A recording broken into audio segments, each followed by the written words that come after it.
Hey, how's it going, everybody? I'm almost ready. Gonna be beginning things off with a few trailers first.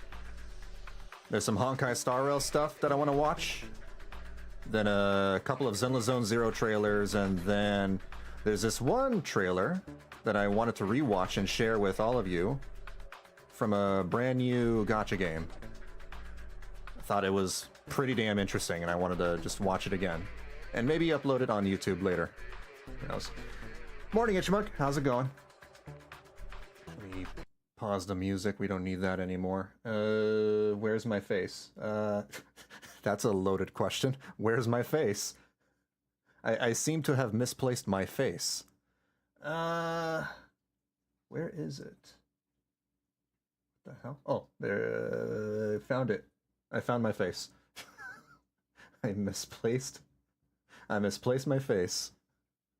I seem to have forgotten it. I left my face in a locker somewhere. Anyway, yeah, there's a couple of Honkai Star... No, just one, actually. It's just a Castorice trailer. I've seen these two. I haven't seen this one. So I'll watch that one. I'll watch the 1.7 teaser, and I'll watch the Season 2 preview thing. That seems to be something. I've seen the 1.7 special program, taking care to skip any spoilers and trailers that I found in this video, because I like to save that for stream. And then I'll take a look at this 7-minute trailer of a new gacha game that really got my attention. I thought was pretty damn cool looking. So give or take, this will take like 20 to 30 minutes, and then I'll get to playing Honkai Star Rail. I'll be starting the 3.2 story. I hope you've been doing well, by the way. Hope you're doing okay. Work's not too, bad. Where is Honkai? Oh, there it is. Castorice trailer, Epitaph. There we go. Funeral 406. It's alright. Had a bit of a scare from Granny, who fainted on stairs, we think, and got some bones broken. Oh, shoot. She's on the mend already and should be coming home tomorrow. Alright, that's good. Damn. Yeah, that's scary. The cabinets are overflowing with the unclaimed possessions of the dead. In the silence, I sift through the memories of the departed, as if they are my own. Funeral 562. I dreamed of a sea of flowers and a racing river coursing through it. Yet, I dreamed of a sea. Sorry, I want to pause right here. I dreamed of a... Do I recognize that character? 22 seconds. I don't know, actually. Of a sea of flowers and a racing river coursing through it. Yet, all I can do is ferry the souls of the dead to the other side. Funeral 674. The war rages on, and death surges like a dark wave, chasing all who live. My only choice is to... It's the Black Tide. Until... It's a lot of grape jam.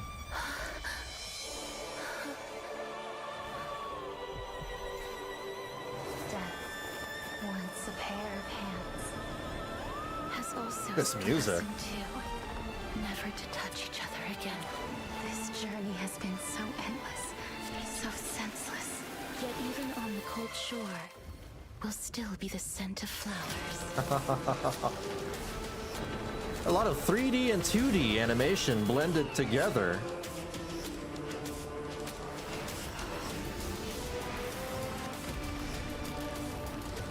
There goes Bahamut doing Bahamut things.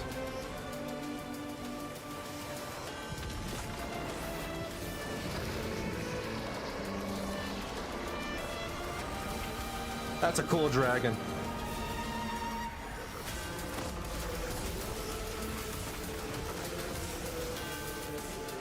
New life or death.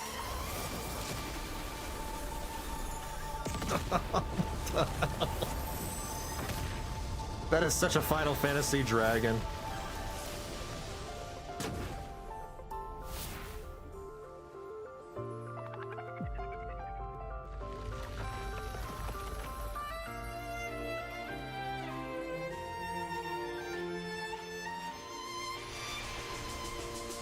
I don't know who that is.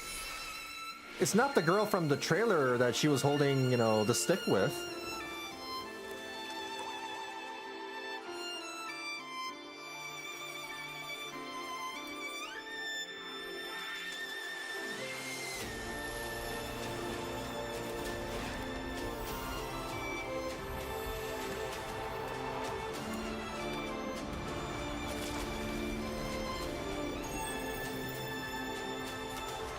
Wait, maybe she had a sister. That's like a sister? Maybe a twin sister? Did she lose her twin sister? Don't forget. That's her sister, isn't it? Oh, we're about to get a very sad story, aren't we? I mean, we already knew that from a week or two ago when I saw her previous trailers. Ugh. Prepare for some emotions, I guess. What about these couple of Zenless Zone Zero trailers? I've seen, you know, some of the stuff that's coming in 1.7, but I haven't seen, you know, the trailer stuff. So I'll take a look at the 1.7 teaser first. I'm mostly excited by this because I want to know where the hell the Zenless Zone Zero story is going to go. I honestly don't know where it's going to go. More suffering into this world. Sometimes murder is what brings justice back into this world. That's a pretty bleak outlook. Heads represents lies, and tails, death. Yet the result has long been decided. Will you walk in the light, or choose a darker path? Now, let's This guy has got too much style. head for flowers that bloom in the abyss. That's cool. For the dawn that sets the world alight. We've seen these attack animations in the boss fight before. He's pretty cool. I've seen that black cat on 6th Street. That harmonica in the outer ring you mentioned. I've heard it before too. It was me. Vivian is so following squeaky. you. And now I've finally made it to your side. The quality times with her are going to be really interesting. Flames belong in the dirt. She has jet boosters underneath her skirt. Farewell,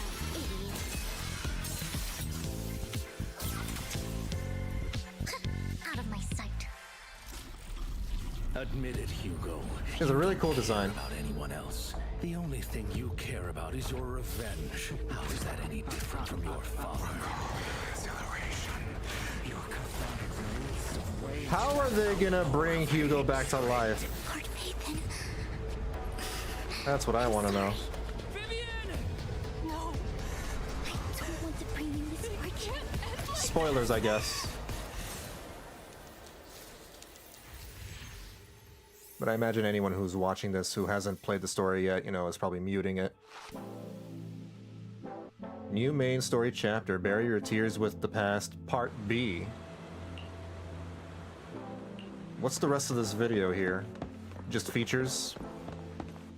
Seems like it. Features for future events and all that stuff. Okay.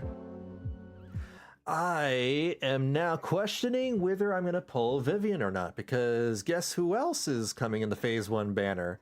Rerun for Jane Doe. I missed out on Jane Doe. I really want Jane Doe, so I have to choose between Jane Doe and Vivian. I want both, but like, I think I'm gonna have to like. I'm leaning towards Jane Doe. I'm gonna try and see if I can pull both, but most likely I'm only gonna be able to pull Jane Doe. It is what it is. I only have so many polychromes. Yeah, they both look cool. Can't wait to, you know, try out their stories. I wonder if they're either Vivian or Hugo are gonna get agent missions. That wasn't clear in the special program. I think they won't, because both 1.6 and 1.7 already have like a lot of story for both Vivian and Hugo. All right. One more thing before I move on to the game, and I just want to check out, I want to share with everybody this game. I've already seen the trailer for this, and I just want to rewatch it with all of y'all, because I think It seems really creative and interesting. Vivian has a rocket skirt. Yeah, that's so cool. She's like, I don't know, futuristic, post-apocalyptic, cyberpunk, what's her name? Mary Poppins. There's a lot of Mary Poppins characters coming out lately, right? You know, even Cantarella, she has got the whole Mary Poppins thing, the umbrella. I think Genshin Impact has their own too. Oh yeah, Navia. They have Navia. Jane Doe is great. I'm just real shit in controlling her. She doesn't seem all that hard. She's just a lot of dodging. Dodging, managing her resources, and then knowing when to use her abilities. Need to repeat her test tutorial? Fair enough. But yeah, Chasing Kaleido Rider is an up-and-coming gacha game funded by Tencent and a new developer called, what are they? Fizz something? Fizzy Pops? I forgot the developer's name. But it's basically like a turn-based RPG with gacha waifus on motorcycles. Might be a turn-based RPG, might be a deck builder. It's very odd. They have some gameplay in this trailer. It'll make more sense when you see it. I am doing a disservice in trying to explain and describe it. Hey, Joanna, welcome back. Where were you? Oh, you were on vacation, right? Evening. What is this? Oh, it's a freaking ad. Hold on. Skip ad. There we go. So yeah, Chasing Kaleido Rider.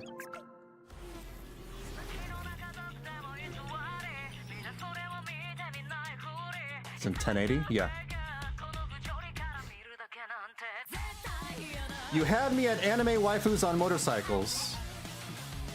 The frame rate for the trailer is a little odd, though, in some places. It's a very incredibly stylistic game.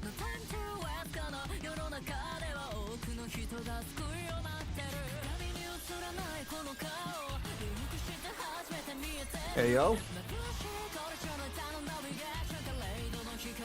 My guess is that the main character has the ability to awaken powers in other girls, and by doing that, he has to, like, kiss them or something? I don't know. It's very anime.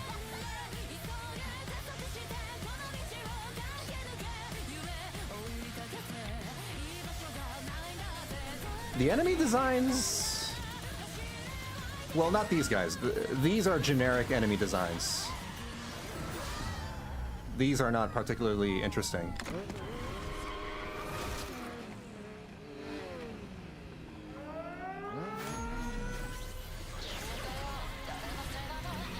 This is very, very strange. No idea why this is happening. And she just flips the flips the camera off.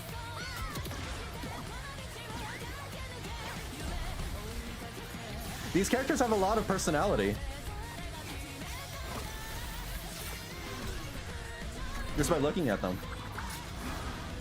Very video gaming. Yeah! Look at that! That's crazy! The motorcycles can just super jump for some reason.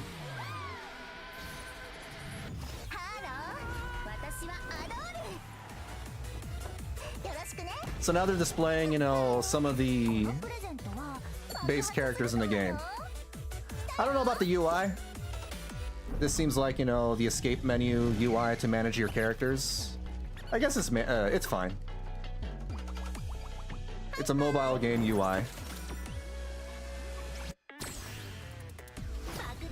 This is very Nikkei inspired, I imagine, because a lot of focus on putting the camera behind the girl.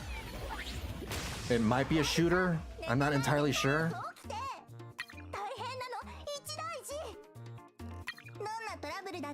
A lot of visual novel stuff. That's fine. From what I can tell, this looks a lot more expressive than Zenless Zone Zero. Zenless Zone Zero has some expressive characters, but they only do so much in their visual novel scenes. So far, what's presented in the trailer, you know, they are expressing a lot more in the visual novel stuff. The rocker chick's pretty badass. I really dig her design. See, so this is where I'm a little confused. I don't know if this is a turn-based RPG or a deck builder. There's like the card. I need to rewind because this is all happening really, really fast. Right here is what confuses me. The bottom right corner, they have... Oh, what the hell? I didn't even notice this before. The fuel tank is probably the churn counter? 35 out of 100. Interesting. Right here in the bottom right corner where it says like 6 of this, 6 of that, 4, 2. It reminds me of like, you know, those card battlers or deck builder games. Guess this is the gacha I would enjoy as a viewer more than player personally. That's fair. Yeah, not everything is for everyone. I understand that.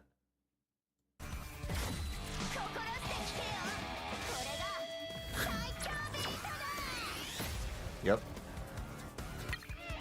Anime.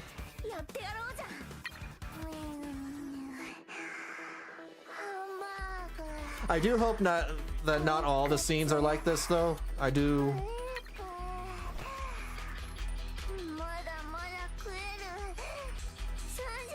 hope the narrative presentation is a little better than this. Hopefully more of this right here, the cutscenes.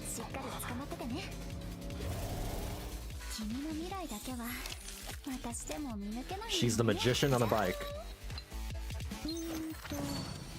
Magician waifus on bikes. Flashbangs everywhere. It's a very bright game. But it's interesting, it's unique. The battle arenas are basically highways. You battle on highways. It's that Yu-Gi-Oh anime. What is it called? The one with card games on motorcycles? Yu-Gi-Oh 5Ds.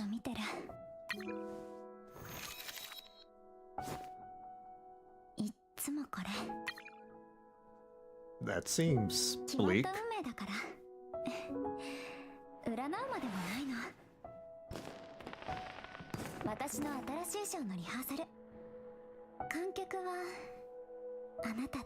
And just like, you know, Zenless Zone Zero and Wuthering Waves, I'm pretty sure these girls are going to be flirting with the main character. That's just how they are. That's how the cookie crumbles. It's how they sell the characters.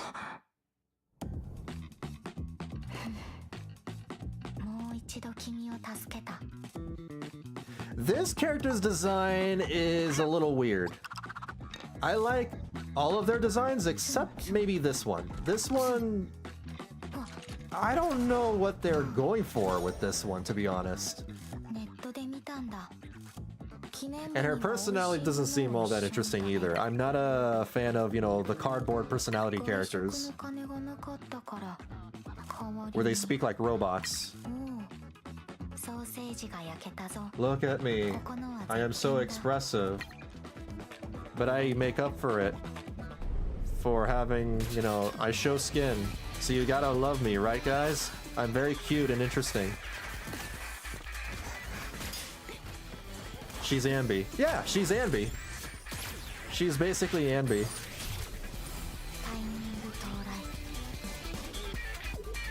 What saves Ambi for me is that she really loves burgers. She's very funny. She's monotone, but she's really funny.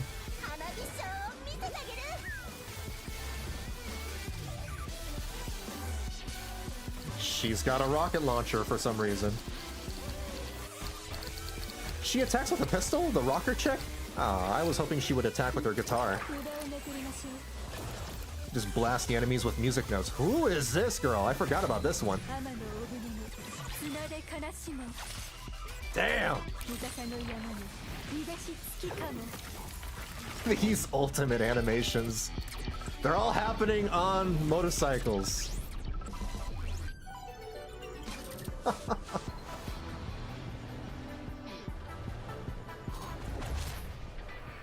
This is a very strange game. So yeah, like this caught my attention and I am willing to try it out whenever it comes out. Yeah. This seems like, you know, it's right up my alley. It looks cool, though. Has some pretty good animation from this trailer. It does, yeah. Ambi still has a personality to her. Who knows? This one may also be fine, and the trailer just doesn't translate it. Fair enough, yeah, true. There might be, you know, more to her character than what we see in the trailer so far. We'll just have to wait and see. This is another one of those games where they'll probably have no male characters. It's like, I don't know, Blue Archive or Nikkei, or, you know, it is that kind of game. And only the main character, you know, is a male. Hopefully, you know, for the female players, you know, they have a female main character option. At the very least, that would be nice. But yeah, I'm super excited for this game. I'm really intrigued. The character designs, you know, it's so damn expressive. It's loud and not obnoxious. It's loud, not in the obnoxious way, just in a very, you know, very stylistic way that I love. Kind of like Persona, if Persona was on motorcycles. Okay, that's enough. I just wanted to share that with y'all to see if anyone else is interested. I'm going to play some Honkai Star Rail, start the 3.2 story. Give me a moment while I get that ready. There we go. Put that up. And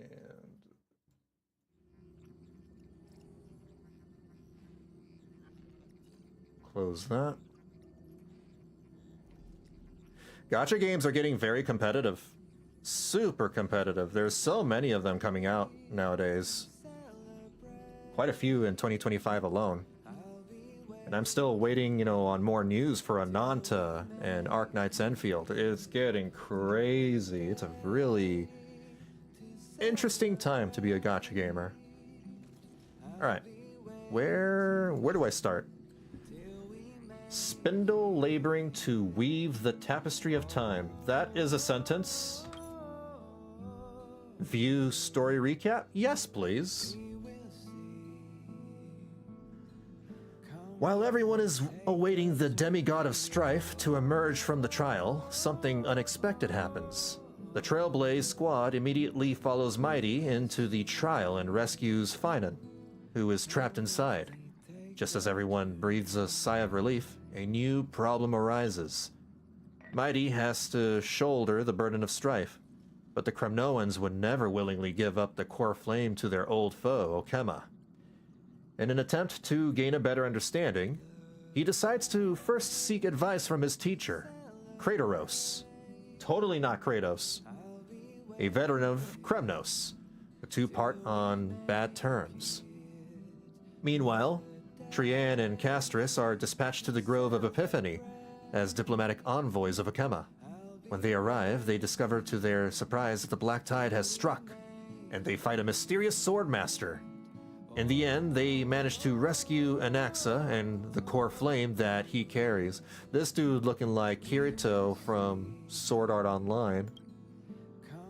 While everyone is on their way back, within the city of Okema, Kratos is arrested for abducting Trinan and trespassing on forbidden grounds. Under Mighty's mediation, Tribi and her sisters agree to reveal their memories in order to facilitate reconciliation between the Kremnoans and Okemans.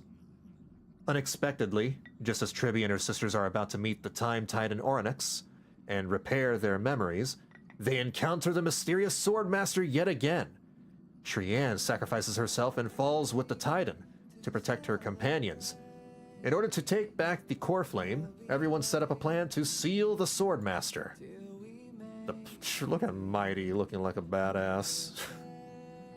The plan suffers multiple setbacks, but Mighty returns as the demigod of strife and helps everyone reclaim the core flame. Not long after, he successfully persuades his people to let go of their prejudices against Okema.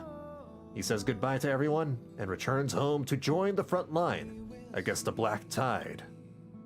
On the other side, everyone holds a simple funeral for Trian, who exhausted her divine powers and turned into a doll. Having accepted Trian's last wish, the group continues on the path of the Flame Chase journey. Woo!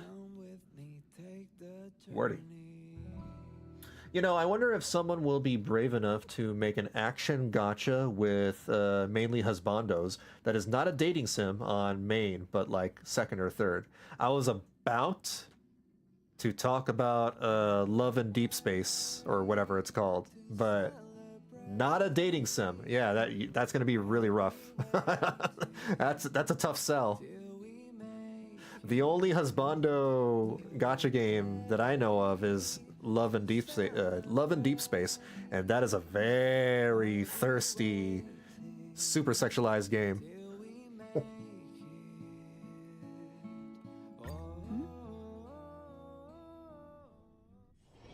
Should you have a moment, take some time for a bath. Probably what you're suggesting is like a male version of Infinity Nikki, maybe? Probably. Investigate. Tribios's memory has unveiled the very first prophecy. All shall bid farewell to one, and that person alone will witness the miracle, such as the will of fate. If I take on Oryx's trial, will the prophecy come to pass for me as well? That's right. They're thinking about turning the Trailblazer into a Chrysos heir or something like that, right? I forgot. There's the Tears of Thermos, but that's like gacha novel. I don't know anything about that game. I've just heard about it in passing. Regardless, I must give Aglaya an answer.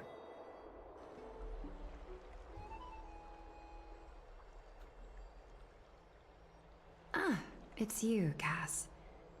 I finished the anthology of poems you lent me. Here it is.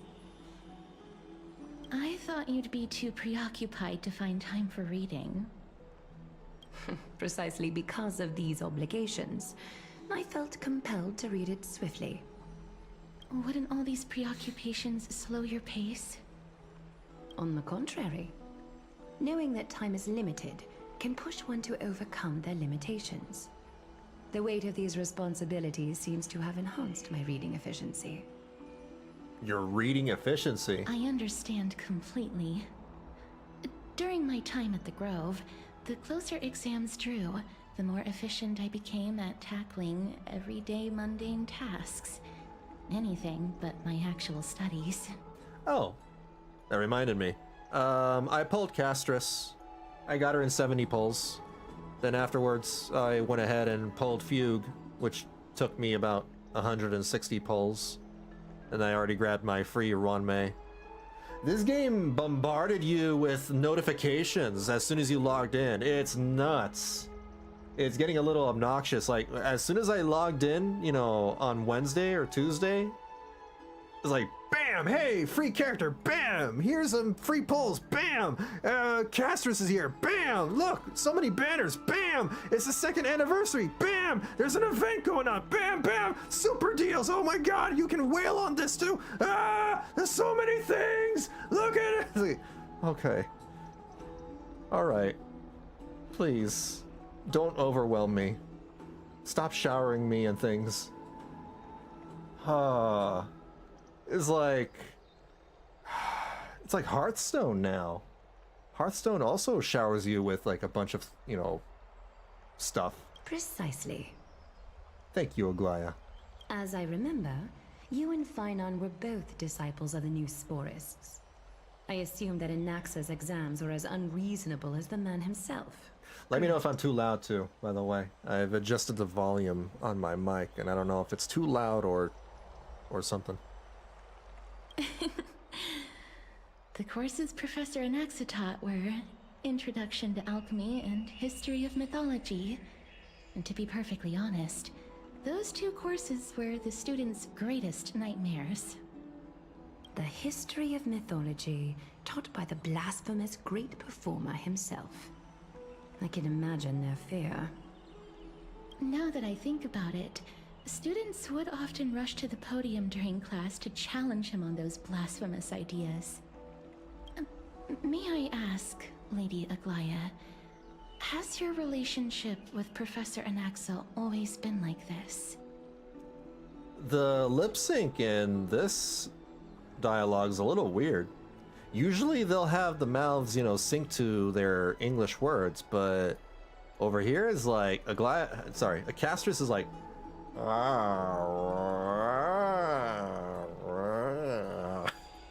it's a little weird. He openly dismisses people's Aglaya's normal. and questions the very justification of the flame chase journey. Our positions have been destined to be at odds. While you were studying there, I assume you must have heard of his nickname. Maybe it's just a mistake with Castorice then. I don't know. Castorice was always talking in slow-mo?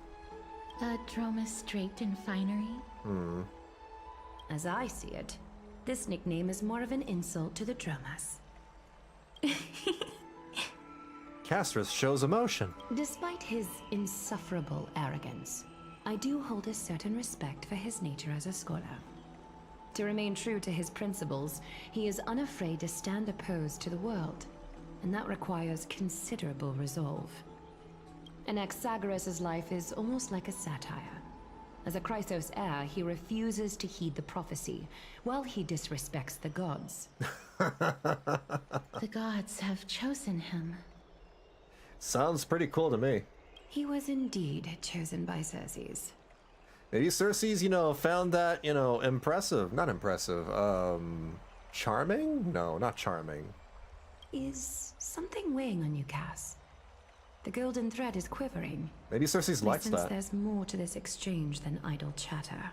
Maybe some of the gods get bored of, mortals worshipping them. Maybe they want someone to, not do that.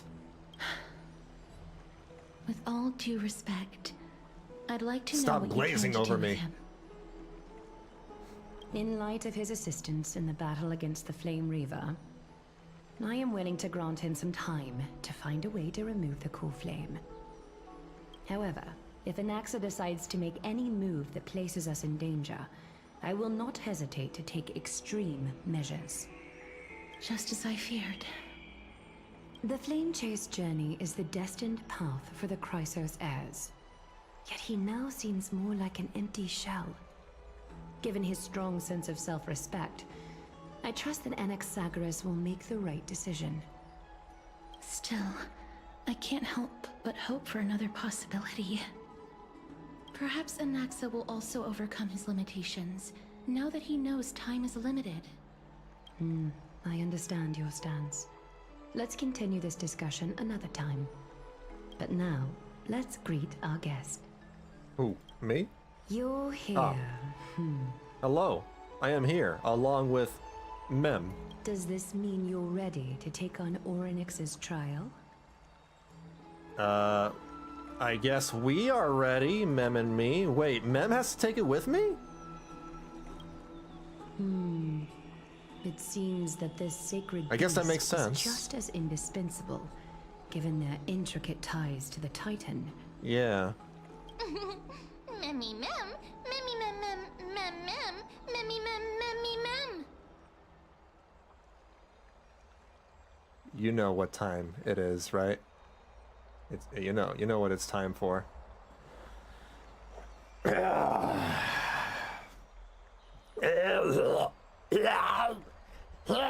Thanks to you, I've evolved from a little dog into a sacred beast.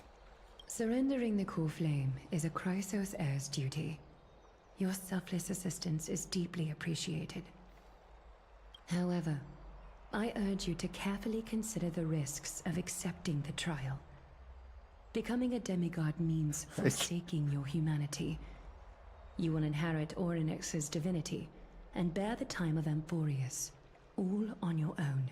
Again, let me know if I'm too loud. I'm willing to lower my volume. From that point onward, your fate will be forever intertwined with ours, never to be separated again, until the end of Genesis. Is there a plan B?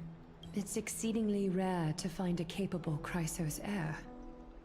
If this path proves unattainable, I am willing to lower my expectations. Don't lower the difficulty level. There are still many priests of Yanisopolis and their descendants in the city. If I'm left with no other option, I'll try to find someone worthy among them. Seems like a shot in the dark.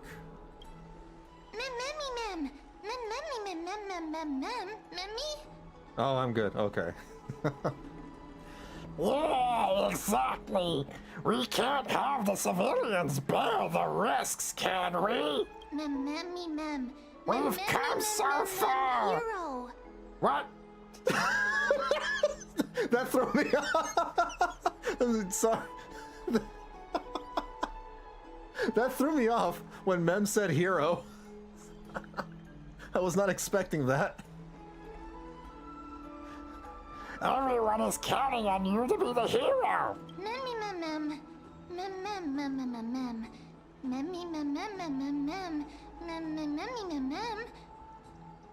As for the trial, you have nothing to fear. The Time Titan may be willful at times, but they never caused us any harm.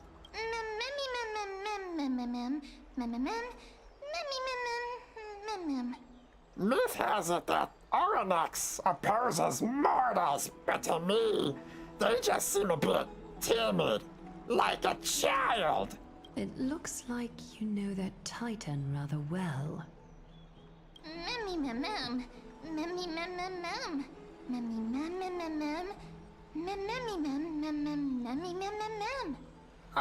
enough, I don't remember ever meeting them. But the moment I saw Vanillabean, Onyx's memories were already in my head. Memories that exist outside of your own experiences. I can't explain why, but I can vouch for Mem's words. That's weird. When I was in the Abyss, I heard the Titan's groans, full of pain and grievances, yet without any ill will. Possessing memories that are not your own. Huh. I trust you all to make the right call. Since you've made your decision, go back to the bath chamber and get some rest. Trinan will call for you when the ceremony is ready. It is difficult for me, as the guide, to absolve myself from blame for things to have progressed to this point. Time and again, you have risen to the occasion for Akima. Nearly rewarding you with some honeydew is no longer able to express the extent of our gratitude. So you're gonna give me more than gamer girl bathwater. When the dust settles, I hope that we'll have the chance to have a long chat regarding your return journey and the curse of the sky. It's about time that we lift the taboo and discuss things openly. Before leaving, I should go and say hi to Castorice. Yeah, sure. Okay. Hi, Castorice. Miss, may everything go well for you and Mem. Mem needs a doctor's appointment, but yeah, sure. You need Aglaia for something too? It's nothing. I only came to discuss some matters with Lady Aglaia. Previously, I lent her an anthology of poems that Lady Trianne had gifted to me. Tracing back, this anthology was something left for Lady Trianne by a bard before their passing. Although personal properties should be cleared out once their owner has passed on, Lady Trianne gave this book to me since she knew how much I like to read. Is this book very special? No, it's just an ordinary book. It's definitely not some kind of unique copy. It just contains an allegory. In a faraway land, in a city known as Styxia, a dragon corrupted by the Black Tide descended one day, swooping upon the city like death itself. Styxia, that's like too close to Styx, the YouTuber. It swallowed the princess of the city whole before it was suppressed. After taking down the evil dragon, the warriors discovered that the princess's life had already met its end. Overwhelmed by grief, the queen hired an alchemist to resurrect the princess using the dragon's flesh and blood. However, Having lost memories of her previous life, the resurrected princess turned into an evil dragon herself and wreaked havoc on the city. Oh, wait. As a result, the prosperous Styxia met its demise. Is the dragon that Castorice can summon this same dragon? What a dark story.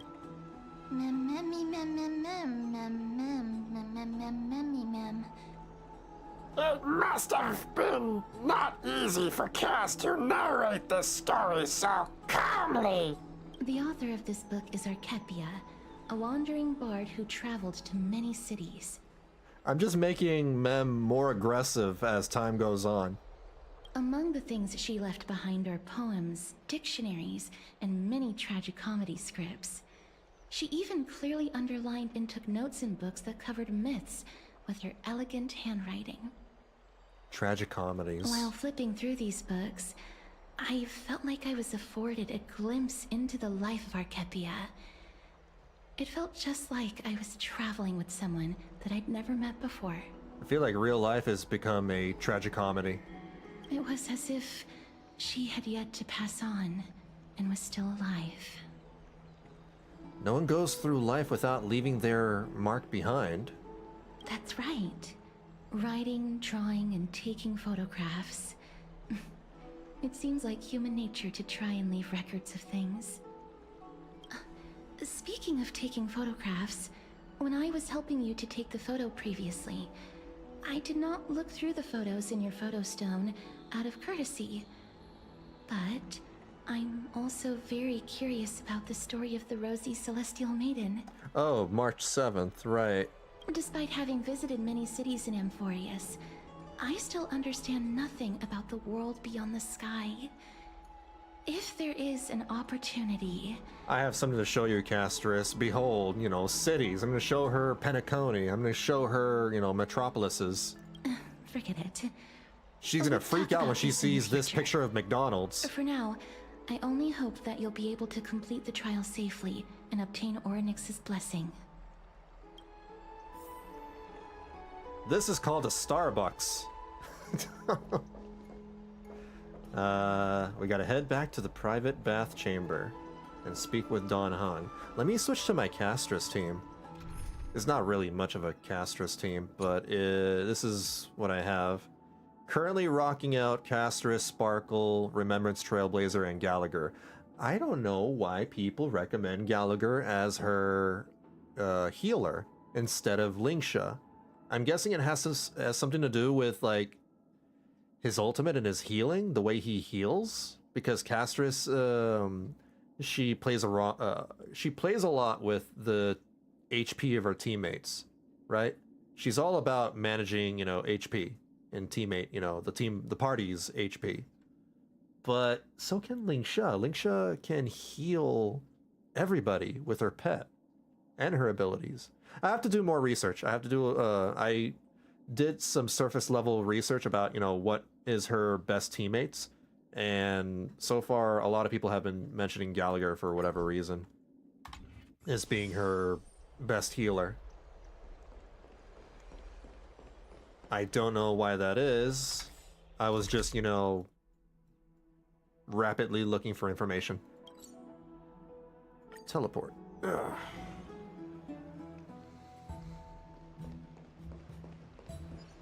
Wow. I'd love to go in and take a look. Well, this way. Fiden and Don Hung. Oh my god, he's still unvoiced. Citizens Assembly? That's right. Oh, partner, you're back just in time. This is something that the both of you should probably know. Good news? Good news? I wouldn't call it that. Do you remember the Council of Elders that was on our heels previously? It seems like they've made their move. Some background information for you. The Council of Elders is an authoritative body in Amphoreus, made up of different city representatives. They hold legislative power over the Holy City, and are in charge of presiding over the Citizens' Assembly held once every few years. This is the most important social event of Akima. It is highly influential, and can even affect what happens to the Flame Chase journey. What the hell? So Aglaya doesn't actually call the shots? Apparently not. Despite her vision and wisdom that spans across thousands of years, even she cannot win over the hearts of everyone.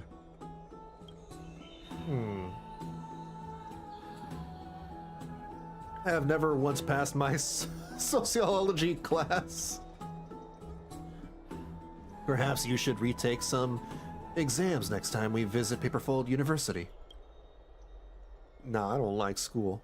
Tell me more about the Citizens' Assembly. Every 5 to 10 years, the Council of Elders organizes a Citizens' Assembly at Dawncloud. During the assembly, the representatives will vote on major issues, such as whether the Chrysos heirs led by Aglaya should still hold the right to govern the Holy City, and whether the Titan's conquest should continue. It sounds like some sort of system to balance the heroes and the mortals. That is correct. However, the problem lies in the fact that there are ill-intentioned extremists in the Council of Elders. They view the Citizens' Assembly as a way to restrain the Chrysos heirs, and hope to take complete control over the Flame Chase journey. Interesting. So this is like, you know, the Justice League all over again. The Justice League of superheroes with Superman, Batman, and all of them. You know, they have way too much power. The governments are afraid of them, so they try to put control over the Justice League. That's what it sounds like to me. We can refer to them as the opposition. During the assemblies held in the past 100 years, the voices supporting the opposition have been growing stronger in the shadows. It's only thanks to Aglaya that the Flame Chase journey has been able to continue to this day. The Citizens' Assembly is just around the corner, but this time, there seems to be a new variable to the situation. Is it Mem? Me? An interesting train of thought, but the Council of Elders has another target in mind. I'm afraid that the Council of Elders might want to take advantage of Professor Anaxa. What? Aglaya will surely take back Circe's core flame, but with Anaxa's current condition, it's so unique that nobody knows how taking the core flame away from him will affect him. He has always been someone that is only concerned about his own research. I'm certain that he must want to escape from the monitoring of the Golden Thread and protect himself. If the opposition were to offer an olive branch at this time... You suspect that he might betray the Flame Chase journey and defect toward the Council of Elders? Anaxa has never believed in the prophecy, so technically it cannot be considered a betrayal. However, he has taught many Chrysos heirs, and has long been considered an important ally of Akima. I truly do not wish to see comrades turning on one another. That's like real life. I have a better understanding of the full picture now. Is there anything that we can do? As I believe in his character, I plan to plead with Aglaya and try to buy more time for him. Then, the greatest way in which you can help is for you to know what I am fighting for. We understand. Thank you for being honest with us. Things are piling up again. Vanillabean and Mem are tied up with Arnex's trial, and while I'm preparing to visit the Grove to uncover clues about the world beyond the sky.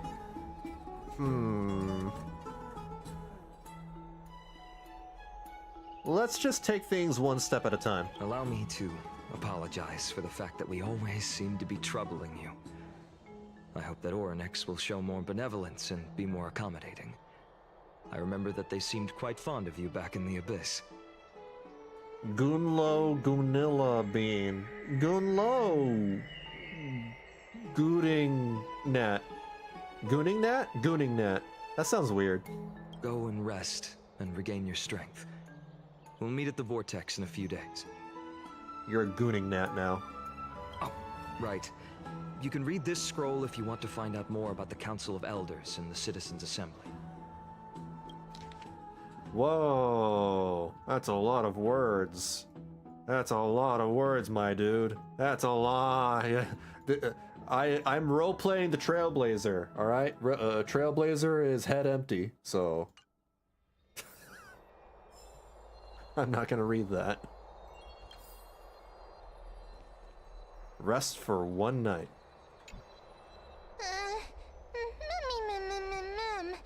Mem nervous. Ah, the trial feels like it's just around the corner.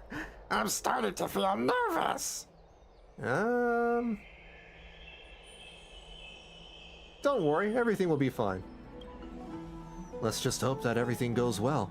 After all, as someone who has earned the gaze of an Ion, you should be able to overcome the trial of a regional god just fine. Wow, what was a lot, even by Hoyo standards? Yeah, I'm not gonna read any of that. No thanks. We've also unknowingly gotten used to sleeping with the midday sun shining brightly above our heads. Get some rest, Vanillabean. Perhaps a new phase of our trailblazing expedition in Amphoreus is about to begin. Get some rest and wait for the trial. A few days later at the Vortex of Genesis. Esteemed one, That's me. Oryx's vacant totem awaits. I am esteemed. If you have already made your preparations to become a pillar of Amphoreus, please, step forward. I kind of want to read it out of spite. I just, like... The story's already long enough as it is. This is gonna be another 7 hours of story, so I'd rather not, waste time reading. And just make it worse on myself. Stell got a lot of voice lines this patch. Me happy. Stell? Voice lines? That's impossible. Stell is a cardboard. She's cardboard. She's not supposed to talk. She's like the Master Chief.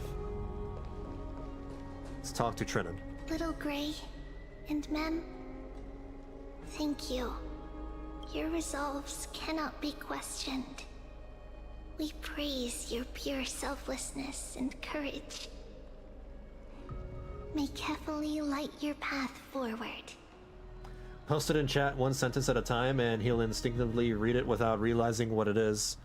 I mean, if it's presented in that way, I'll have no choice but to read it, sure. But if it's, like a letter, then chances are it's not that important.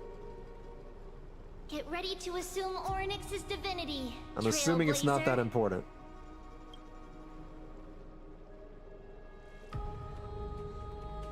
The divine position of Oryx has already been vacant for some time. We can feel the space of the trial closing. As there isn't much of their soul left, we'll have to complete the ceremony before their soul completely dissipates. Let's begin. I've gotten used to fighting fires.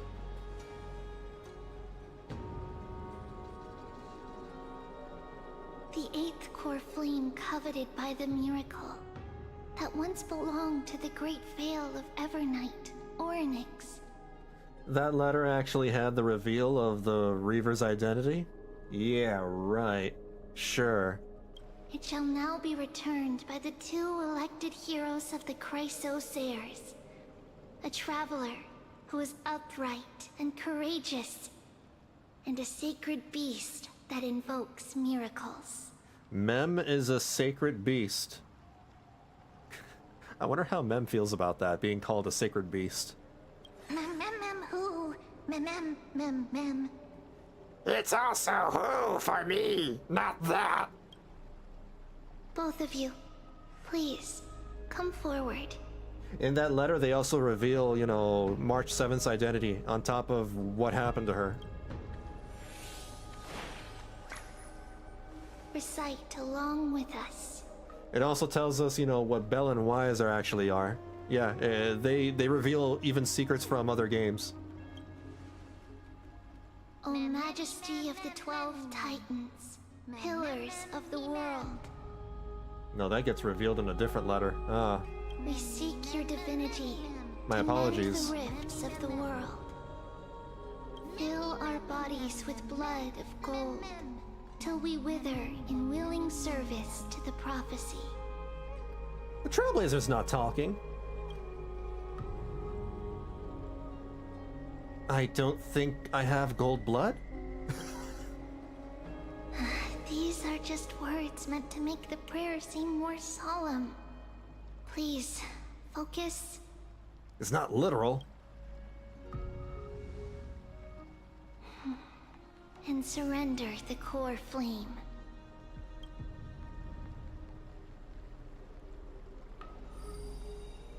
Here we go.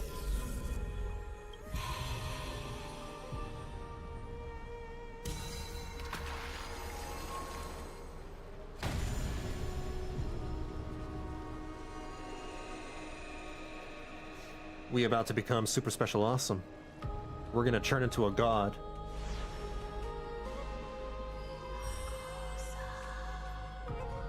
The godly baseballer. Oryx. Their soul has been waiting for a long time. Perhaps they're also quietly waiting for the arrival of their successor. Wait for my return, my friends.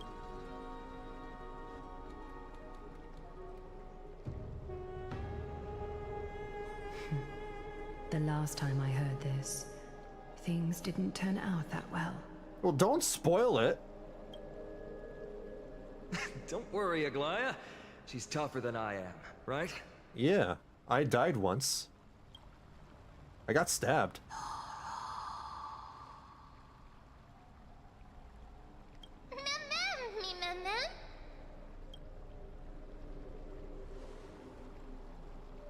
I got better. Traveler from beyond the sky, let us pray that the Titan acknowledges your worthiness. Although she loves cracking jokes at inopportune times, her determination is as strong as the Chrysos heirs. She will definitely succeed.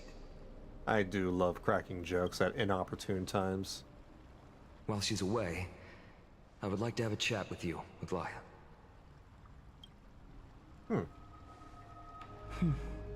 In the words of the commander, death is overrated. Speak. I'm listening. Oop, my bad.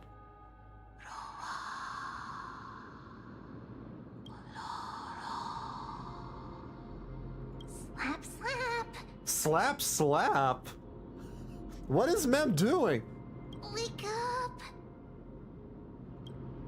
Mem is talking. Oh my god, is Mem gonna talk a lot more? How is it? How do you feel? Oh my god! I don't have to talk like freaking Schmeagol or whatever. What? How are you able to talk? Right? I think that it's amazing too. Testing, testing, 1, 2, 3. Testing, testing, 1, 2, 3. Ah! I have such a cute voice. It No! must be because of all the memories that I collected. No! They allowed me to grow beyond expectations. You're not supposed to have a cute voice. I projected my voice onto you. You're supposed to be a gremlin.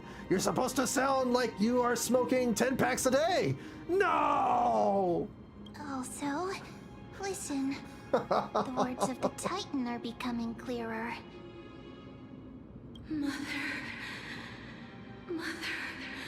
Mother again. She's saying mother. Have I finally reached the end? Are the years of isolation coming to an end? Huh. I will actually miss the smoked out glum. Yeah. Next. Oh, how heartbreaking. Ever since the figure draped in the black cloak robbed them of their core flame, they have been relegated to waiting in isolation in such a confined space. It's not the same. It's not the same. Now she's just Paimon. She's just Paimon. That's all the Mem is now. We are going to help alleviate their pain, right? Memories broken.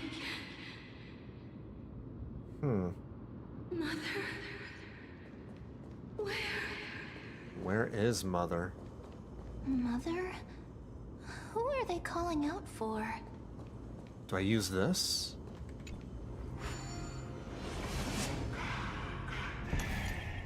Ooh, candy. Some way. I don't know how I feel about English Alicia voice. I must hear more before I can form an opinion. I don't know if this is Alicia. Or it might be. Maybe Mem is Alicia. I don't think... did I go the wrong way? I went the wrong way. Oh my god, there are stairs. I didn't see the stairs. Candy. Somewhere.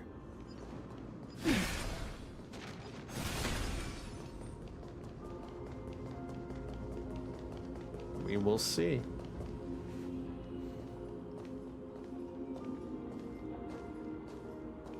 You. It's you. I remember you. Yo. Skyfather has gazed upon you. Mother is calling for you.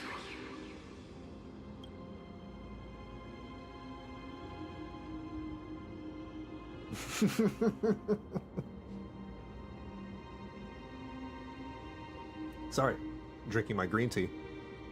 Does Skyfather refer to Fully?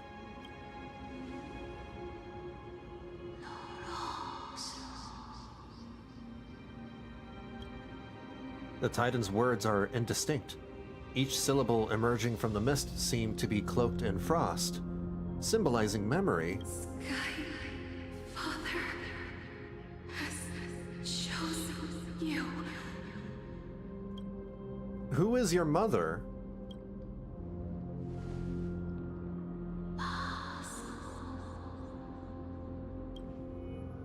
A majestic voice pierces through the golden mist, reaching the unseen mountain walls in the distance, reflecting and returning to your ears as an echo. Within the echo, you seemingly could make out the cry of a baby. Mother is no longer responding. We've come to you because of something important. Something important. An important matter. Oryx, listen to me. This is not the same. Mem, you need to speak in Mem now. Go back to speaking Mem. Aren't you tired? Throughout the long years, you have always been protecting the fate of Amphoreus. Each time people draw strength from within their memories, every single ripple falls onto your shoulders. Mem sounds so boring now. There's no need for you to bear this any longer, Oryx. From today onwards, someone else will bear time on your behalf. This is why we have come. Freedom. Freedom. Mother is dead.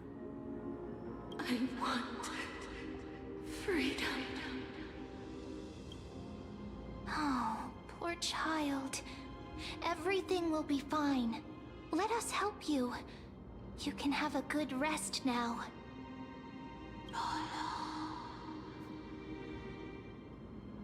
Leave it to us, Titan. Oh, I should have said, what's troubling you, fella? Damn. What's troubling you, fella? You have potential, strength, willpower, powerful, and tenacious. That sounds about right. We're the main character. But you lack something. That doesn't sound right. I'm the main character. Just one thing. Lacking something. What is it? Well, it can't be Riz.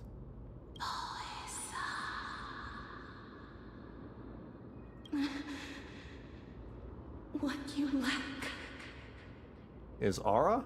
is a future. You just spoiled it for me, you stupid Titan! I don't want to know when I die! What? What do you mean? I don't have a future. That's right, I live in the moment. Future? Traveler from the sky. You should have dissipated already. What do you mean already? The gaze from Sky Father. Stabilize your form. Stabilized my form? Wait, was I supposed to die and then I got saved by Fully? Because from the moment you crossed the sky, your life was cast away. We died coming into the planet? Right now, you are simply a collection of walking memories. We're not alive? Wait. This is some Kingdom Hearts shit. This is some Kingdom Hearts shit right here. What the hell? Like, what? What? How is that possible? I'm already dead?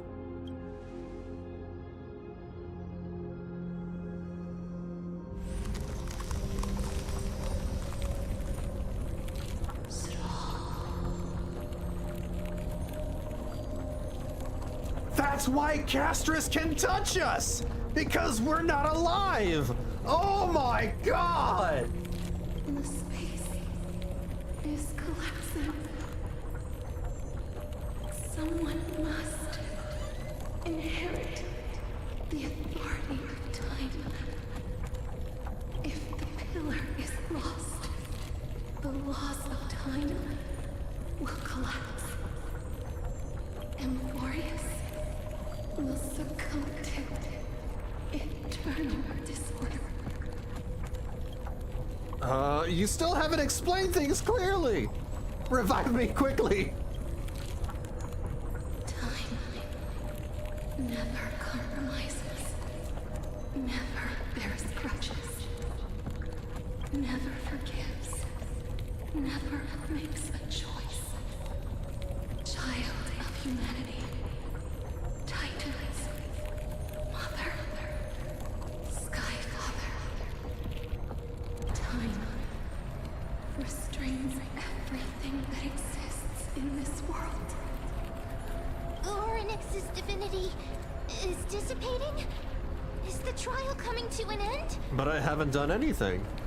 Pathstrider of remembrance, my strength, I shall entrust it to you. The fate of the world, if you wish to, save it. This is some Final Fantasy X shit right here. We're basically Tidus. Go and find your future that has been stolen. Even if that means you'll have to cheat death. You'll have to challenge that hand of shadow clasped with unyielding fingers. Before the passing of 15 entry hours, go forth and reclaim your future. The Hand of Shadow? This is the true trial of time.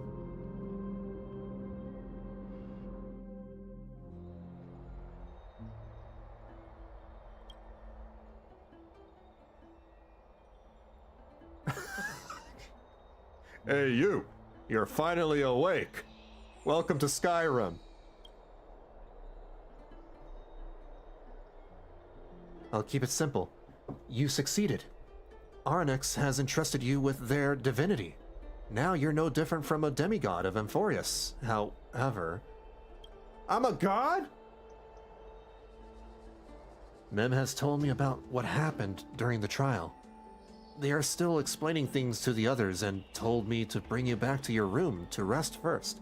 I didn't think it would be that easy to, get thought we would go through an actual trial like Mighty and Finan. We just went in and we went out. Don't sigh, Don Hong. Come on. What's my superpower? Come on, tell me. I want to know what my superpower is. For you to be able to say that even now, you're truly impressive. There's something that I've never told you. What? When we landed on Amphoreus, our car was pierced by Nikador's lance. Do you remember? Back in the ruins of the Abyss, this was what I said. You passed out when our car got hit. I blacked out too, but not before dragging you out. It's a good thing we were in the car, or we would have been crushed to pieces. Actually, my account kind of made light of the situation. What actually happened was much more complicated. You were severely injured back then, with several wounds still bleeding profusely. I struggled to carry you out and used the last of my strength to stem the bleeding. But then I was also hit by a falling rock and lost my consciousness. The last time I checked, you still weren't breathing. But when I regained consciousness, I saw that you were alive and full of energy. So I never brought this up again. Oh. Haha, so you were knocked unconscious by a rock.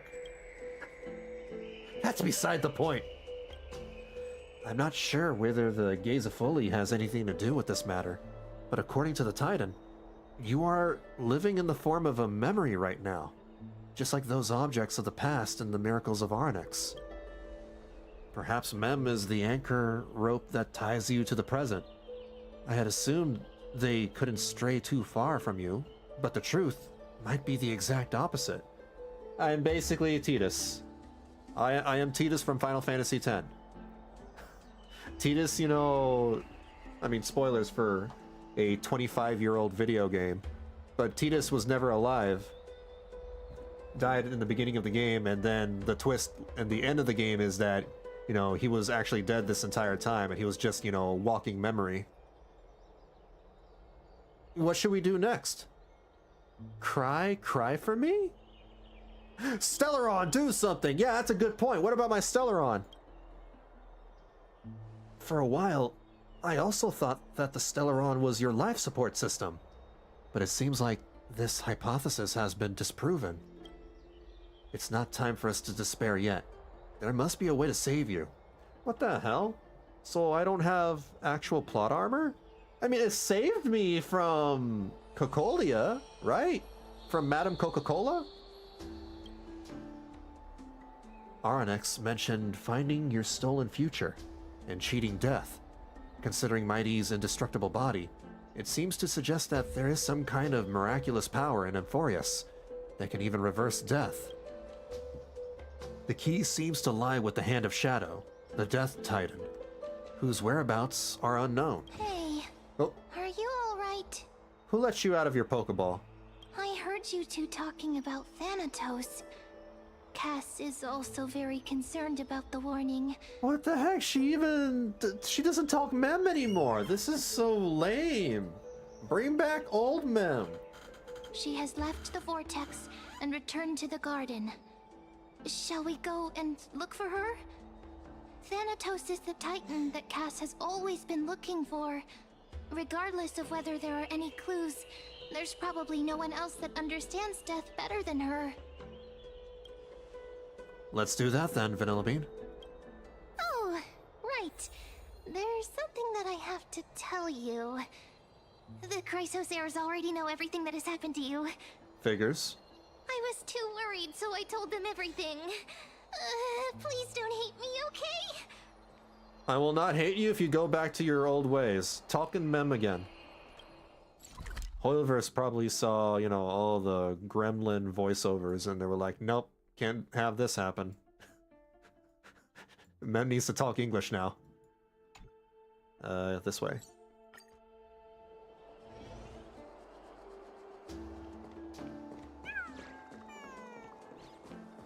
More and more.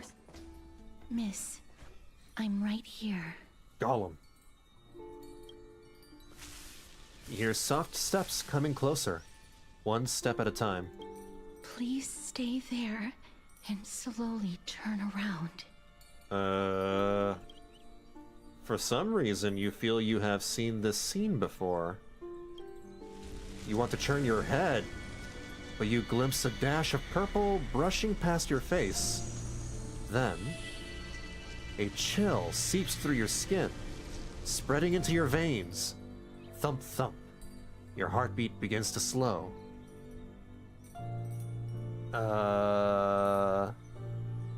Spin around immediately and give Castorice a scare. Haha! In the blink of an eye, time seems to have frozen beneath that cold sensation. And you just happen to close your eyes. Please pardon me. A subtle fragrance of an unnamed flower fills your senses, its sweetness making you forget the need to breathe. You realize you are still alive. No, to be more precise, your death was not thorough.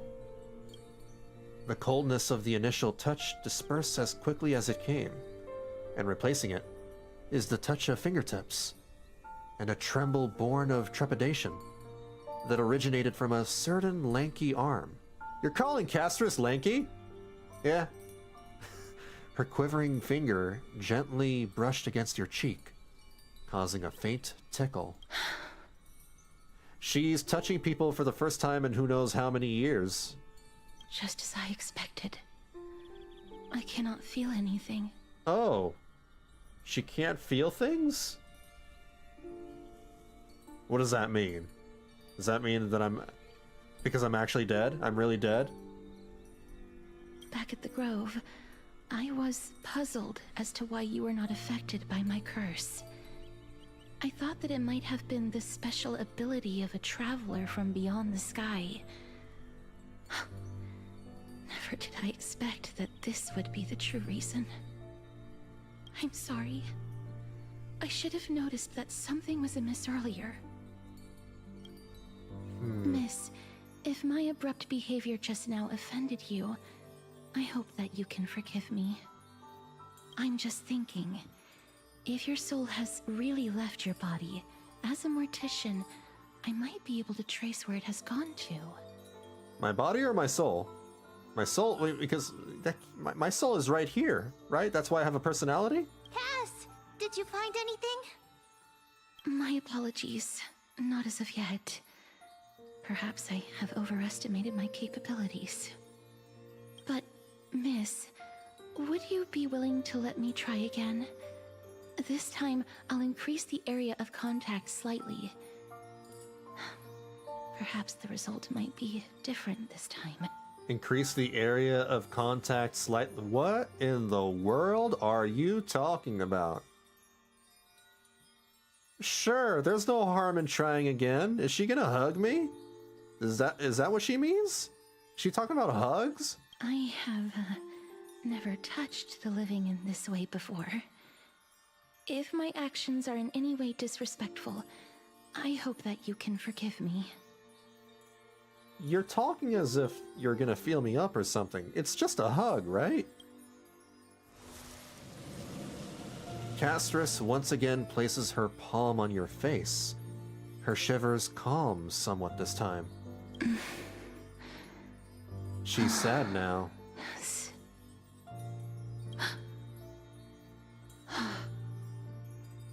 Did you discover something? I seem to have caught a glimpse of something. Your soul is currently roaming someplace and cannot find a way to escape. Oh, it's my soul that's missing. What? But then, like, how am I don't understand. I guess the soul has nothing to do with my personality. But perhaps it might not be a bad thing. If your soul is still wandering around, it means that we still have time. We have a chance to find it before the fingers of Thanatos sweep everything away. Clues. Just a few more. I need more guidance. My soul is lost. Can we go find... Maybe we gotta go to the lost and found. You know, my soul is like a lost child. The connection has been severed. With my strength, I'm not able to trace it.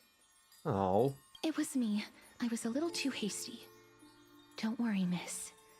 Although we currently have no leads, I will do my best to search for the whereabouts of Thanatos, bring back their core flame, and personally return to you the life that you have lost too soon.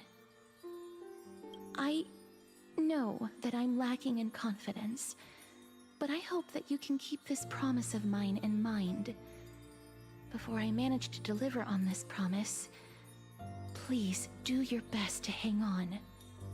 Kind of strange, this situation where we're not truly alive, we're just a walking memory, but we still manage to, you know, get divinity. Amphoreus needs you.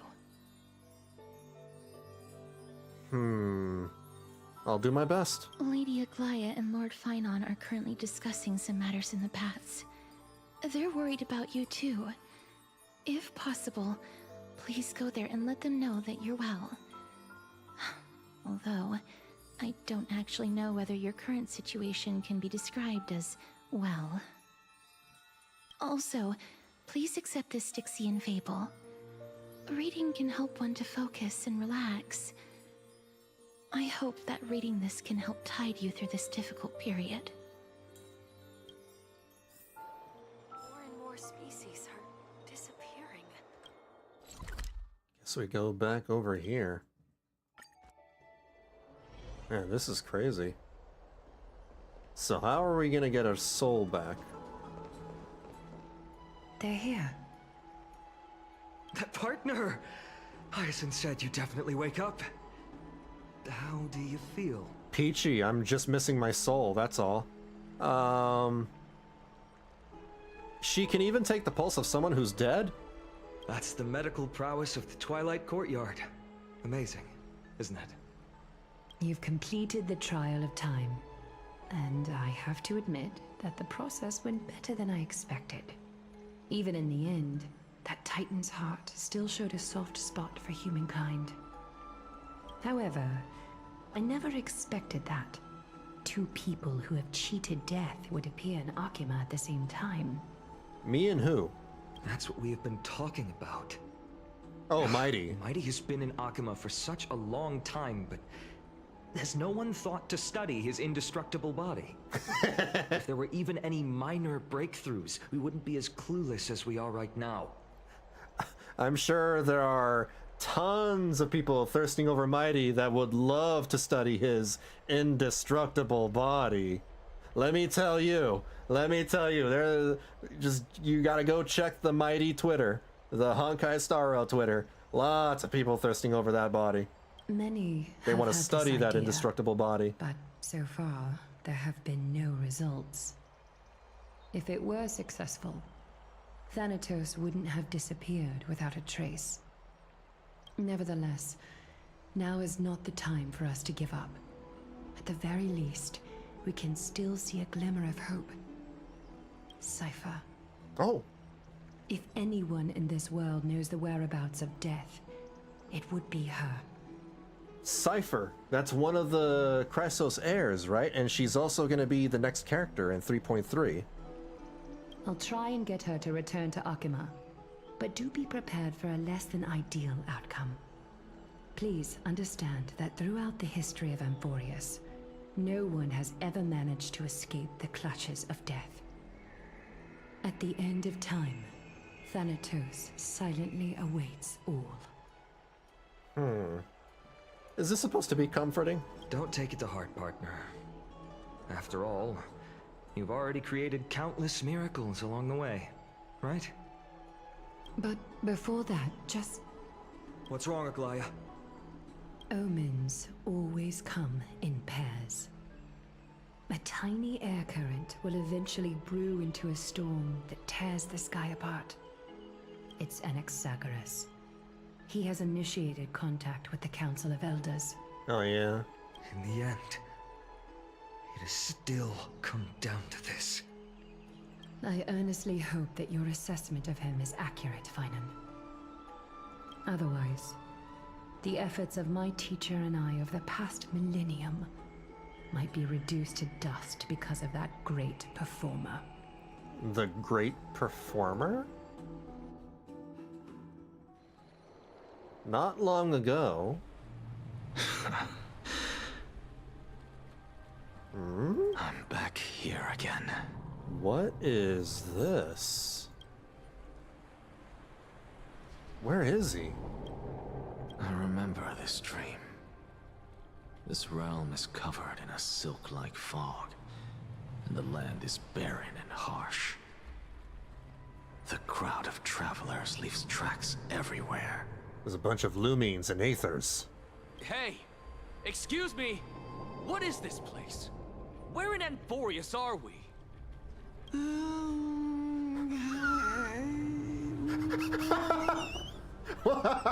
No, I'm sorry, what? No, wait, go back.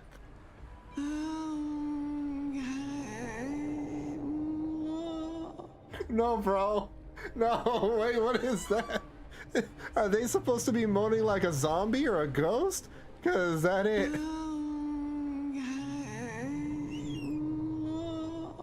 That does not sound good.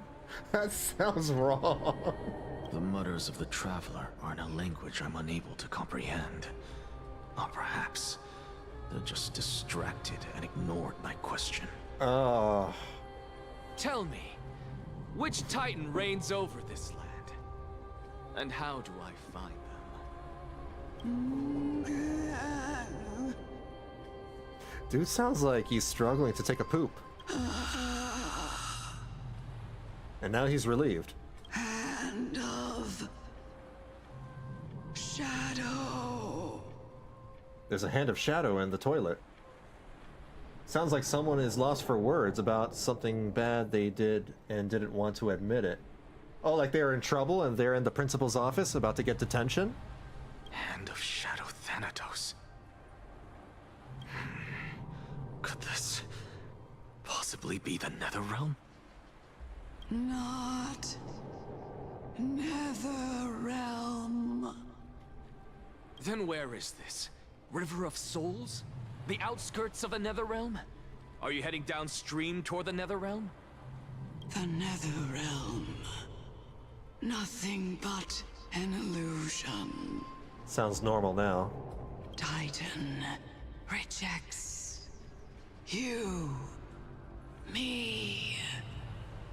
Listen. What? The traveler lifts their wrinkled fingers and remains silent. I look in the direction they are pointing and listen closely. There.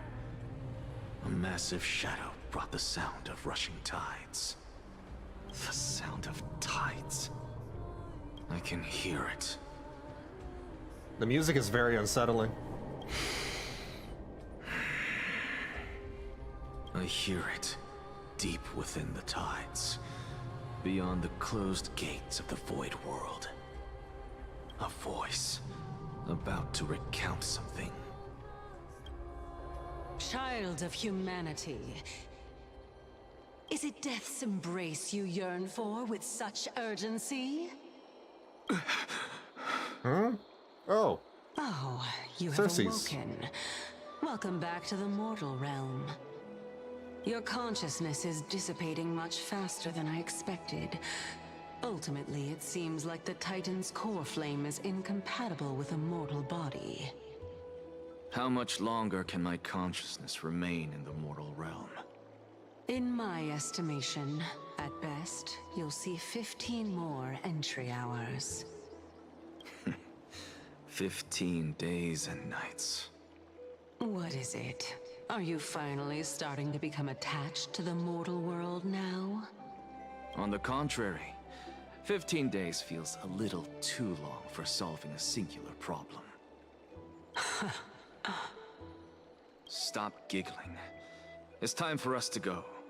The messenger from the Council of Elders is almost here. I mean, he can probably solve this by, you know, gaining divinity. Let me ask you one more question. Are you really planning to betray Aglaya's will? Just a spider. What betrayal is there to speak of when I was never loyal to her to begin with? What about that white-haired student of yours? Acting so recklessly, do you not care about what might happen to him? There will be a price to pay for blind faith. This is also a lesson for Finan.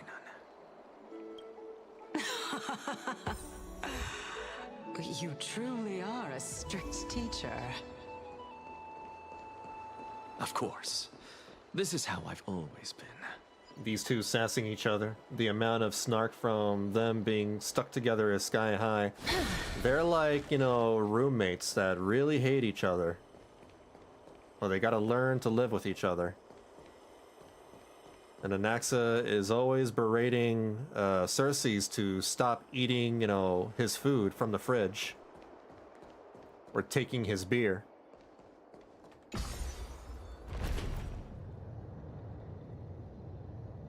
Team switch? Oh. Let me see. Hold on.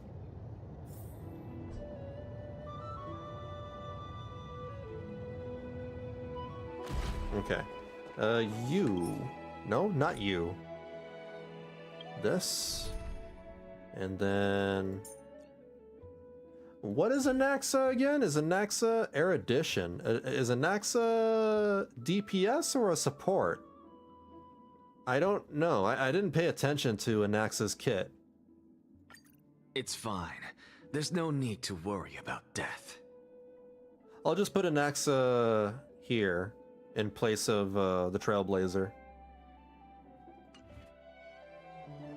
Is he available? Yeah. There you go. Now I'm Anaxa. I still think it's weird that he has a gun. Is that... Wait. Is that normal? The footsteps?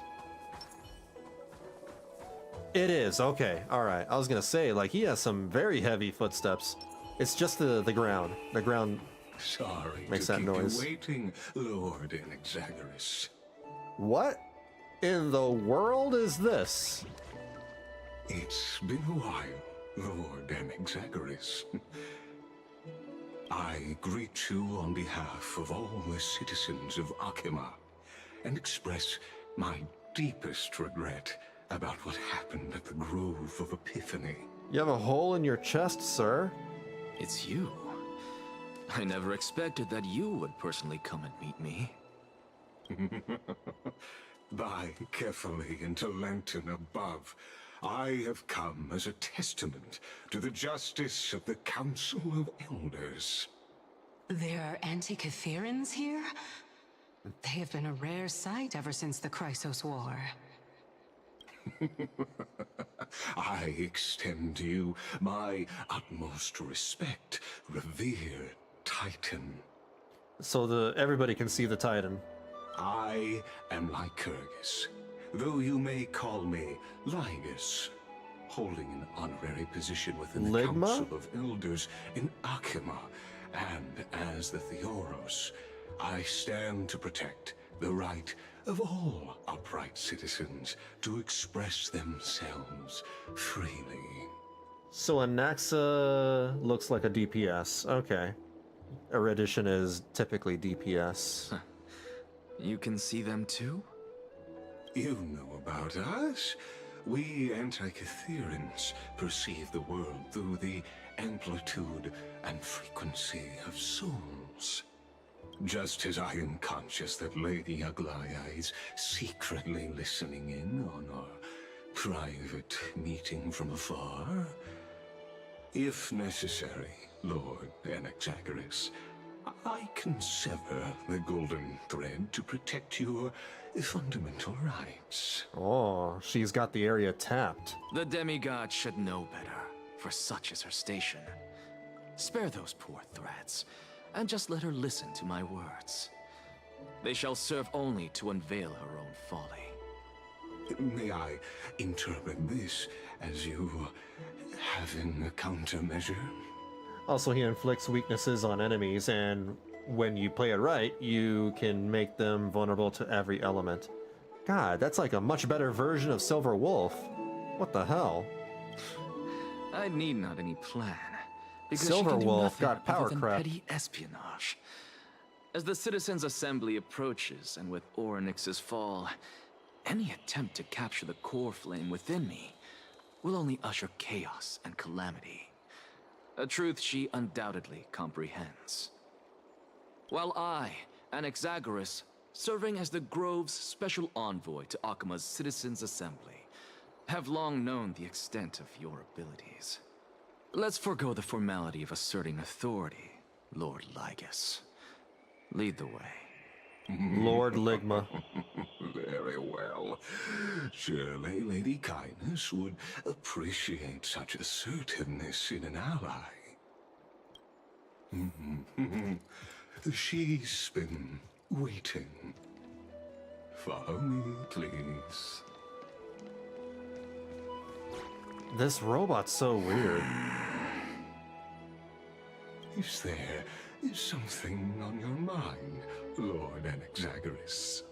I hope I'll be able to gather enough tickets to pull him too. Got Castorice, so this one is hopefully the next. Oh, you're gonna get both of them. So Anaxa as well. Nothing really. It's just a question that I contemplate every Good time luck. before I ascend to Dawncloud. For the Titans, It shouldn't be too hard. does the falling equate to death? Because they're kind of drowning us in, like, free pulls, right? They're giving us 1,600 Stellar Jades in a week or two through the mail. And then there's the other 20 pulls that they're giving away. So that's like a grand 30 total of free pulls on top of, you know, the events. Ah, a pondering truly deep. Time is on our side. Do you mind sharing your reflections with me? While all living beings must ultimately face their demise, Kefali has yet to meet theirs. Their journey continues unhurriedly along this long path. I'm waiting for Cipher. Cipher's my next one. Are you suggesting that Kefali may not have truly passed? Yes. For dying implies an ongoing process, an action, whereas death signifies a static state, a definitive termination. Yeah, I'm so hoarding those. Finish the minigame. We got. You already finished it? I am. We're talking about the Star Rail world thing, right? The cookie clicker thing, whatever it's called. I am taking it little by little. I am doing it, you know, like 5 or 10 minutes a day. I can't stomach more than 10 minutes of that. Oh, I hate it. I hate it so much. In contrast to mortals, Titans exist on a grander scale of space and time. On both thus servers! elongating their passage into death. The notion of their fall is but a misinterpretation born of mortal ignorance. How do you even have your sand? You must love those kinds of games. I can't do those games. They're so. I hate them. Ah, an intriguing concept, albeit challenging to substantiate. After all, Kefali has maintained a profound silence ever since the era Arasa, while scholars and priests alike have conveyed the message of the gods' imminent fall.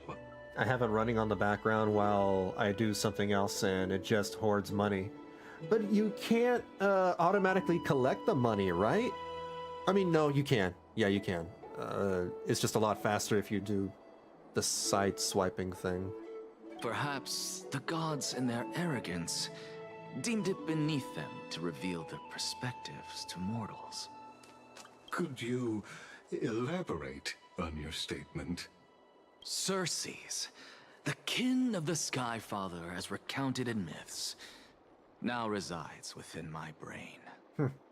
Were I to inquire, Kefali would have no cause to refuse. Ceres lives in Anaxa's head rent-free. Oh. That very well could be true. But what if the world-bearing Titan still chooses to remain silent? What if Kefali is just sleepy? In that case, the myths crafted by the people of Amphoreus are nothing more than pitiful jests.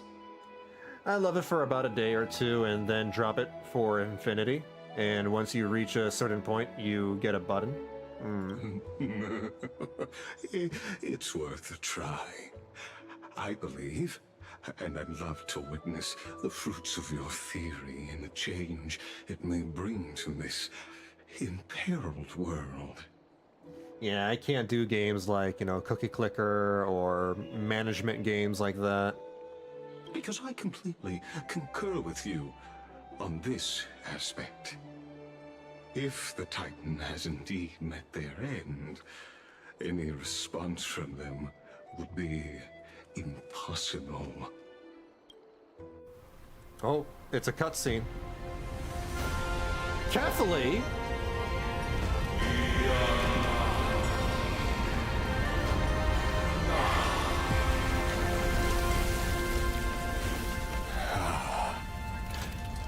Please, Professor.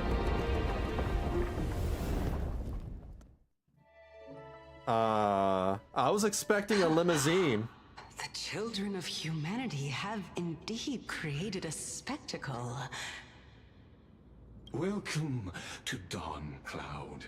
The atmosphere here carries a greater sense of solemnity than the mundane clamor of the Marmorial Palace, with entry permitted only to the invited. I like Ligma's voice.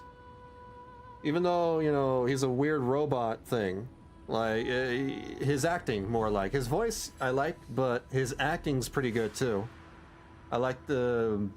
I don't know how to explain it. I just like his acting. Esteemed beings grace this place, and among them, I've received priests, scholars, warriors, and now we even have the honor to be in the presence of a Titan. Oh, what a joyous occasion! I love that. This guy's pretty good. I was playing Baldur's Gate 3 alongside it. That made it easier. I guess I can make it more palpable. Or palpable? That's not the right word. Palatable. Palatable. Once deemed a blasphemer, now a surrogate for revered divinity. The honor should rightfully be mine, shouldn't it? I'll notify Kindness and the others of your arrival.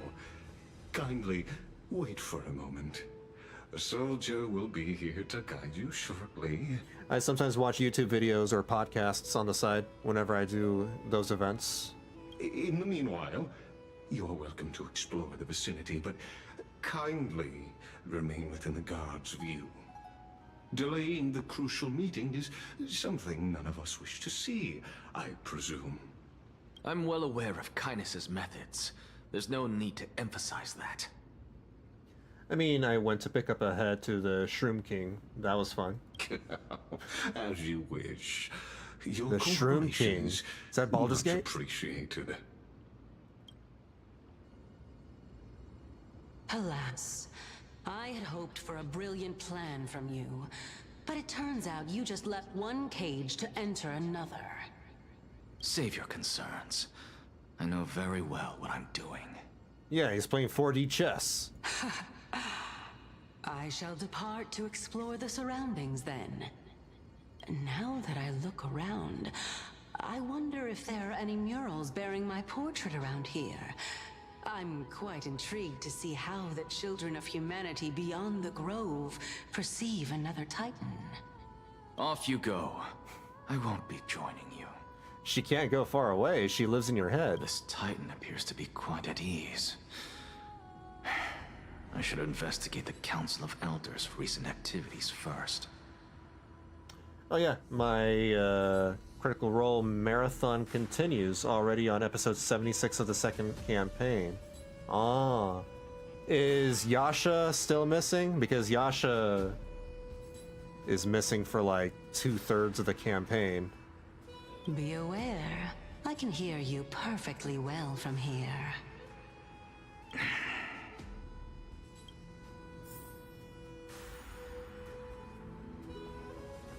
Oh. I have a gun. Wait, let's go this way.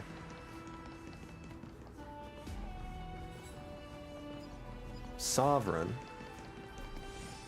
Professor Oh, Anaxa! what? Who? Where? What? Over here! Hold on, let me rewind time. There we go. All fixed.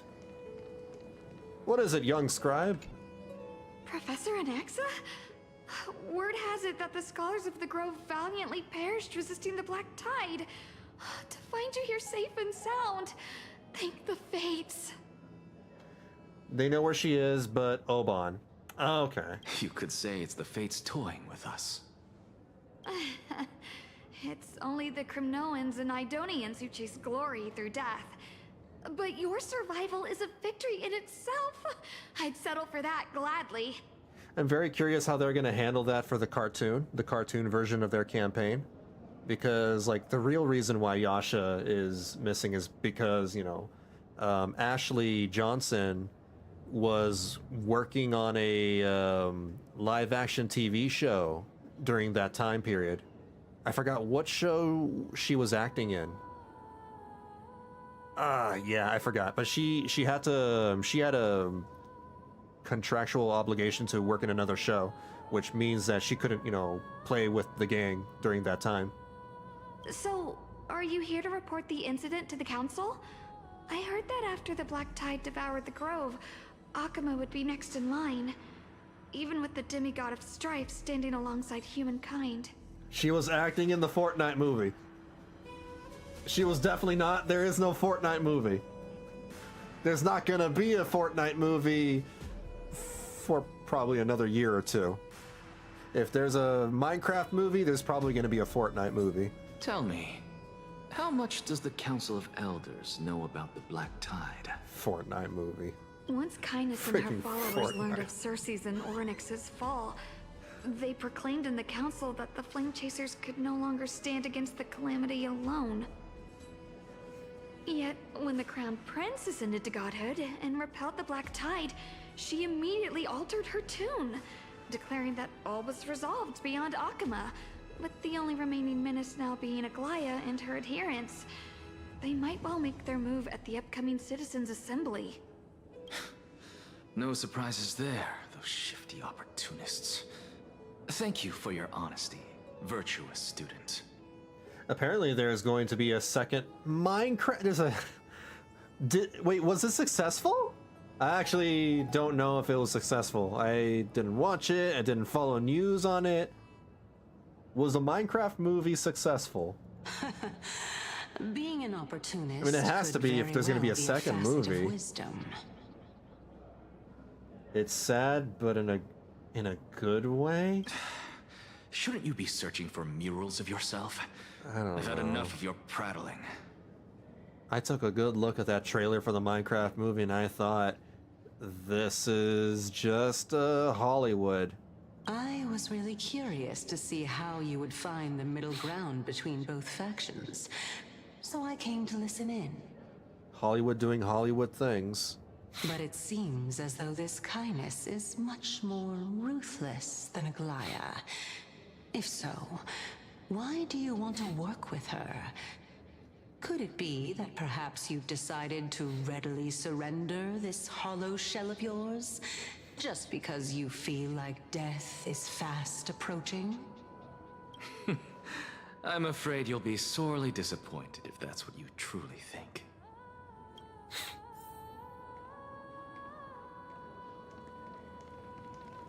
Could have been a blind spot she was busy with.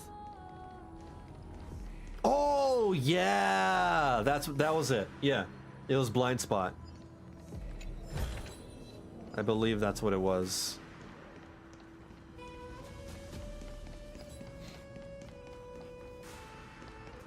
But after that, you know, she comes back full time as a regular member.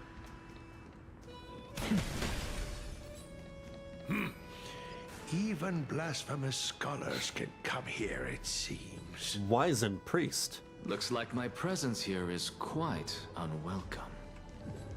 Well, then we have an answer for that. I missed.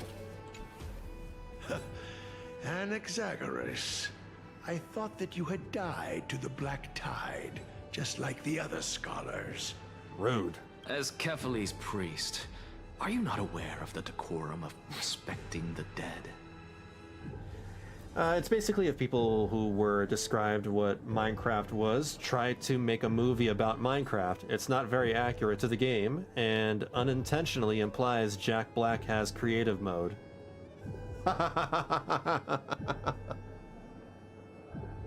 God. And it's getting a sequel. What is... Oh my god. This is just... Surely you jest. You blasphemous heretics are not worthy of respect from the Supreme Being. Let me remind you that you're currently in Dawn Cloud, so you'd better keep your deranged language to yourself.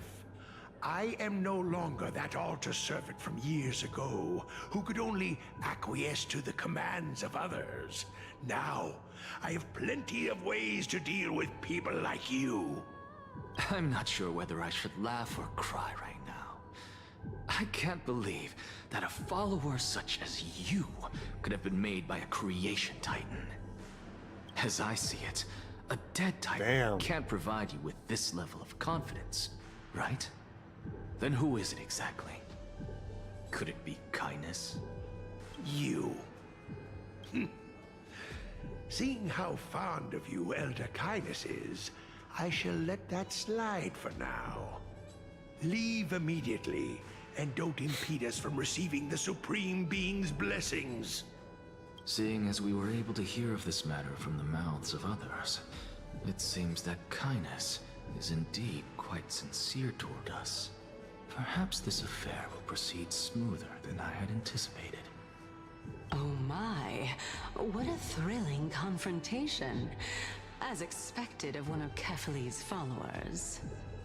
Are you praising or insulting him? Praising him, of course.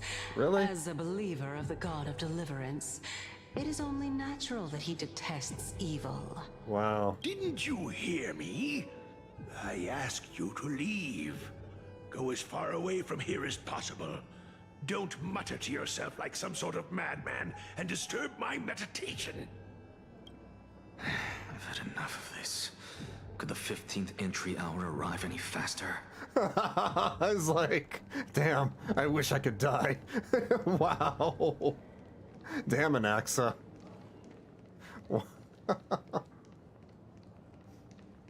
People I know that went to see the movie said they had fun. It was a simple movie, but not bad. Huh. I don't know. I never played Minecraft to begin with. Minecraft is just not my thing, but when I saw that trailer, it didn't really look like it was, you know, a movie that respected the original game, if that makes sense. I don't know, whatever. I think I would rather watch Super Mario, the Super Mario movie, or Sonic the Hedgehog. My. Oh. Every plant, every tendril, no, even every leaf could be the embodiment of Circe's. Yeah, I'm so excited for the whole gang being back together. Eventually, yeah. Campaign 2 is still my favorite campaign. As a result, mere mortals who did not know what the Titan actually looked like chose to paint them as a giant tree instead. Their wisdom was portrayed as fruit, to symbolize how they shared their knowledge equally among the masses. Such exquisiteness indeed. This mural is quite abstract. Yeah, that is definitely not something worth...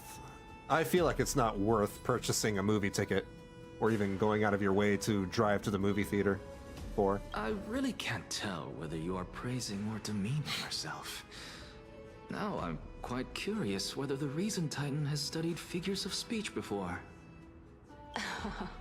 Of course I find such stylistic devices interesting. For all we know, this could be the answer to the question, what exactly are we? It's a deep question. Very philosophical. I, for one, am not willing to admit that I could look this ugly. Was this the reason why you failed in your attempt to refine my soul when you were ambushed at the Grove? Since you are aware of this, why did you save me back then? From my perspective, this point alone was enough to separate you from the average person. How do two lunatics coexist in the same brain? Therefore, is he referring to that himself? Your journey to Dawncloud this time is not just to seek protection. What, then, is the intention behind your actions?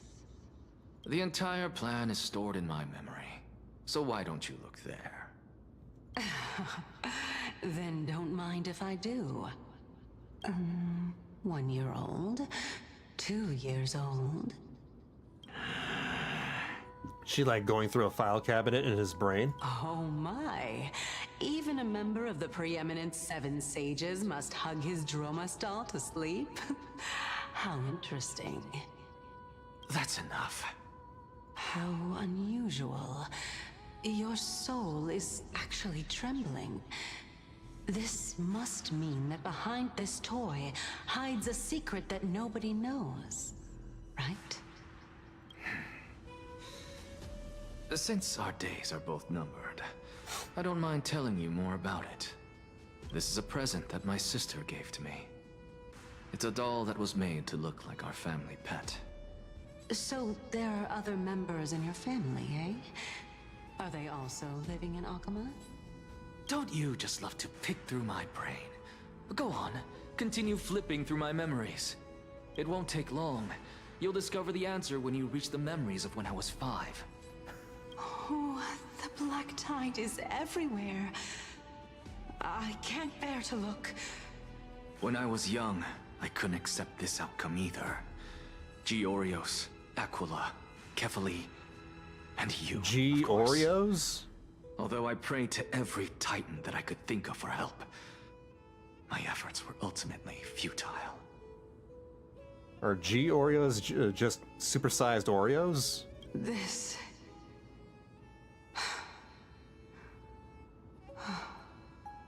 Could this be the inception of your research into alchemy? Indeed it was. Everything started from that verdant courtyard of yours.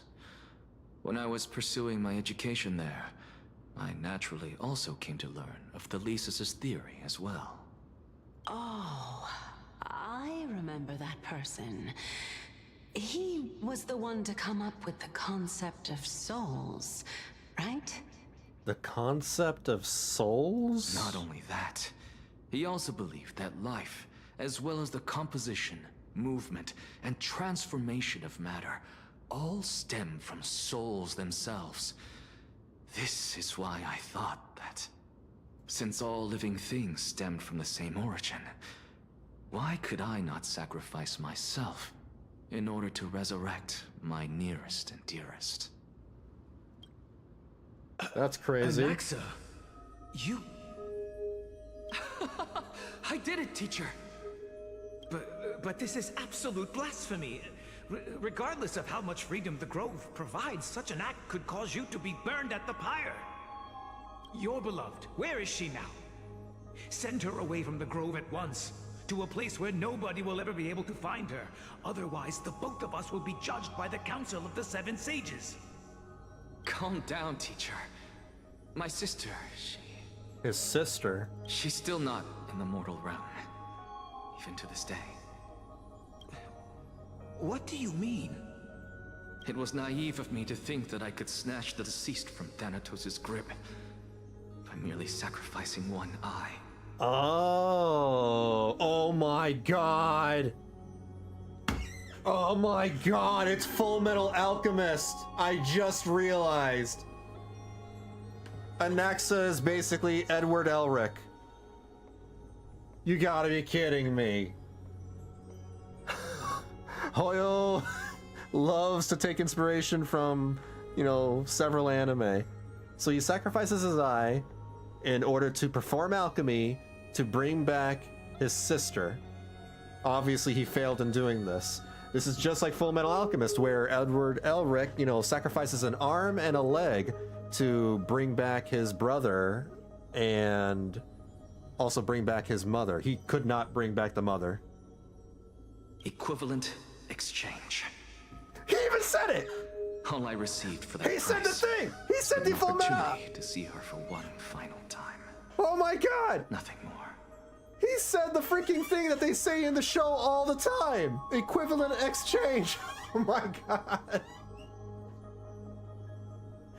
Now we're without the short complex. Just give it a few hours. Maybe, you know, he'll have a tall complex or something. I don't know. So it's the alchemist that is full of metal combined with the story of the flame chasers and the Elysian realm. Basically, injected that. Let it go, Anaxa. As one of my best students, Like, this is a blatant... I cannot watch you go down the wrong path without doing anything to stop it. This is blatant inspiration because he's an alchemist. He sacrificed a body part for a family member to bring them back to life, but failed. Never do something taboo ever again. Taboo. Don't disappoint the deceased. Equivalent exchange. And never harm yourself.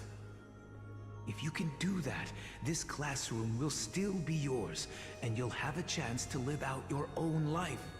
If anybody has never, you know, seen Full Metal Alchemist and they watch anime, you like anime, I definitely recommend it. It's one of the best anime of all time. It's incredible. It's very well written. Since I was able to see her one last time, I have no other desires. You're right, teacher. It's time for me to start a new life. Ed is one of my favorite characters from Epic 7. I am sincerely glad for you, child. Cool. Now then, what topic would you like to study? Alchemy. I wish to continue Thelesis' research. Oh, okay.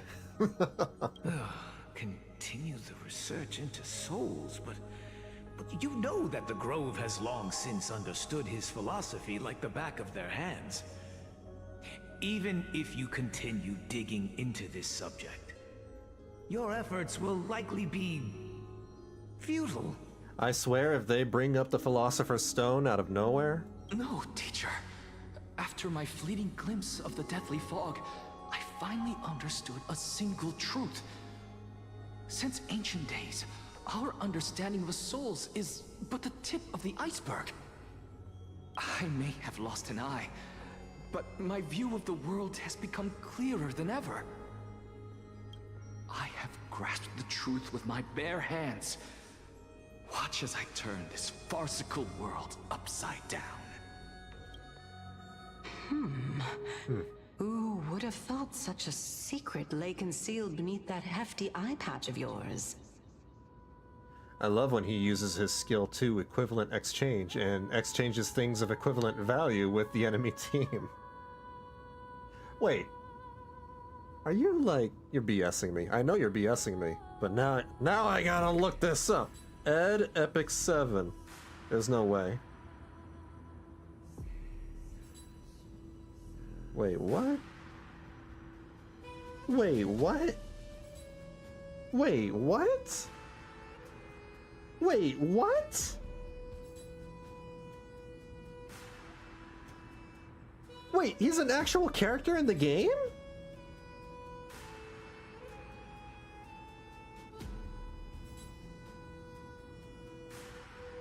I guess there was a collaboration event or something. Okay, well, never mind.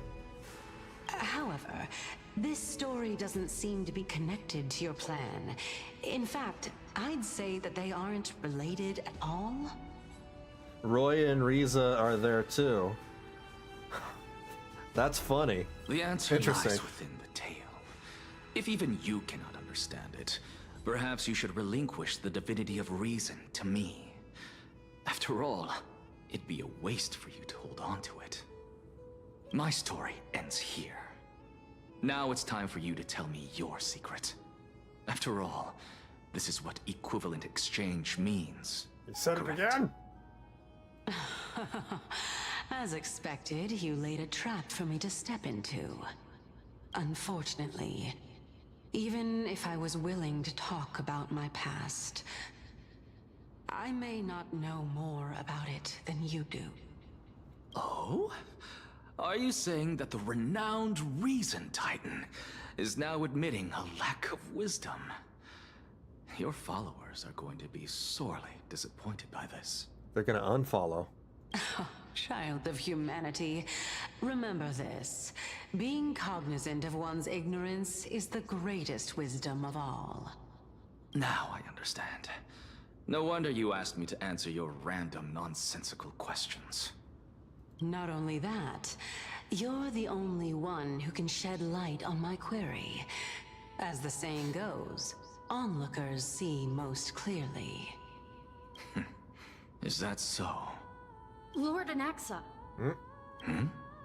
I saw you muttering to yourself and was wondering whether you were caught in a delirium of reflective thought. I'm sorry to interrupt you, but time is of the essence. He's talking to himself. I have a message from Lord Lygus. Lady Kindness has met up with the Council of Elders and is awaiting your arrival. So please depart forthwith. It's finally time. Interesting. So only the robot can see Cersei's. Strange. Carefully. The one who created the world, and the one who bears the world. If you truly have not met your end, how will you answer the challenges of those who defy you? I didn't expect you to agree to Lady Kindness's invitation. What a wonderful turn of events. To tell you the truth, there are many people who hold grudges against that Lady Goldweaver. Isn't that the Dromas draped in finery? The what? Avoid his gaze. I don't acquaint myself with blasphemers. Oh, right. Don't worry. He's too full of pride to pay us any anti-god. attention. Your nickname is Dromas as well? You must really like those creatures. It's his favorite animal. Don't judge.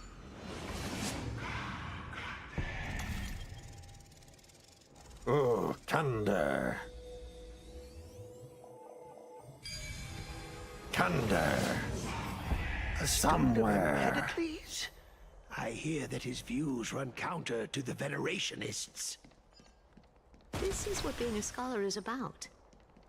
A collision of ideas only occurs when there are differences in beliefs, and it is such collisions that lead to progress.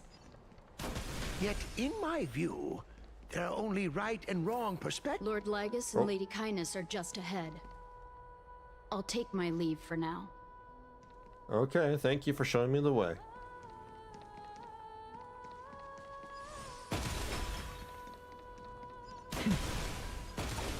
Just popping everything.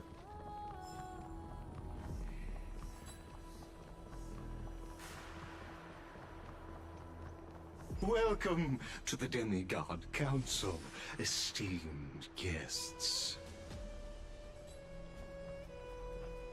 Elder Kindness. Lord Anaxagoras. Oh, I've heard so much about you.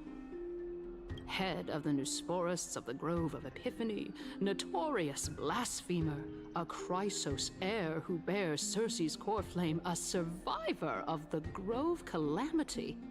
This NPC looks like they didn't, finish rendering or something. Like, they're only like 50 or 70% rendered. This NPC does not look good. Did I miss anything? Well, if so, please be so kind as to enlighten me. Since Lady Kindness is already well acquainted, Look at the massive difference between Anaxa and the NPC. Effort introducing myself again.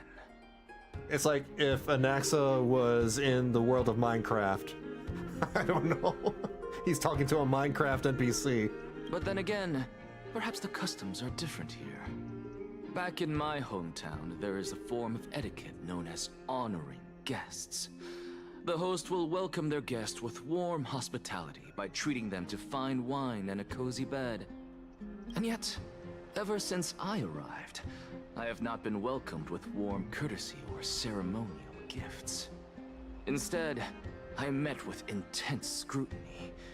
Even more absurd, the host has sharpened their blade and instructed their servants to lie in wait in the shadows. Perhaps you intend to cut open my heart, retrieve the core flame, and then hold a grand feast for all of the guests. Everyone, stand down. Thank you for understanding. I am but a feeble scholar who is not used to the stench of avarice and blood. Yeah, this is why you wield a gun. No need to be humble, my lord. From my perspective, your courage and gumption are worthy of the reputation of the Seven Sages. Your bravery is more than adequate to accomplish our perilous endeavor. So, you wish to start a war? Well, since the Chrysos heirs are calling for war, we will respond in kind. No, they aren't. Conflict is inevitable. Since Aglaya endeavors to suppress the virtuous commoners with blood of gold, we will not hesitate to display the rights and mettle the citizens of Akama are so entitled to. As to your question of whether peace is still a viable option, well, to that I can only say this. Everything hinges on the next citizens' assembly and whether they have a sudden epiphany amid the clamor of the masses. And since you, as a Chrysos heir, accepted our invitation, you have indeed given us a glimmer of hope. What brazen arrogance. What you're saying right now is worlds apart from what you were saying before you retired your cleaners. I don't deny it. After all, they're responsible for cleaning up any threats, and just a moment ago, you were on the side of the Chrysos heirs. But now that you're an ally of ours, we can continue talking somewhere else. As you know, these walls have ears. I was fortunate enough to have the opportunity to discuss a treatise about the Venerationists with your teacher, Empedocles. Yet, it seems you subscribe to the Nusporists instead, Lord Anaxa. Oh yes, the Nusporists is my favorite YouTube channel. With many detractors. It's normal for ideas to have supporters and dissenters, just like how there are two types of people in this world: geniuses and dimwits. Welcome back to the hub of the Demigod Council, Lord Anaxagoras. Surely you remember that countless eloquent orators have stood in this spot before and emerged victorious by stoking public sentiment with their words. And yet there have also been innumerable blasphemous philosophers who set themselves up for failure because they refused to defend their actions.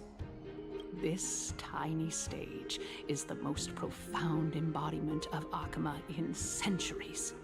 In 15 days, this site shall also become the most important, as well as the final turning point in Akama's history. May the both of us carry out our duties with honor and lead the masses back toward the Erechrysia, a golden age with no death, strife, or trickery. Oh my, 15 days and nights. That aligns perfectly with the date of your demise. Could such a coincidence truly exist? It's a little too coincidental. Using death to prove myself fits my intentions perfectly. What strong conviction you have, as expected of the hero who dared to stand up to the Gold Weaver. As expected, she misunderstands you. That's enough, Lady Kindness. Dispense with the niceties. I only accepted your invitation so that I can serve the commoners alongside the members of the Council of Elders. Don't test my patience with such superfluous formalities. Well, you say that now, but Surely you also require my aid as well, so that you can stay alive even when being pursued by the Golden Thread? You worry too much. She won't show her hand too freely, as she still needs to garner support from the masses at the Citizens' Assembly. Even someone like me can tell that only a sliver of her humanity remains. Surely you're not asserting that she will definitely act in a rational manner. As you're no doubt aware, Aglaia covets the core flame that I possess, which makes it the bargaining chip that allows me and the rest of you to negotiate with her. However, in return, I'll need the Council of Elders to support me as much as possible. Naturally, this includes the guards as well. What if, like, they do tradesies? They trade core flames. She gets a core flame that could, save Anaxa, and Anaxa can give the core flame to Aglaia. You're well aware how valuable Circe's like a core Pokemon trade will be in the era Chrysia that you are desperately pursuing. Talk is cheap, so you'd better act prudently as well. I understand. After all, this battle of wits is just a means for each party to acquire what they need. As long as your request is reasonable, the Council of Elders never shortchanges its allies. Since we're both intent on mutual cooperation, let's not mince words and just speak plainly to each other. Let us decide how much we can secure for ourselves and how much we're willing to sacrifice, like true philosophers, with our words and wisdom.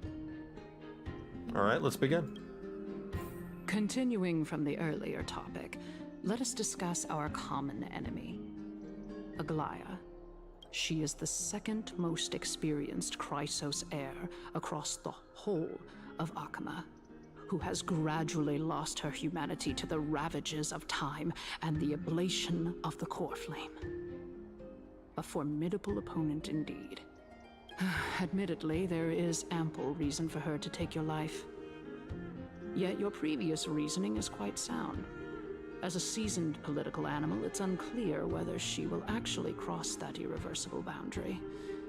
Moreover, she still needs you alive so that the Titan's trial can be completed. Is there anyone present who can swear by the sacred vow of Kefali and guarantee that you weren't in league with that woman before coming here? Are you just trying to pull the wool over our eyes and aid her in her savagery? Savagery, she says.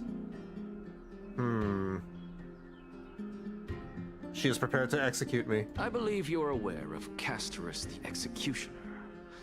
Long before I returned to Akama, Aglaia had already dispatched her to monitor me. If I weren't able to reach this place in time, I would have been forced to meet Thanatos first. As compared to a comprehensive plan with uncertain results, if you decide to cut open my chest and remove the core flame, wouldn't that settle her nerves even more? Everything is in place. She just needs the right timing. I understand what you mean. At the very least, the both of us agree that this tyrant who wallows in extravagance and greed is the greatest threat to achieving peace in Akama. The Council of Elders is willing to defend your right to live, just as we defend every oppressed citizen.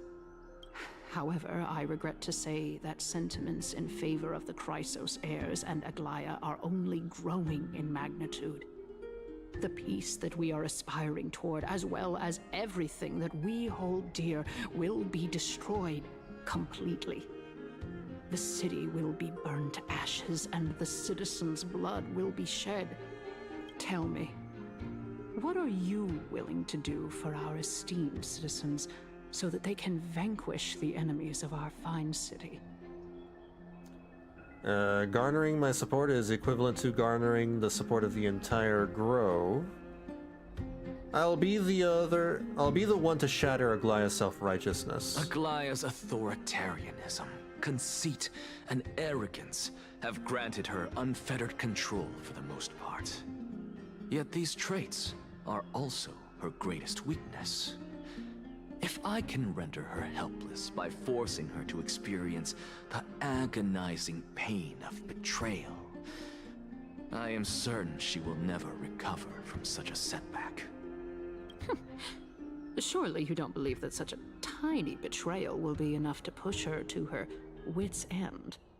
What's more, there are many who remain silent, merely watching to see how much chaos I can unleash. Not to mention, you know full well that the Chrysos heirs have never been a united front. In the name of Kefali, Akama thanks you for your sincere and valuable thoughts. At this stage, it's clear that you and I understand the benefits to be won from this discussion. Let me put it plainly. The Council of Elders has always been renowned for its fairness, and that fairness is built on a foundation of sincerity. What a load of bullshit. The Council of Elders has vowed to all citizens of Akaba that it will always remain loyal to them. As for you, my lord, how will you guarantee that you will be able to live up to such earnestness and will not betray Akama's indomitable citizens when the opportunity presents itself? Just as you now betray Aglaya when it suits you. How absurd. Surely you jest. My loyalty does not need to be proven. The fact that the Council of Elders is asking for proof of my loyalty is itself akin to a form of betrayal. I am incredibly honored to have witnessed the both of you bury the hatchet in a civilized manner. However, A little I too am civilized, afraid if you that I ask must me. interrupt for a brief moment. They should be bashing each other's heads in. They should be fighting to, fighting for glory. As the Theoros, I have observed the following. Fighting to see who's right. Lady Aglaya, the Goldweaver, is currently on her way to Dawncloud. Oh. Well, I do believe that we might have a slight overabundance of guests today. Feeling dissatisfied, Lady Kindness? Despite the Council of Elders' lofty residence on Dawncloud, it must still tolerate the whims of the Chrysos heirs. So you were holding back just now. Seems like you are better at playing this game than I. In any case, I'm glad that she's arriving here. So tell me, Anaxagoras, now that you're an ally of mine, if Aglaya were to demand that I hand you over, what should I do? You can do as she says. Tell her that the Council of Elders merely wished to chat with me and had no intention of offending her. However, by doing so, the authority of the Council of Elders will be as thin as papyrus that has been soaked in blood. Not only can it be destroyed at the slightest touch, but the Council will also lose possession of a valuable core flame.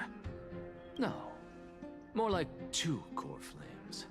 After all, at the next Citizens' Assembly, that young lady who is synonymous with death will also be standing on our side. Oh? How can you be sure of that? Yeah. Is that of importance to you? All you need to know is that I have a plan. In my opinion, you should be more worried about the impending threat. If Aglaya can seize me in full view of the masses today, she could also dismiss the entire Council of Elders in one fell swoop tomorrow. If that happens, the discussion that we've just had will turn into an utter joke instead. Is this the outcome that you wish to see, Lady Kindness? Fine. I will handle this matter appropriately. But you do best to remember this. Fool the people and karma will be on your tail. I'll overlook it this time, but don't count on there being a next time. Unless, of course, you crave cruel punishment and consider suffering the perfect state to ponder the true nature of souls. Well, what do you know? That happens to be one of my rare talents. We shall see, then. I've got to say that you've managed to really impress me again. But shouldn't you be going after more? Dying to know what I'm after, hmm? I mean, I'm the reason Titan after all. It is in me to ask and seek answers. I just want to get out of here already. Easy there. You'll learn the answer soon enough.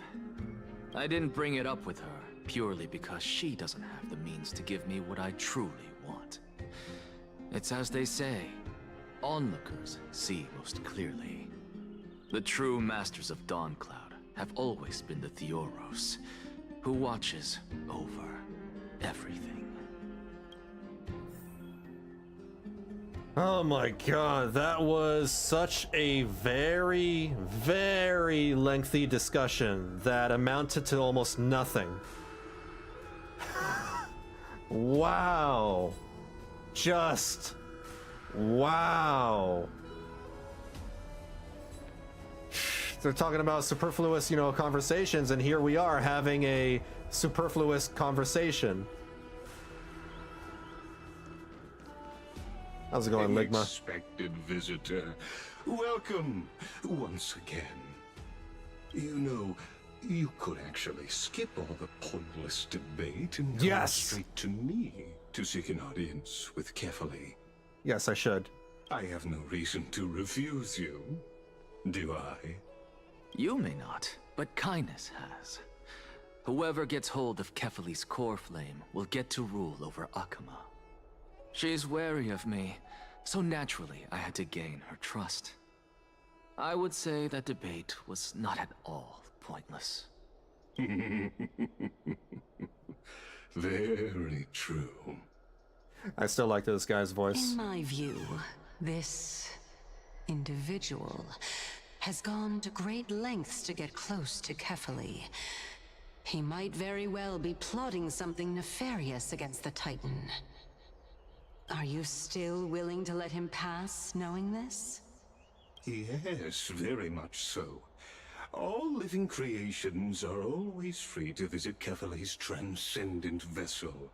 This comes with being the World-Bearer. How convenient it is to be able to hear what they say. It is truly my honor to speak to a venerated Titan in person. Please, go ahead. Let me join you both on this journey. Oh, a bygone myth tells of an occasion where Kefali once answered their followers' questions on the peak of the Holy Mountain. Their followers have since believed that scaling this Titan cliff is one way of being with the god. Hold on. Hear that? It's not every day that you get to climb a mountain with Circes. You should sing me a hymn of praise. Why would I? Why would Anaxa? Titan hymns are beyond me.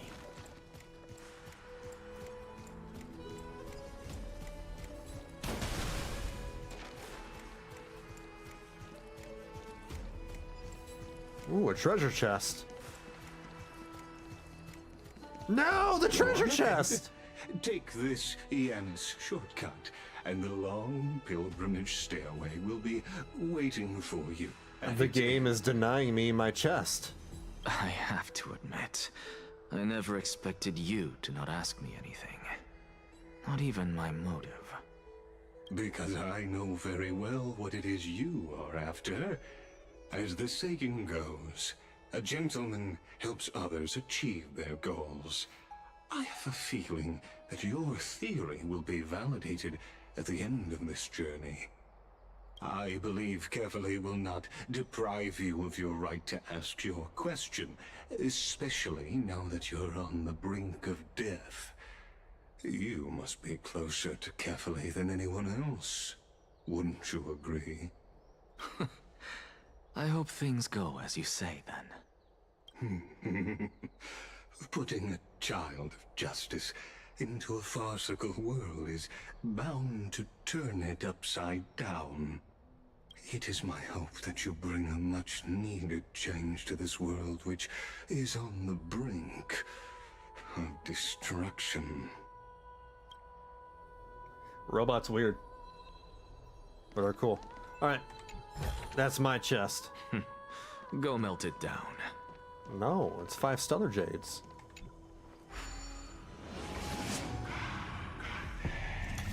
Oh, Kande.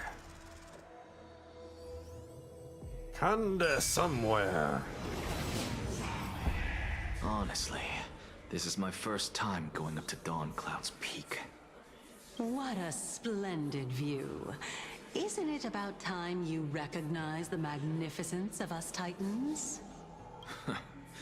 Well, I don't see how this place is different from those temples in the city. All they have are magnificent facades. And even though I've come this far, I'm still doubtful about getting useful clues from him.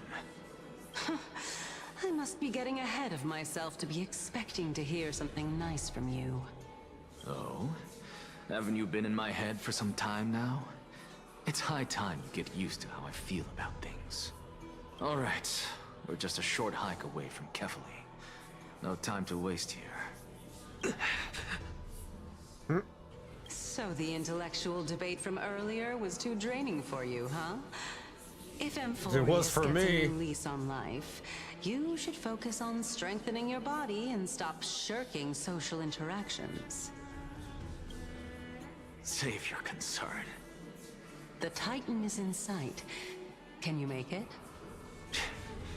Why? Are you going to carry me up if I were to fall now? I know how far I can go, so just hold your tongue and come along. Fine then. I guess I won't say any more. I'll just wait till your soul dissipates completely to gain control over your body. Wait. Who is that? Circe's? The Circe's is over here. Hey, look at that. Huh? What should I be looking at? Am I hallucinating? Or do we even get to see souls when we're close to dying? But Circe's is over here.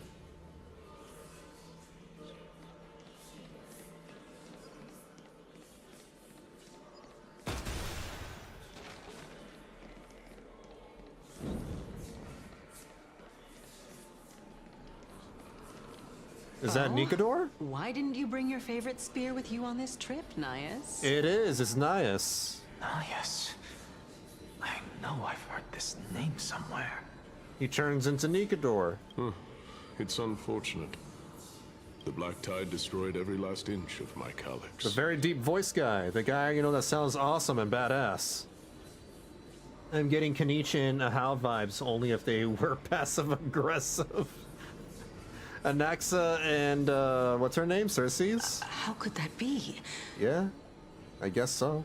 Even a creation of Georios, from their prized ores and molten fire, couldn't escape the fate of destruction? Now I just want to see Anaxa, you know, punt Circe's into the sky like Team Rocket. Hey, Circe's.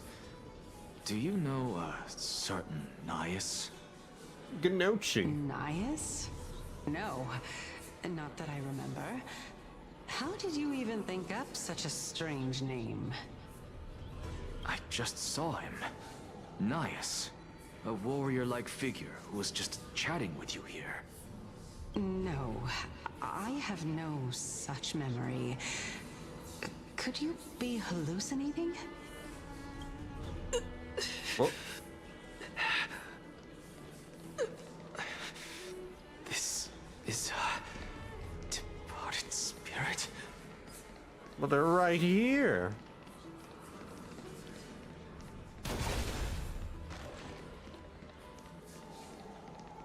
Interesting play. What the hell? There's more spirits, ghosts.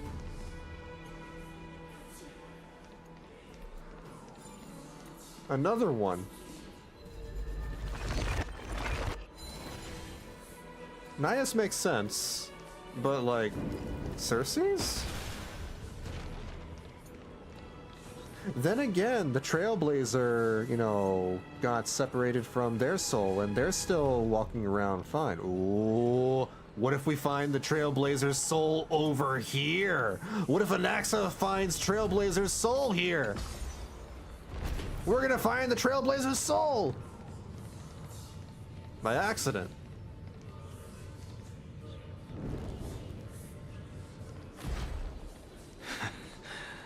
You two again.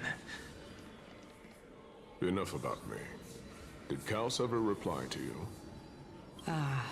Well, regrettably. Seems like the price of becoming a demigod is a lot heftier than we thought. Kaos. Demigod. I've never heard of this person. Which Titan's authority did he inherit? Look on the bright side, Nias. Since we've come all this way, I doubt he'd snub his old friends, would he? Let's just hope we mean as much as the world to him. Hey! Are you seeing that same hallucination again? Wait, but Trailblazer not being alive makes no sense. Castorice kills us in 3.0 if we get all of Aglaya's questions wrong.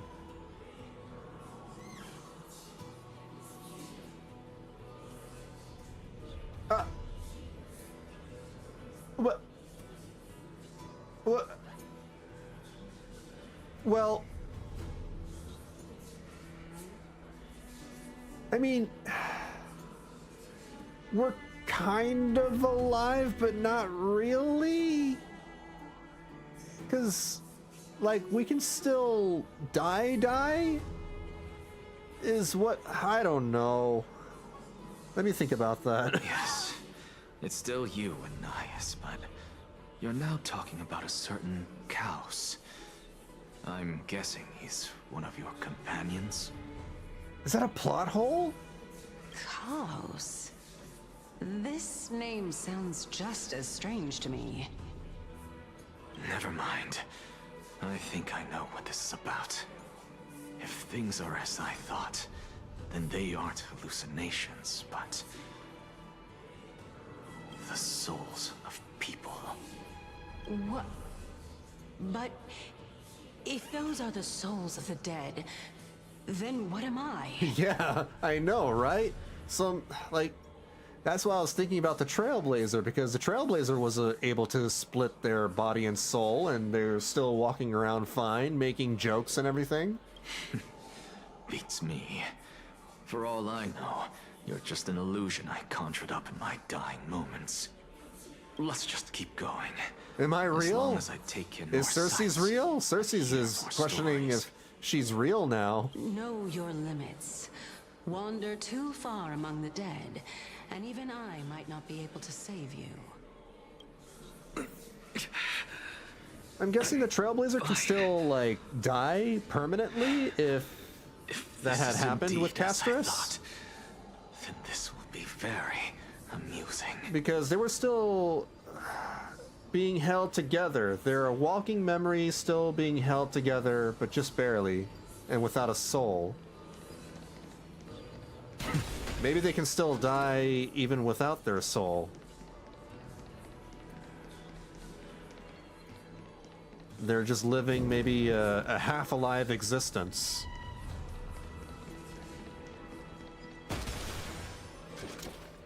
But Castorice can touch us, and we became a memory at the very start of the story. Yeah. Yeah. Freaking hell. That makes no sense! I don't get it! Hold on. I'm trying to rationalize this, but like...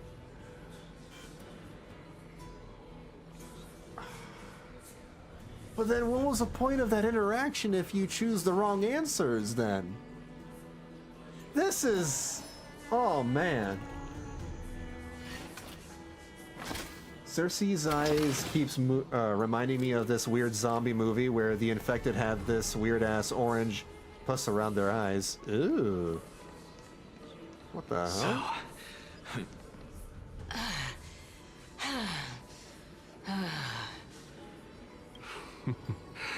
Can you keep going? without context, if you're just listening to this without seeing anything,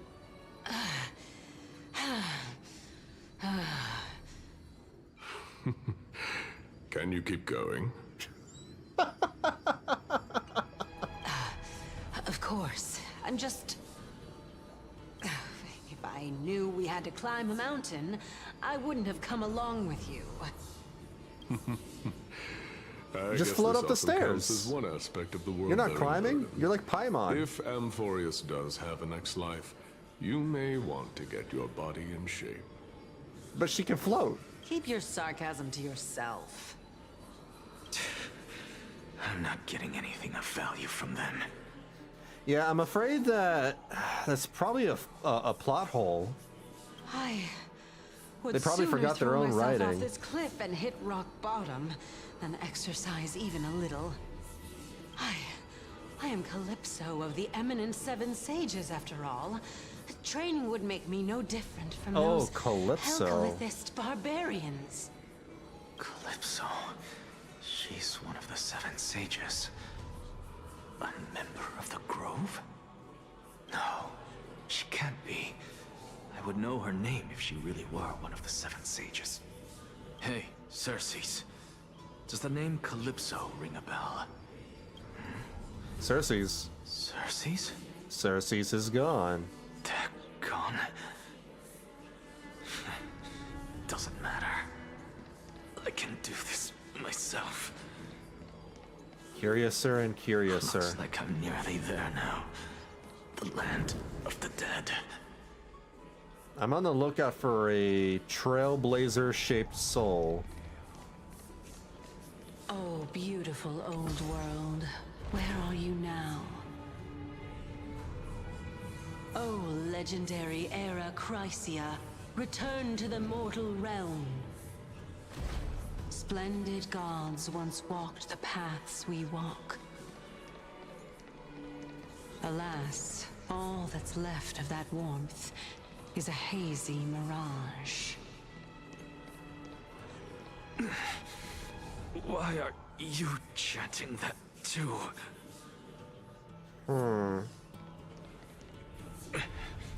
We're here, finally. So, I don't get to ask the Titan my question, but all of you make for a pleasant surprise, nonetheless. Very well then, let me uncover the truth for myself. Did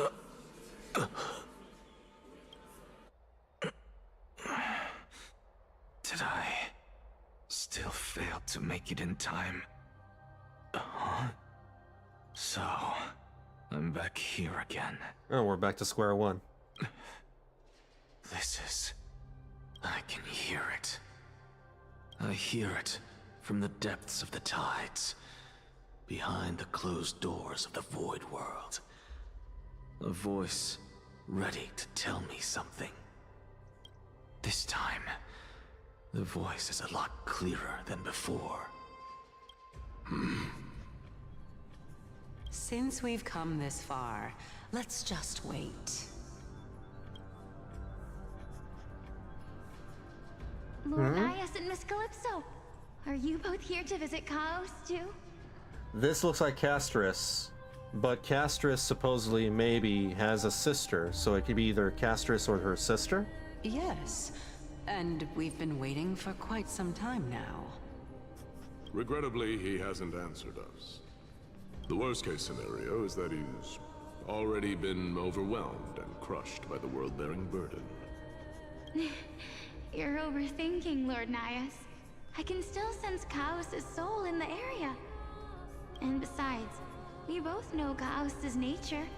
A deliverer like him wouldn't fall so readily, much less give up on all that he holds dear. Isn't that so? Yes.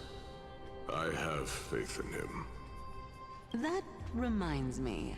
Why are you making this trip alone, Polixia? Polixia? Oh, my sister needs more time to make sure the flowers are fine. Castorice and Polixia. Maybe. Such a pity. Both of you have hearts kinder than anyone else. Yet you are born only to take over Thanatos' divinity. Everything that I see and hear this time has left me shaken to the core. What may seem like a mundane conversation is in truth a once-in-a-lifetime exchange that has revealed the ultimate answer to Cersei's question. The conjecture has taken shape and must now be solidified into a theorem. Next, I only need to seek verification from Kefali. By doing so, I can answer Cersei's question and reclaim my body. But no, I will not do that. That isn't important. Because another one of my conjectures, one that I have always dreamed of proving, has been proved right this very instant.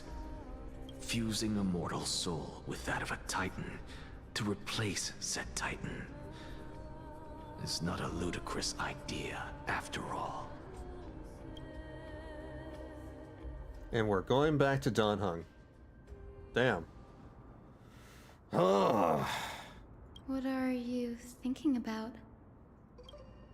Just amazed at how this towering tree is Cersei's divine body. It's a majestic sight. Is that so? You don't look the slightest bit amazed, though.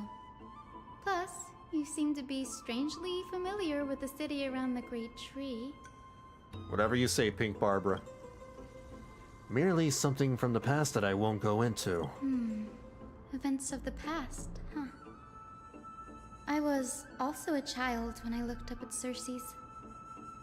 Their leaves and branches reflected the sparkling stars. And their trunk was like a pillar that supported the sky and ground. I stood at this very spot back then, imagining the day when I could climb to the top of this tree. Because I would be the closest I can be to the sky at that spot. You're a sky priest, yet you study at a place that is home to the Reason Titan. That's rather counterintuitive. Don't read too much into it. Yeah. I mean, can mortals even hope to reach Aquala's realm? Yeah. They're a strict and draconian god. Nothing like Cersei's.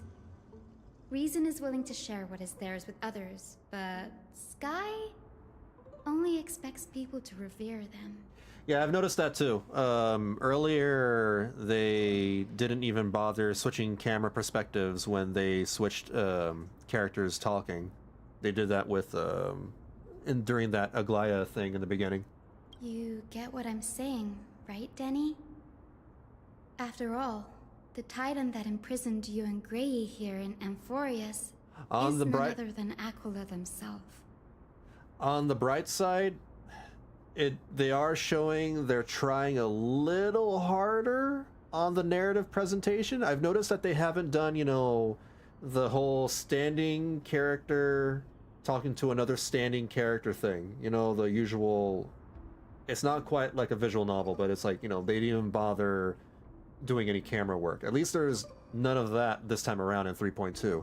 That said, this is still pretty lazy. They still got to improve on, you know, on this. Gods, I forgot this cotton candy exists. Hyacine, yeah, she's the healer. She's Pink Barbara. Yeah, I didn't count on provoking the ire of a local god. But there will always be people who dream of soaring towards the sky. The Grove has a wealth of research on Aquila, and that is exactly what we are here for. It's just... I never thought Grey would meet with something like that before we set off. As a physician, I should have been there by his side. Bad luck tends to come in streaks, so don't beat yourself up over it. Besides, Aglaya needs you here to uncover the truth behind what happened to the Grove. Let's just make the most out of this trip and keep a lookout for any documents related to the Death Titan. They could be useful to Vanillabean. Yeah, there's no rest for the weary, huh? No rest for the wicked. In any case, what we're looking for could be anywhere in this enormous grove. Let's split up to cover more ground. Danny, with your skills, I'm sure those monsters born Danny? of Black Tide will pose no threat to you anyway. Danny. His name is Danny now. Danny Hung. What about you? Will you be all right on your own?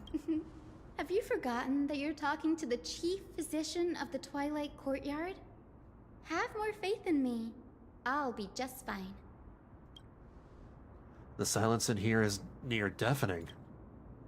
With the vast amount of knowledge it holds, this academy is akin to a labyrinth of information. Even the cleverest of scholars would easily lose their way in here. I should gather my thoughts before heading in. How to leave Amphoreus? In the myths, Aquila the Titan, who reigns over the domain of the skies, is a colossal bird that overlooks the world beneath them with 100 eyes. As long as they continue to soar above the clouds, the people of Amphoreus will remain trapped on the ground.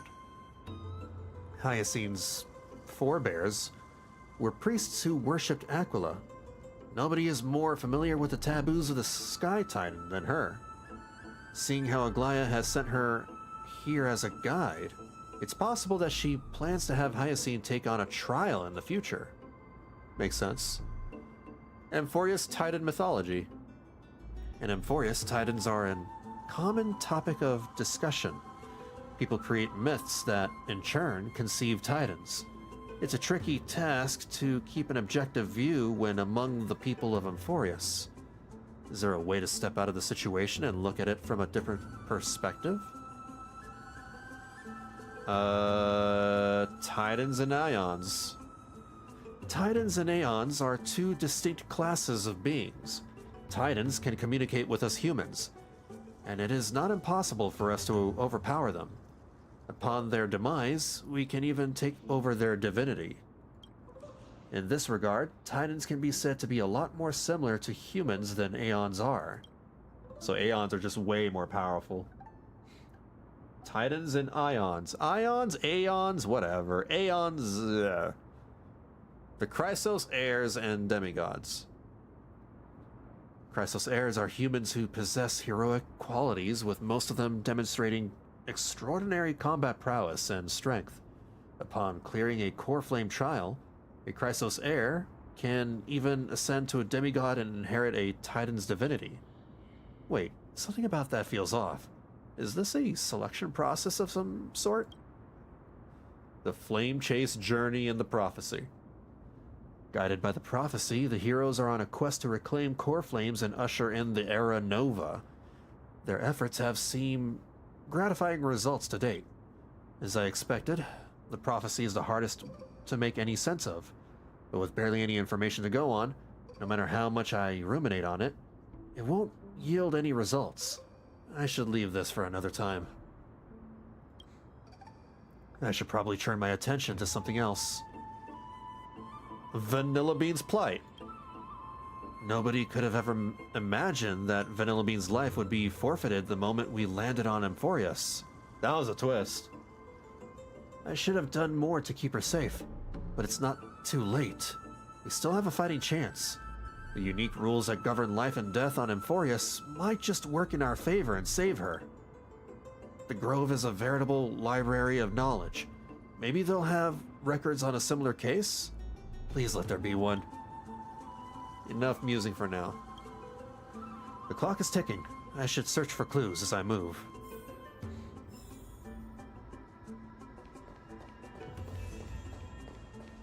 Moving on. Man, there was no point in me changing characters during Anaxa's point of view, because we didn't fight at all. There was no combat. It's been almost 3 hours, and there has not been one combat situation. Typical Honkai Star Rail.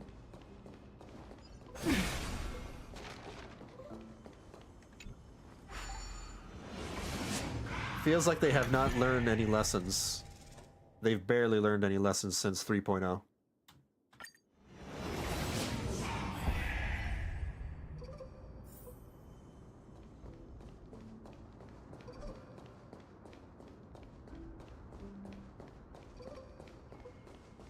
Run over here.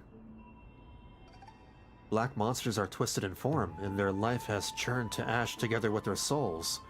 It's impossible to figure out their form when they were still alive. These are the remains of a black tide monster. Does look different from the Titankin from up close. What's that underneath it? A scroll? Words on a paper!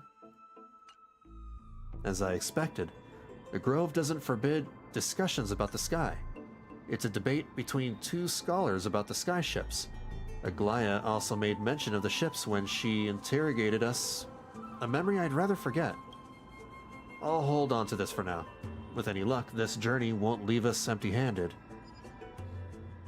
Surely 3.4 is when we get that Honkai quality presentation. Nah, and then by then we'll be like, oh, 3.6 for sure, right? 3.6. Not 3.8. It's it is getting rather cumbersome. And I'm getting closer and closer to wanting to just treat this game as a visual novel instead of a game that I regularly play. I'm just waiting for more games to come out. Games that I'm interested in playing. Like Ananta, Arknight's Enfield, the new Kaleido Rider game, even Blue Protocol. I'm just waiting for something, you know? Until I bite that bullet. That's Hyacine? Why is she surrounded by so many monsters? As much faith as I have in her, it's probably a good idea to help her out there. Really now? This is way more trouble than I could have asked for. No, they're chill. See that? The monsters are not attacking. They're just, you know, they're just talking about stuff. Need a hand? Or you could sit back and watch. I can't tell if you're serious or not. But being hard to read isn't without its perks, I suppose. I'm kidding, Danny. Lend me a hand, pretty Danny? please. Danny? All right, now let's get him.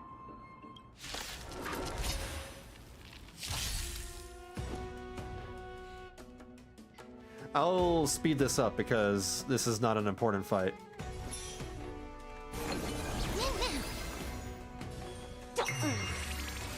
Please cherish this time. That said, I want to see Castorice's, you know, battle animations in 1x speed. Please, wait here. Cool.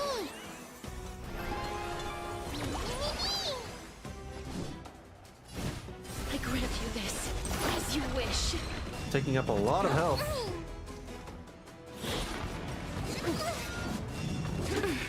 That's all you got?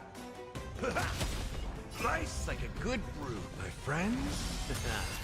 Indulge yourselves! Nice.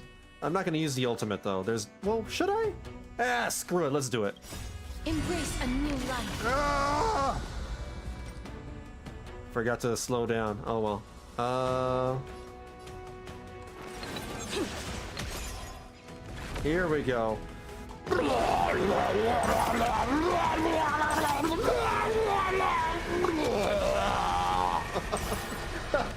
only wish that death may protect us. That's fun. 411th. Whoa! 411,000 damage. Jeez. That's almost as good as my Herta. Almost on par with Herta. That's insane. This place is practically in ruins. What happened? There shouldn't be this many monsters here. The Black Tide is remarkably quick to detect the light of Amphoreus. So or rather, the blessings of the Sky Priest in me, might have unknowingly called them to me. Now I can't help but, you know, picture the dragon that Castorice summons is just throwing up over everybody. Anyway, never mind that Just for now. magic vomit. Here, you might want to have a look at this. Magic death I found vomit. it around here and thought it might be of interest to you.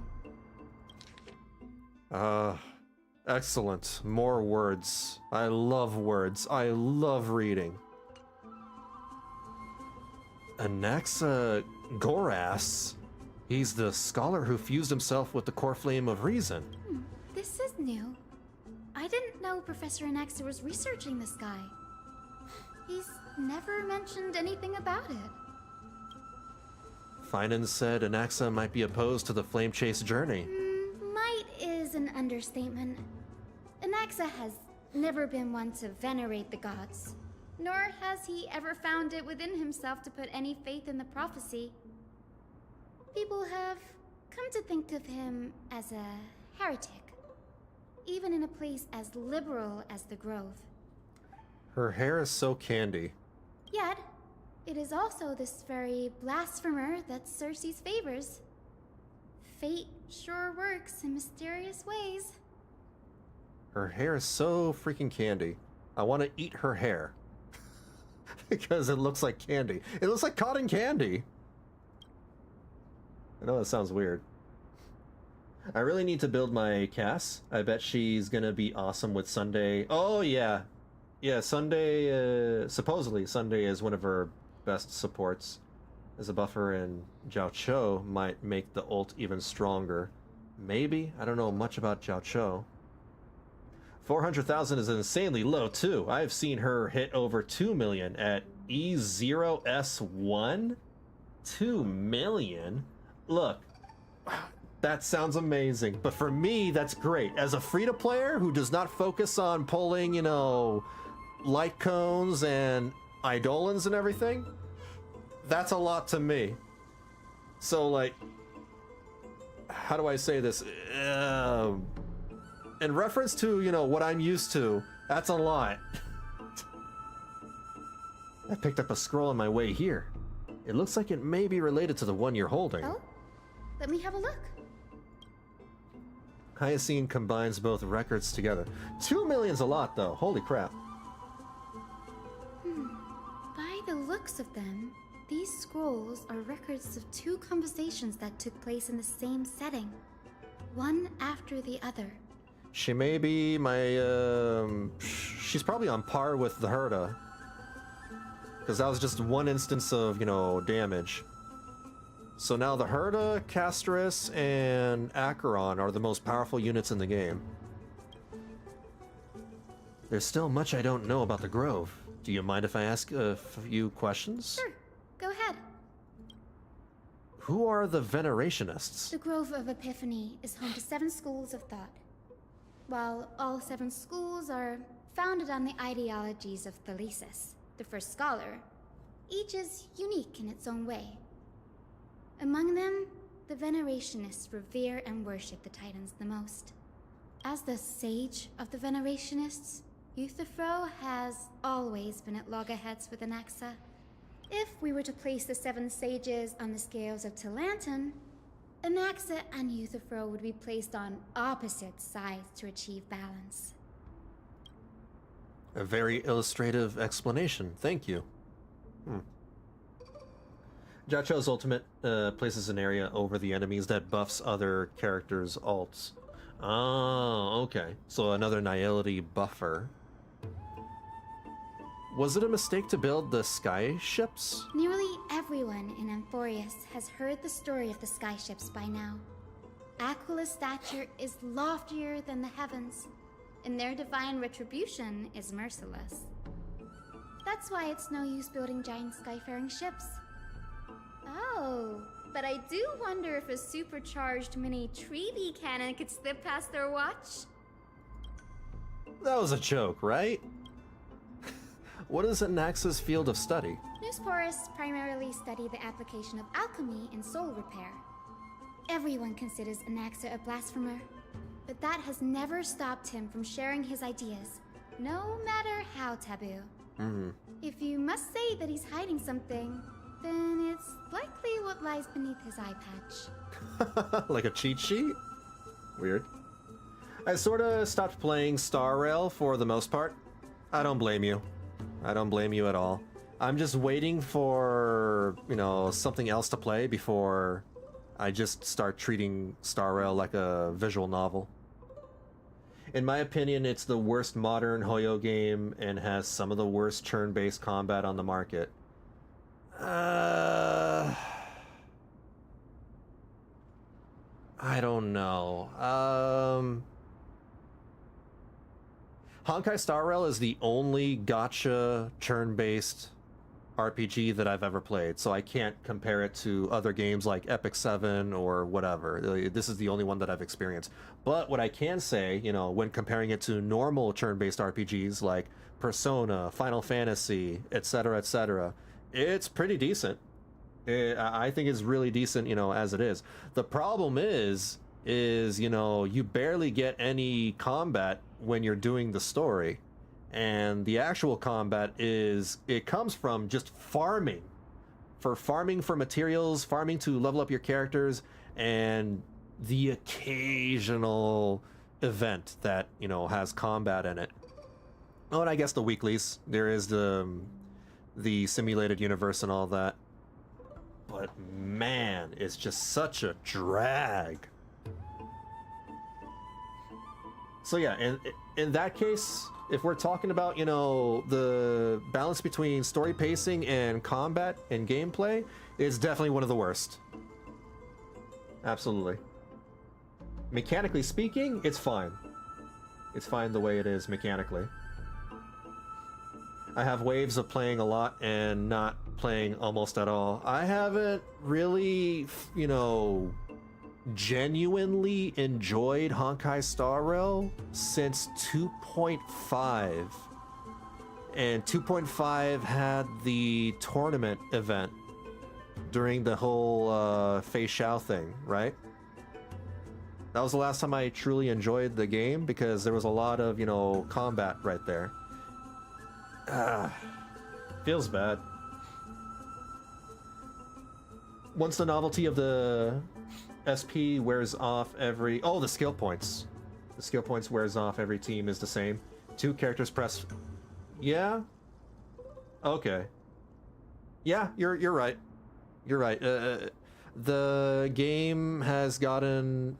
I wouldn't say it's easy, but... the meta has gotten stale. For sure. And there are characters that, you know, step on each other's toes that seem like they're copies of others. I know Jiaoqiu and Fugue are different characters, but on the surface, they seem incredibly similar. Anaxa often says that every failure brings us one step closer to the truth. Perhaps, to him, the crash of the skyship carries a different interpretation. The firmament is not impenetrable. On the contrary, it was precisely because the skyship represented the first step toward breaking free from the shackles of the earth that it provoked the wrath of the Sky Titan and brought divine punishment upon itself. It's a shame that the majority of the Grove's research on Aquila was headed by the Venerationists, with sacrificial rituals making up a predominant part of their findings. Discourse about more esoteric subject matters in relation to Aquila dwindled even further after the skyship incident. So much so that even the scroll is completely new to me. Don't worry about it. We'll just collect everything we can find on the Titans for now. There's something else that's caught my attention, though. This says that Anaxa is conducting secret experiments of some sort? That's what I'd like to know. What are these experiments he's involved in? Even I, the assistant lecturer, know next to nothing about them. I have a bad feeling about this. Could there be more to what happened at the Grove? Oh! I didn't even... Okay, cool. Got it. Oh, another one. Let me have it. What is this emoji? This emoji makes no sense. It's half... It's unfinished. I don't understand. Yeah, Genshin and Honkai have... Oh man, they're in a very rough spot.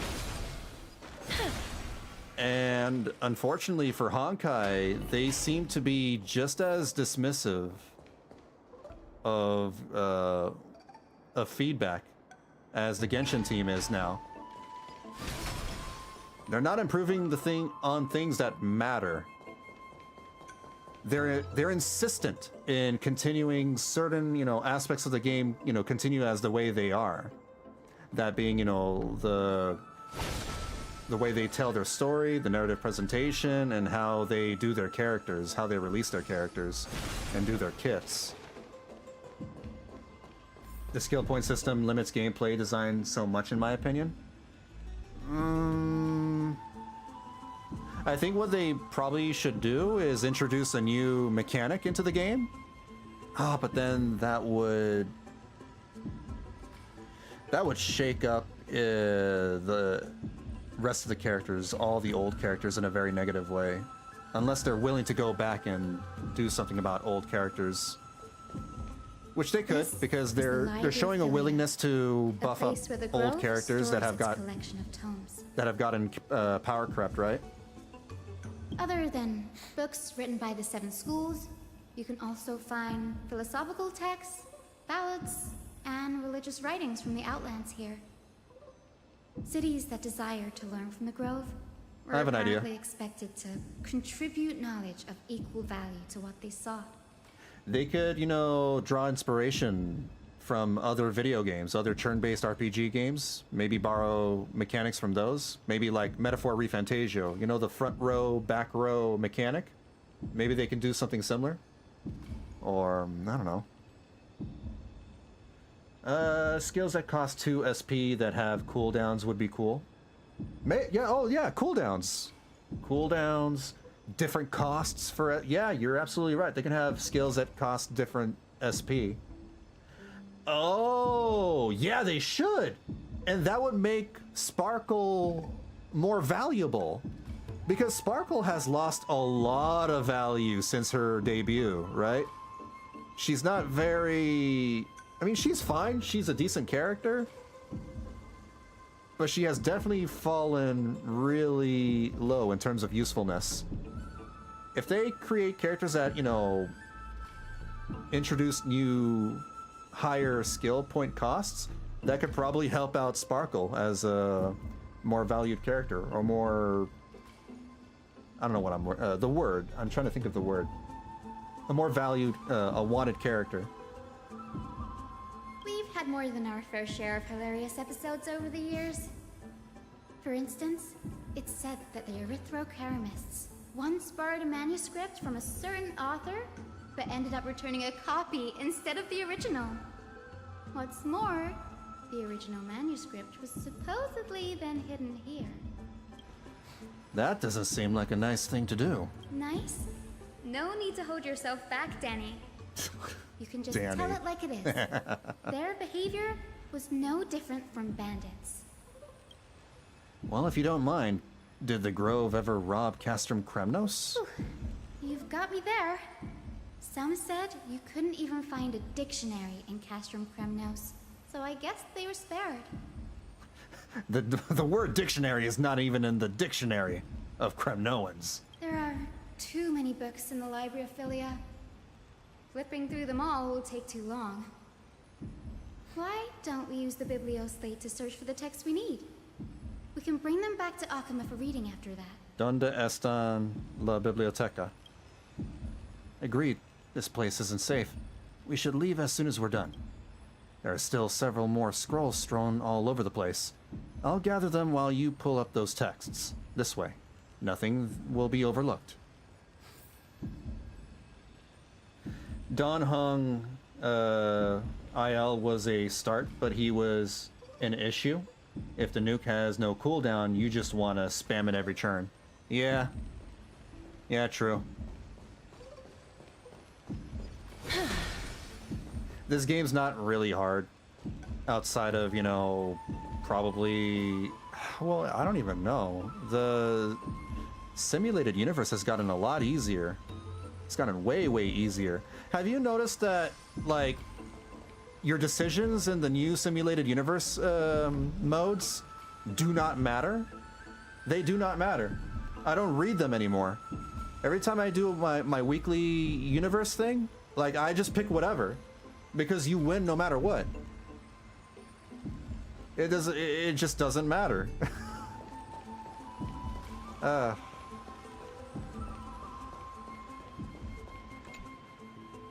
That's my experience anyway. These are complaint letters from the scholars about Anaxagoras, the blasphemer. There's a thick stack of letters. Based on the dust accumulated in the perfectly intact seals, the complainee did not even bother opening them and just chucked them aside into a corner.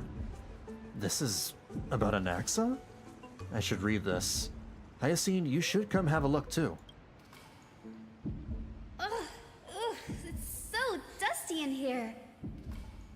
Whoa. Are these all complaints about him? Huh. I can already see what they must have written. Anaxa has no respect for the gods.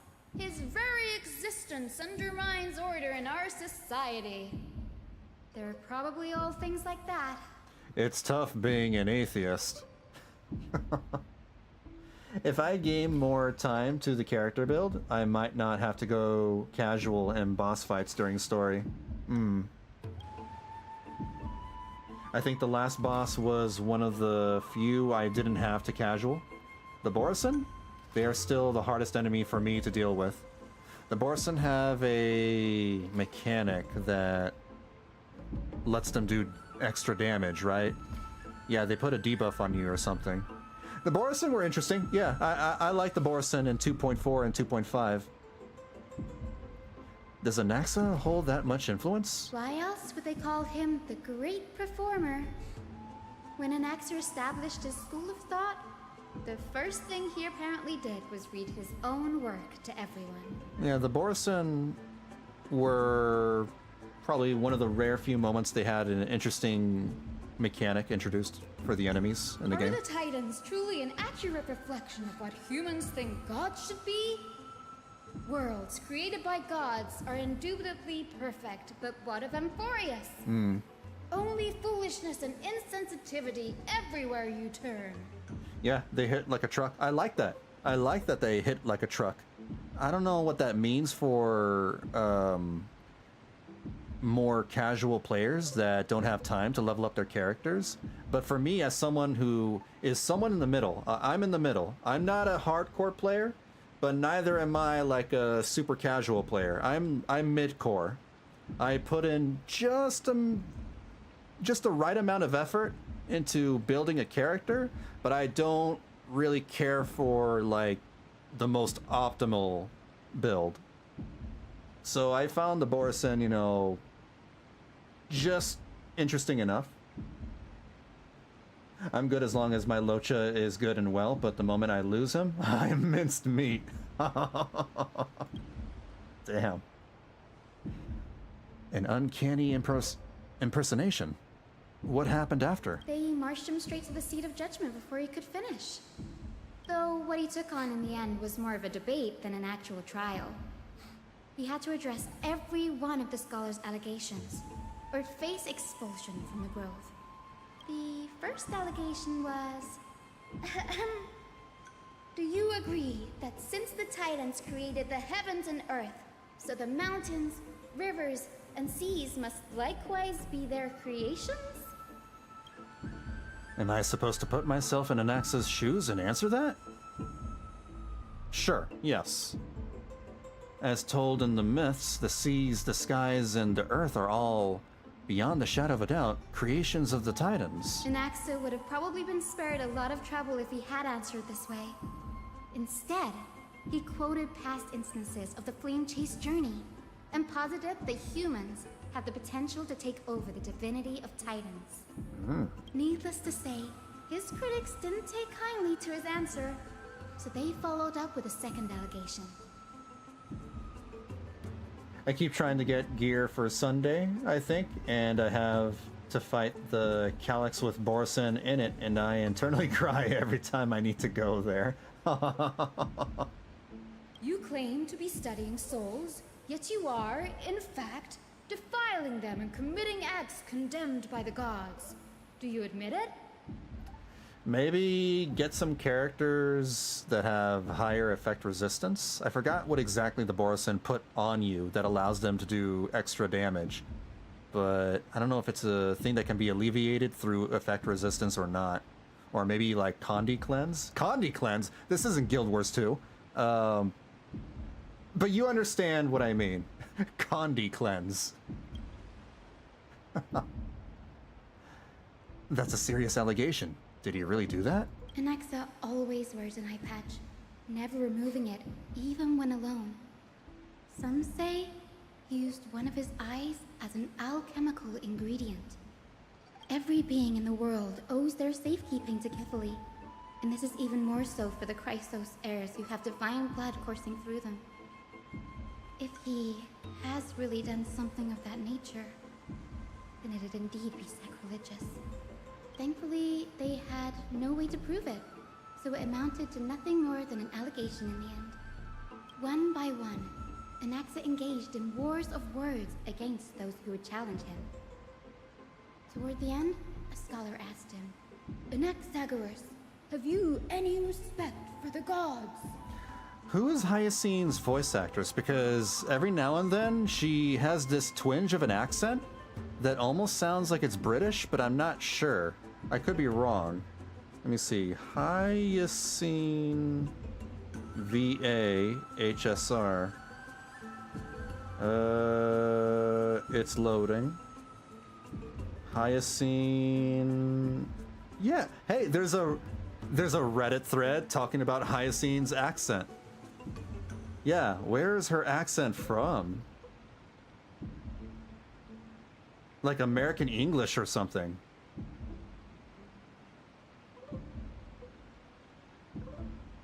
Yeah, nobody knows what her voice actor, who the voice actor is. It was only after a brief silence that he answered, "I have never denied that titans are meant to be noble constructs." Yeah, she has an accent. What he didn't say, that was my computer, don't freak out. What he didn't say, that the titans are not noble rings, louder in this case. What? What he didn't say, that the titans are not noble, rings louder in this case. That makes sense. I'm not sure how that controversy was eventually resolved, but what's for certain, at least, is that Anaxa was allowed to stay in the grove Interesting. where he continued his research, despite being regarded as a heretic. She's juggling between, you know, a normal English accent, an American accent, and then, you know, a British English accent. By the way, this stat She slips into it. has reminded me of a place in the grove. We may find clues there that aren't on the teleslate. Now, this just, you know, further proves my theory that Hoyo is getting tired of American voice actors, and they're just hiring more and more European voice actors. I'm talking about Anaxa's alchemy lab, hidden between the cornerstones.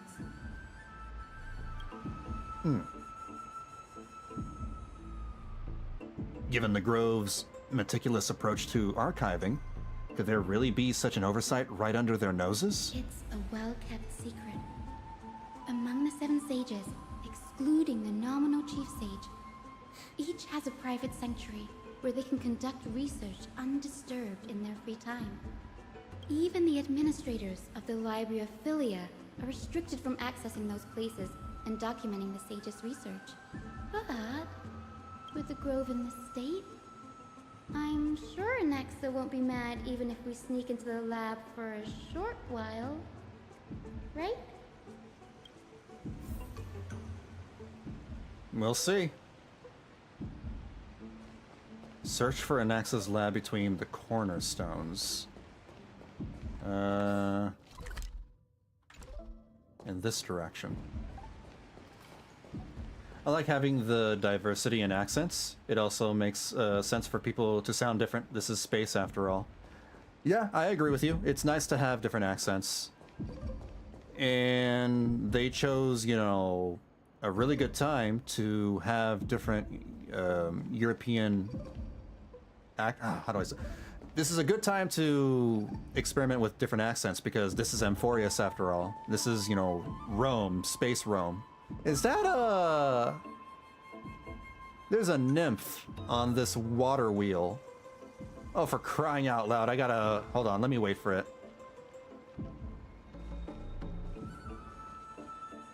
It's just really nice to not listen to the typical American accent. That's why I kind of appreciate Wuthering Waves not, you know, having... I mean, they can have American accents if they so choose, but I really like hearing something different. Here we go.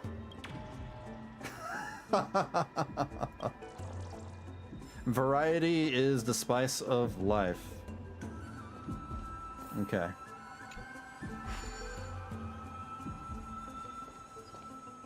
And then I need to go up there?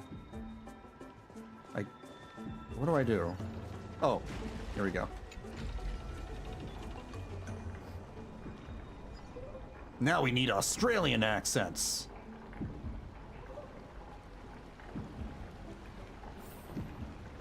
We need more accents.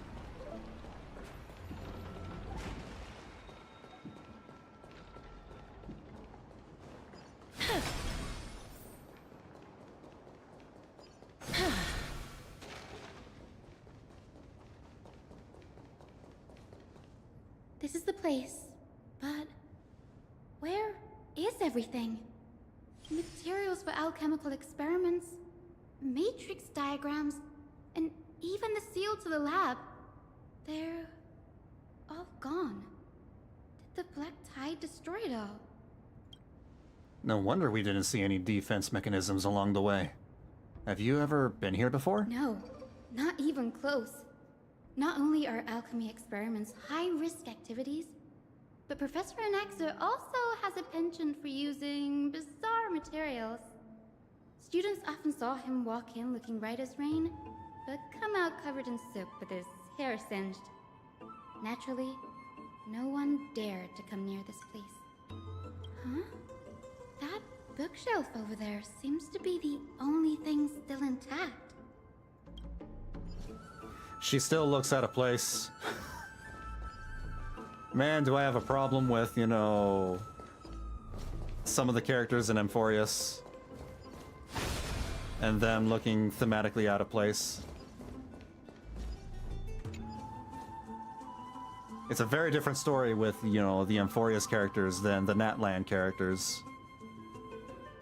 These are the materials requested by Anaxa. Documents from various fields have been compiled in one place, including Titan creations, the universality of the soul, alchemy doctrine, and so on. Most of the materials look to be within the research domain of the Nosperist school of thought. However, a document titled A Study on the Chrysos Heir's Background is mixed within. Words! What's going on?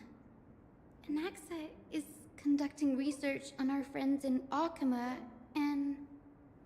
me? Weird. This journal contains several intriguing points. Creations of Titans. From the Abyss of Fate to Castrum Kremnos, I've seen many a Titan creation during my time in Amphoreus. Lifeforms created by Circes can also be found in the Grove. But fusing them with human souls through a chemical means? I can't even begin to imagine. Chrysos heirs. Anaxa seems to hold special interest in the divinity coursing through the Chrysos heir's veins, and has even conducted a thorough investigation into the heroes' backgrounds. It wouldn't have been so strange if he had focused only on Cassie, given her own curiosity about her origins. Castorice. Plus, considering that the Nosperorists have crafted omnipotent medicines capable of curing diseases, it also makes sense that he would conduct research on immortal Chrysos heirs. But now, it seems Anaxa's objective was never to create medicine, but to identify the origin of the golden blood and figure out its inner workings. Anaxa's research. Through alchemy, Anaxa aims to refine the golden blood in the Chrysos heirs to a degree of purity equal to divinity. This must be what he means by close to true purity.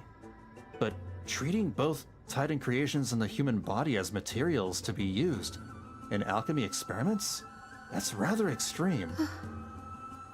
Danny, look at this. I have a bad feeling about this. Don Hung, Danny will explain it to me. My biggest fear. It's come true.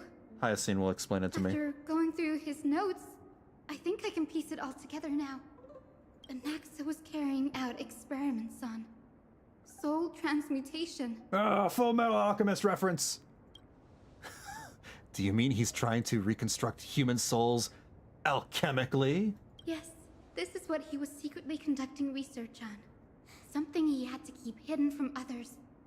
Compared to his public speeches, this is the real blasphemy. Oh, I just thought of something. What's wrong? Do you remember when the Black Tide was approaching? The Grove had planned to send Circe's core flame to a safe place. But an accident happened along the way, and Anaxa lost his life in the process.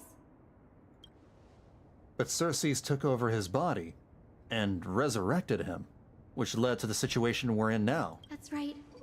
But what if Professor Anaxa's fusion with the core flame of reason wasn't an accident?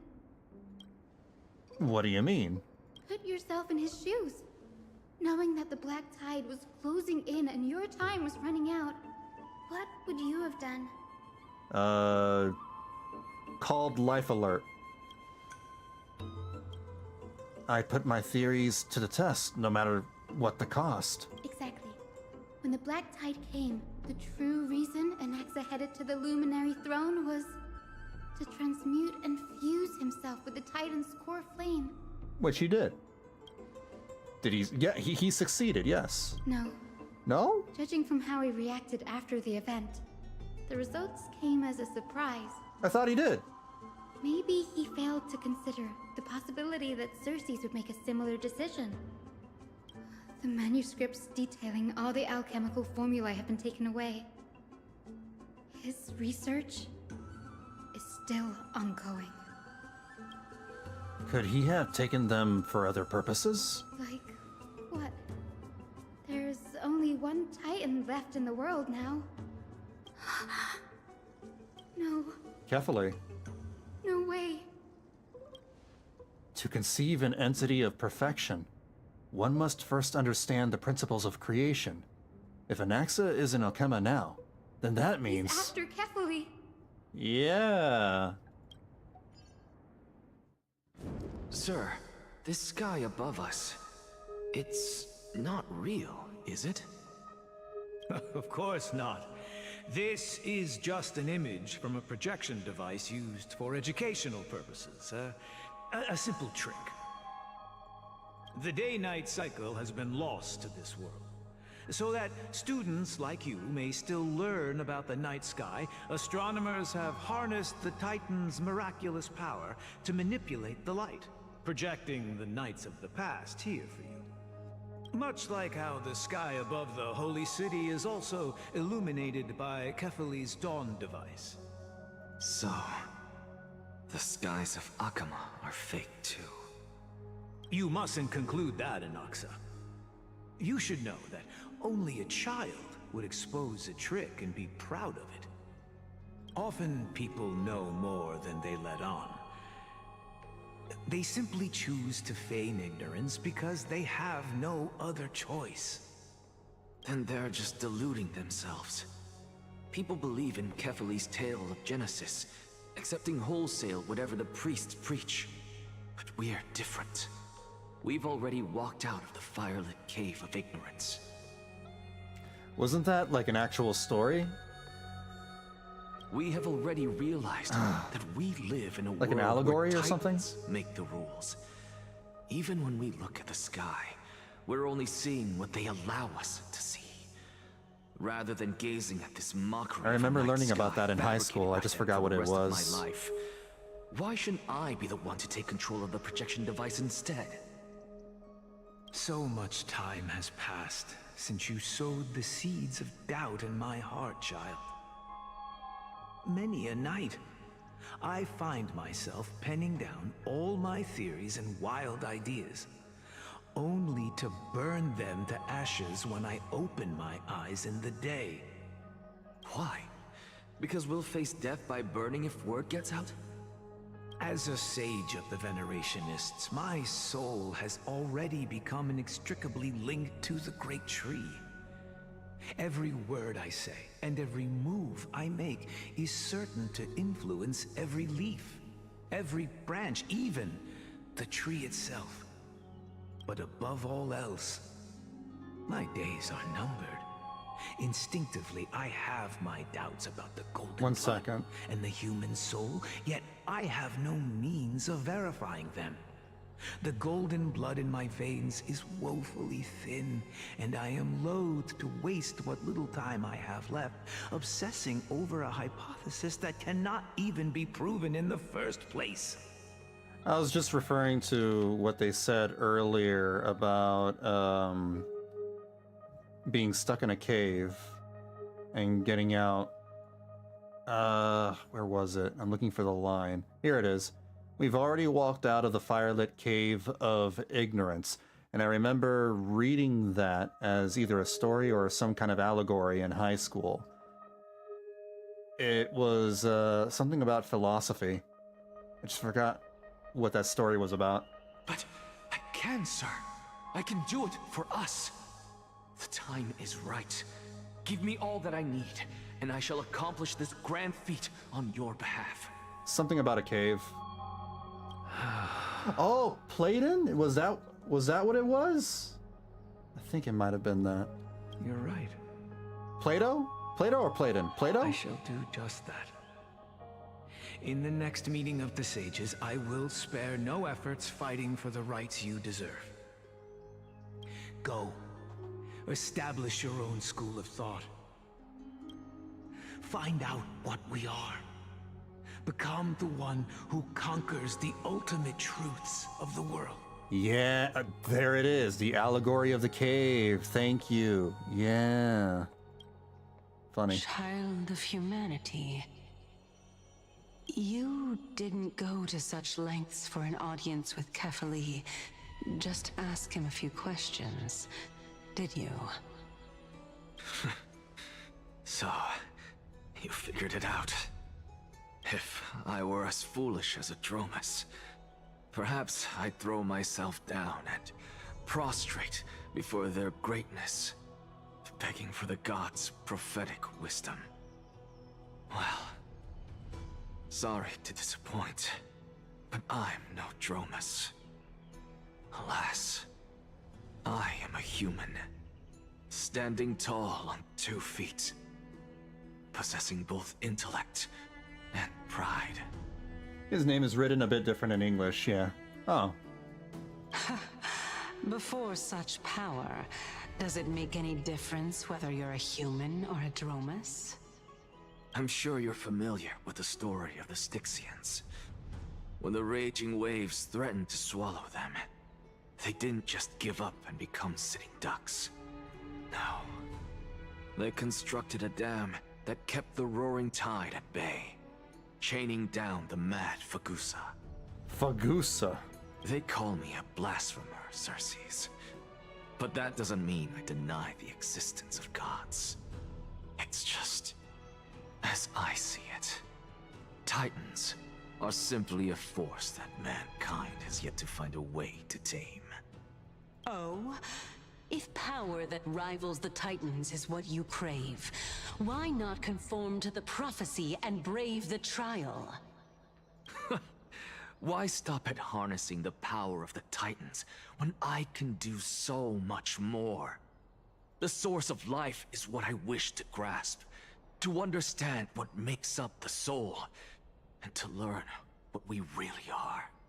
Thanks to you, I've had the chance to personally verify, in more ways than one, that the soul indeed ceases to exist in death. But where there is death, there is life. And where there is an end, there must also be a beginning. How then is a soul born? That was the only unknown variable left in my calculations. And by the sound of it, you have already formed a conjecture. No. I have already drawn a conclusion. In my journey unto death just now, I finally saw the answer with my own eyes. Professor Anaxa, Is that Castorice? I'm here. It is. Her life hangs by a thread. I must ask you to refrain from taking any unnecessary steps. Of course. I'll bring this to a conclusive end, and give you the answer you so desire. However, in accordance with the principle of equivalent exchange, I must also demand from you what I need. As you wish. Don't you care to know what the price might be? This isn't an alchemy experiment. It's a matter of uncovering the truth about the Death Titan and her survival. This may be the only time I can ever save someone's life. There is no need for me to think twice. I see. In that case, let the show begin. Indulge me. Am I correct to say that you intend to prove Thanatos' whereabouts and prove the nature of our existence now? Before I begin, I must confess I had been stuck in a cognitive trap all this time. I feel like this story has made me stuck in a cognitive trap all this time. As unrelated as these two propositions may seem at first glance, they are in fact logical equivalents. They are merely two different ways of telling us about what the soul is at its core. The reason I say this is as I've mentioned earlier. The answer was hidden in my journey unto death. Anaxa, you were in the Netherrealm? Yes, I am but a living dead man now, but that's not important. What truly matters is, I overheard a conversation between heroes. That's not all. Remember how I said you were a part of that conversation too, Circes? And I've told you that I have no recollection of such an event. That was likely just an illusion conjured up by the mind of a dying man. Of course you would remember. Because that wasn't you. That was Calypso, one of the 7 sages of the Grove. Okay. Calypso? Huh? Oh, that's the name I made up on a whim when speaking to this girl. Yeah. How do you know of it? And surely you jest. Don't you think I, of all people, would know if that were the name of one of the 7 sages under the shade of my tree? Don't you claim to know the Grove's past like the back of your hand? It seems you've lost even the memories seared into your soul. Use your head, Circes. Since all of this took place in the realm of the dead, it stands to reason their likenesses are of souls from the past. The living cannot step foot into that world, so who could they be? Think about Calypso. Why does she share your likeness, yet you have no idea who she is? A reincarnation? The answer is evident, is it not? Those fallen heroes are the mortal incarnations of the Titans before their ascensions to godhood. The gods aren't master creators born out of thin air, and they are no different from humans, because they all evolved from one. Ah, yeah, I guess that makes sense. Does this answer disappoint you? That's probably, I mean, that's kind of what's happening to Aglaya. I mean, no, not Aglaya, really. She's losing her ability and some of her memories, right? If I recall. Yes, because you've answered nothing. If I truly was once human, as you claim, losing her eyesight, then where do the children of humanity come from? Even on the off chance that you speak the truth, this brings us no closer to grasping Thanatos' whereabouts. How are we to find them? Everybody on, you know, Amphoreus are about to learn that the gods are not real. They're not true gods. They're about to learn that there's a space out there. I knew you would say that. Just wait until they learn about space. But it matters not. I know what I'm doing. Actually, why don't we have this supreme being standing before us tell us everything? That would explain the Arnix cries for mother. Probably? Revive a titan? Maybe. Humans cannot return from the dead. Neither can gods. But all we need to do is look at this from a different perspective, and the problem will resolve itself. The solution is simple. Just like what you did to me. Maybe they're crying for, you know, a mother they've lost in a past life. I don't know. I mean, I'm still not... I can see that being the reason why they're crying for mother. Maybe, you know, they're crying about something they vaguely remember from a past life. But I don't know. I'm not sure. If I'm reborn as Kefali, I can rebuild the world and all within it as they once did. Simple. He wants to be reborn as Kefali? Thought he was gonna fuse with Kefali. In the meantime, I have news from Hyacinth and Danhung. Anaxa might be trying to do something with Kefali's divine body. Kefali? But the story is a little confusing. Want? Is the Council of Elders going to sit around and let such a sacrilegious act unfold? That is not possible. He is indeed the great performer, capable of fooling anyone and everyone with his tricks.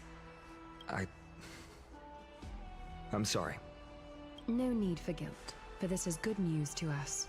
The Council of Elders has found themselves a traitorous ally. Anaxa's ambitious desires will be something we can exploit. What we should be doing now is to keep our eyes peeled for whichever trickery Kynus is up to, and react accordingly to thwart her plans. Being Akima's political center, the Demigod Council holds just as much significance as the Vortex of Genesis. Someday, after my duty is over, this site will take the place of the battlefield where you hunt gods. Become the next challenge you ought to overcome. And that's what happens when you add gods and shit into a story. Major confusion. Not only that, you add, like, so here's the problem. Honkai Star Rail already has gods, and their gods are called Aeons. And they have their own thing, you know, regarding the paths, right? The paths, the Aeons. And now we're introduced to another mythology within the Honkai Star Rail universe with their own set of gods and their own, you know, paths of association and their own rules of how things work. And then they have, you know, this metaphysical stuff that's been happening surrounding the Trailblazer, Mighty, and Anaxa. It's... yeah... Honkai Star Rail is no stranger to convolution. Till then, it's best to get used to this place as soon as possible. We'll be waiting here for your good news.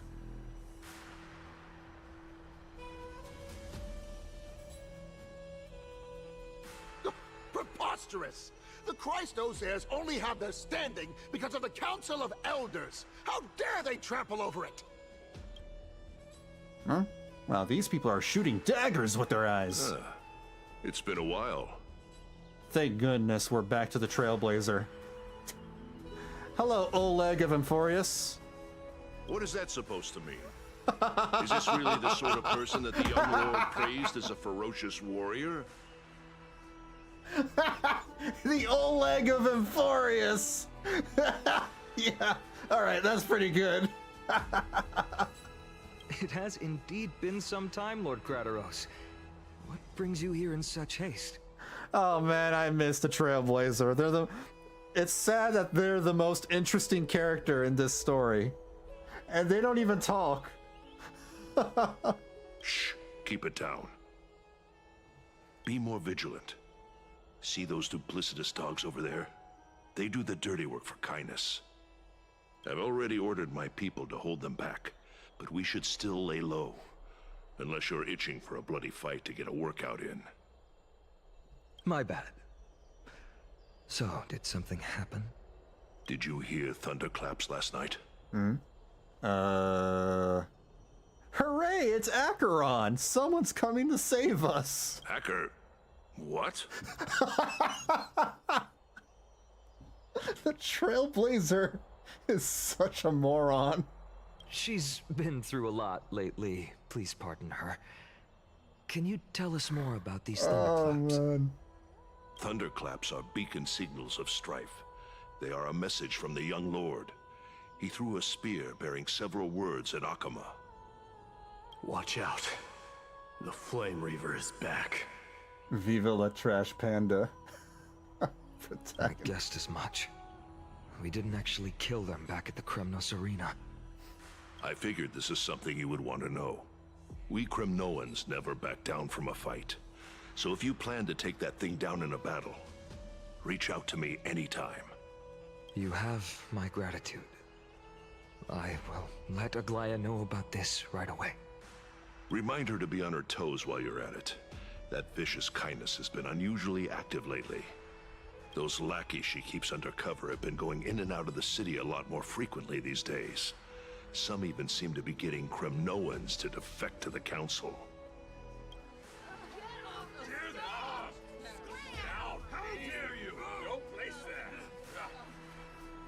Who's that one guy? That's that one goober. Looks like you can see it for yourself. We should get back. Thank you for the intel, Lord Krateros.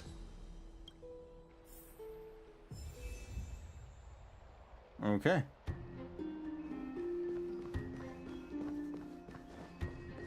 Whoop! I saw that. Make sure Can't you hide keep from it me. safe. By Catholic into Lantern above, as the Theoros I have observed. Oh, there they are. Aglaya, what happened here? If anything, HSR did a good job on, it's the main character. Yeah.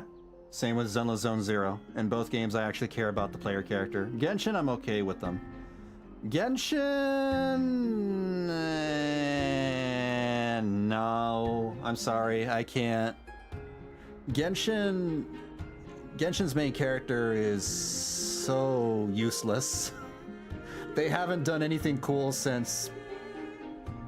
when was the last time they did something cool? I don't know. They feel like they're just an observer. They observe, you know, events happening. Yeah, technically they're a participant, but they don't really affect things in a grand way as a main character should. They're just there. They're just there. At least the Trailblazer, you know, has some significance to the story, and they, you know, it's shown. I know about the poisonous fangs of that king snake through the golden threads. I think the Zenless Zone Zero protagonists are the best I would be protagonists. confident about keeping her in check, but I admit I am now unable to do so. I even prefer the Zenless Zone Zero protagonist over the Wuthering Waves protagonist because Rover is still an emotionless cardboard, you know, a piece of cardboard. I really don't like the personality of Rover. Rover's boring. The Rover is only like slightly more interesting than the Traveler from Genshin, but not by a lot. Well, that is their role, actually. They are a witness as... oh, Zhongli did say that. Yeah, but it doesn't mean I don't like it, though. I don't like that. What do you mean? It is no longer about I don't want to be a eloquence or witness. arguments. I want to I have participate. been a demigod for far too long that I hardly have any humanity left. Before I realized it, I have become no different from these hypocrites. Damn. No longer capable of relating to the people. Sad. This has come a lot sooner than I expected. But perhaps it is time. I need you to step up, Finan, in order for me to retreat behind the scenes. Yes, this is my duty, but... It is far easier for the Council of Elders to fool many than just fool one person.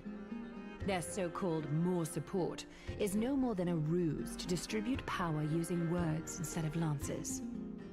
There is no glory in winning this debate, but that makes having respect for humans so much more priceless. Finan, you are a Chrysos heir without flaw, capable of relating deeply with humans. I appreciate what you've taught me, Aglaya. I hope we'll live up to your expectations and win this debate. Oh my god, are we gonna have that debate gameplay? Is this what's happening? Oh no. Oh man. Here we go. Oh, you've done well, Lord Calictus. Let me take over and Whoa, personally what? close this debate. Can lick my what? Dearest counselors, let it be known that I sorely miss the blissful times portrayed in lyrical poems. Back then, Amphoreus was home to nearly 1,000 cities. That's really pretty. Each with their own local faith, while gods walked the earth and shared close bonds with humans. I like this scene right here, you know, overlooking the waterfalls. Yet, in the present, people from all over are forced to leave their homeland to seek refuge in the holy city, where they hope to rest under Kefali's protection. All of us have long been in the same boat, with no way out of this plight. This robot sticks out like a sore thumb. We didn't have a choice in the past, but now the Council of Elders brings to the table a new possibility. All I have left is one question for you. Would you rather strive toward the unheard of Era Nova, or return to the prosperous Era Chrysia of our past? Make your choice. Now, which of the two would lead mortals to an ideal future?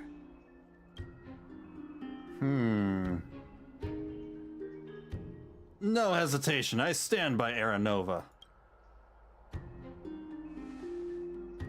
Era Nova is a path of salvation the gods promised. We should not have doubts in the flame-chased journey. We all know that Era Chrysia is a thing of the past, Lady Kindness. Please, enlighten me. How does the Council of Elders plan to turn back time? Let the three Titans of Calamity be born, and Era Chrysia is nevermore. But bring demise to those Titans, and Era Chrysia will descend upon us again. If Finan is the nameless hero, does he become the nameless god in the future?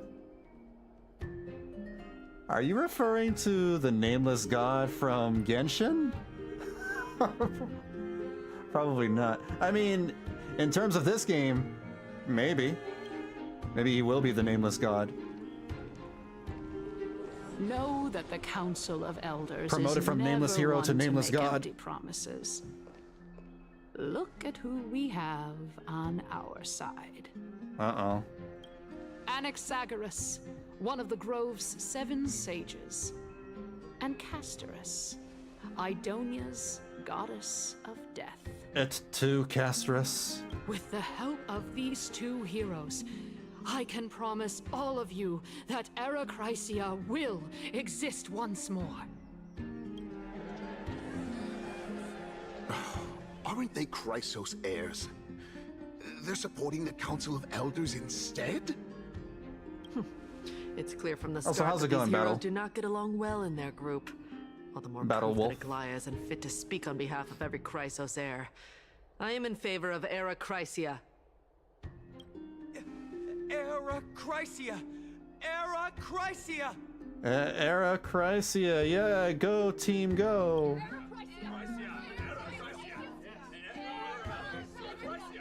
Doesn't really sound like a lot of people.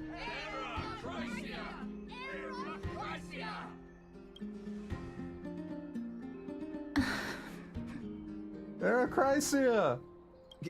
Castorice? Why are you standing over there? You've Traitor. finally arrived, Anaxa. So have you, Cass. Don't worry, Aglaya. Well, I know that you have many queries. Could you continue to converse like how the citizens normally do? Tell me, dear citizens, if we successfully retrieve and return Thanatos' core flame without anyone passing the Death Titan's trial, what would happen next? The answer is simple. We will have a chance to rid the world of death and bring Amphoreus back to an era when all beings live forever. We'll usher in a new future That does sound pretty nice. that will be entirely different from the flame chase journey. I like to live forever. Maybe I should switch teams too. He's one of the 7 sages. Your proposal is much too idealistic. As long as the Black Tide still exists, how can we go back to the old days? Remember what I previously said? Kefali's core flame is guarded by the secret power of the Council of Elders. Plus, Fagusa's water curtain will be able to block out any external perceptions. Tell me, dear citizens, have any of you ever seen even a glimpse of the threat that this person is talking about anywhere within the walls of this majestic holy city? But this place will become the Flame Reaver's target sooner or later. Oh. Could it be that you heard that from the Flame Reaver themselves? Yep, the Flame Reaver told me. The Flame Reaver was like, I'm evil and I'm coming back because I can. Citizens, let's loudly sing the blessed hymn. Oh, beautiful old world, where are you now? Oh, legendary Aerocracia, return to the mortal realm. After the destruction of the 3 Titans of Calamity, the Flame Chase journey will have to end. Aerocracia! Yes! Yes! It has to end! It has to end! That one guy, that one guy in the background, overly excited. This is bad. The masses are now totally riled up. Anaxa, pray tell. Everything that you've mentioned hinges on the premise that we can find Thanatos' existence, right? Thank you, Lady Aglaya, for still caring about this city. However, dear citizens, we are truly fortunate and blessed. For Castorice, Idonia's goddess of death, will surely find Thanatos under my guidance. What? With that, I solemnly promise that the core flame Lady Castorice brings back will be personally managed by the Council of Elders. Thereafter, if we are able to garner the support of all of you at the Citizens' Assembly, we shall spare no effort in ensuring that the Aerocracia will return to our world once again. Damn. We're losing this battle. With the balance shattered, the result is clear. By carefully and to Lenten above, as the Theoros I have observed. Akama has chosen her destiny. Oh, damn. The issue up for discussion at this Citizens' Assembly shall be modified to the suspension of the Flame Chase journey. Oh, damn. This resolution shall be put up on the Wall of Heroes, such that all citizens are aware of the city's way forward. Well, is that the end of the story then? Or can we go back to the Astral Express? We're no longer needed. The Flame Chase journey is over.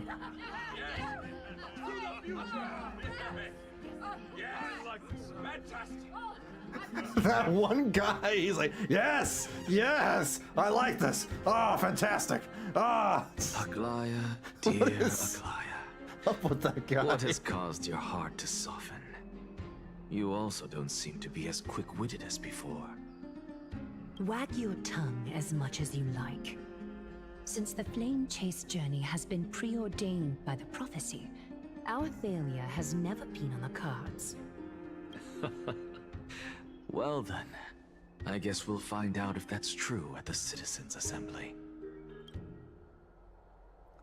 Ligma announces the conclusion of the debate, and the attendees part ways. Castorice, you have some explaining to do. Well, it seems that when I sent you to look for Anaxa, I unintentionally facilitated your partnership with him instead.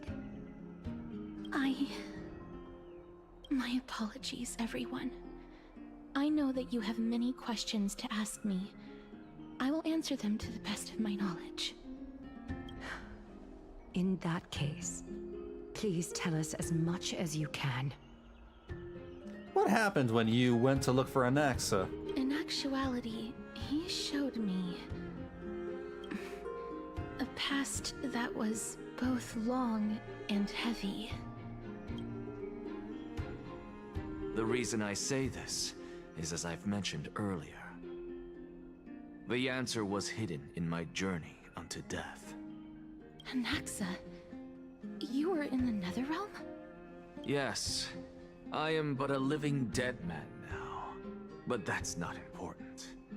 What truly matters is, I overheard a conversation between heroes. Switching to Castorice's point of view. Have you heard of this tale before? Polixia. A tale about the ocean god's treasured pearl, our hometown. It was a seaside town which enjoyed the ocean breeze and glorious, peaceful times, thanks to the wisdom of its ruling queen. Until one day, an evil dragon descended upon the town. Its wings were large enough to blot out the sun, while its claws were sharp enough to rip the waves apart. Walking Dead? Wait, what do you mean? It barged into the tall tower and devoured the queen's beloved daughter.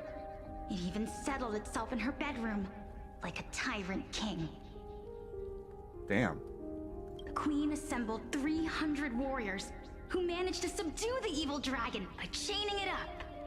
However, when the queen slit open the dragon's belly, she realized that the princess had long since been digested, and all that was left of her was a pile of bones. Devastated, the queen wept for several days. It was then that a devious, smooth-talking scholar arrived at the palace and suggested that the princess could be revived through the use of dragon bone and dragon blood. He is a Walking That Dead. liar called this process the secret art of alchemy. The princess was reborn. The queen was overjoyed, blissfully unaware that the evil dragon's soul still lurked within the princess's body. As revenge, the evil dragon swallowed the poor queen, the glib liar, the courageous warriors, and all of the town's innocent civilians in a single gulp.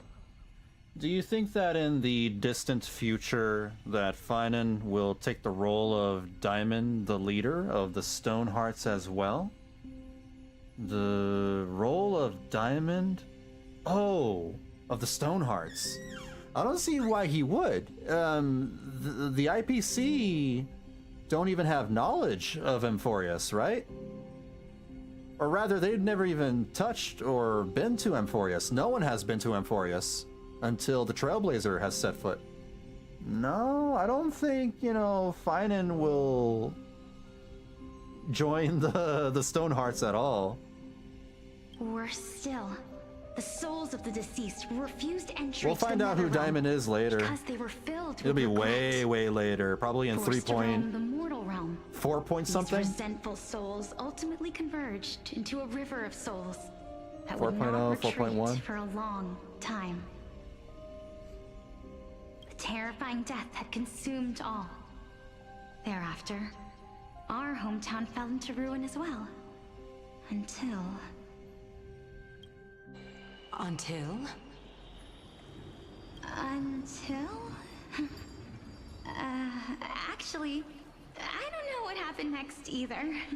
I miss the IPC. Oh my. It seems that you still like to whet people's appetites even after all this time, Pelixia. So Pelixia is definitely the girl we saw in the trailer earlier in the stream. Okay. So, according to your story, this is how I used to look? It's practically a mirror image. And yet, what exactly is this? A miracle that I created with alchemy. As for what it is and how I was able to accomplish it, I'll keep the answers to myself for now. Oh, my goodness. Is this cliffhanger really necessary? Quiet, Titan. Continue to enjoy this splendid play, and the truth will naturally reveal itself. Dragon, huh? I've heard this legend before. In that case, what do you think of it? I think that this so-called alchemy was She sounds familiar. a tenuous analogy added to the story by future generations. After all, you've never heard of a tradition of alchemy in your hometown before, have you? Indeed. Before I left home to pursue my education, I never even knew that anybody was looking into this area of study. I'm trying to remember where I remember this this voice from. Therefore, we can just treat this tale as a fable told to young children. Damn, she's completely messed up. She's got something on her eye. A fable, you say? If so, what moral is it trying to impart to the kids? I guess it might be the concept of equivalent exchange? Full Metal Alchemist reference. Oh? I thought the moral might be closer to something like honor the dead. Walking Dead reference. I don't know. Maybe. What? At a loss for words? No, I merely realized that we're both thinking of the same principle. If life is priceless, then there is hardly anything else in this world that is of equal weight to it, right?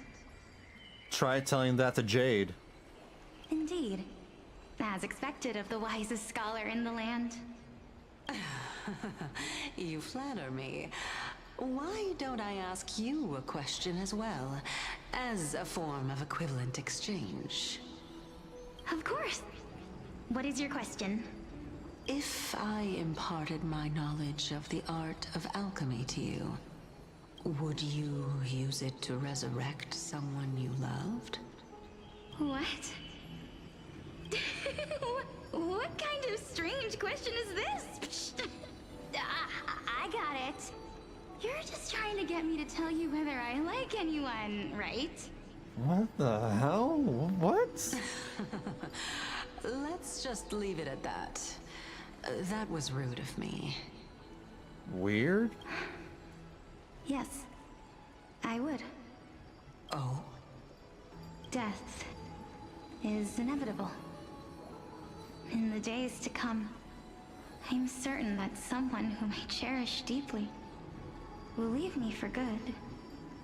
If such a mighty power really existed, I think I would use it without hesitation. Yeah, that makes sense. I probably would too. Anybody would. After all, you, me, and the rest will all have to face that fateful moment eventually.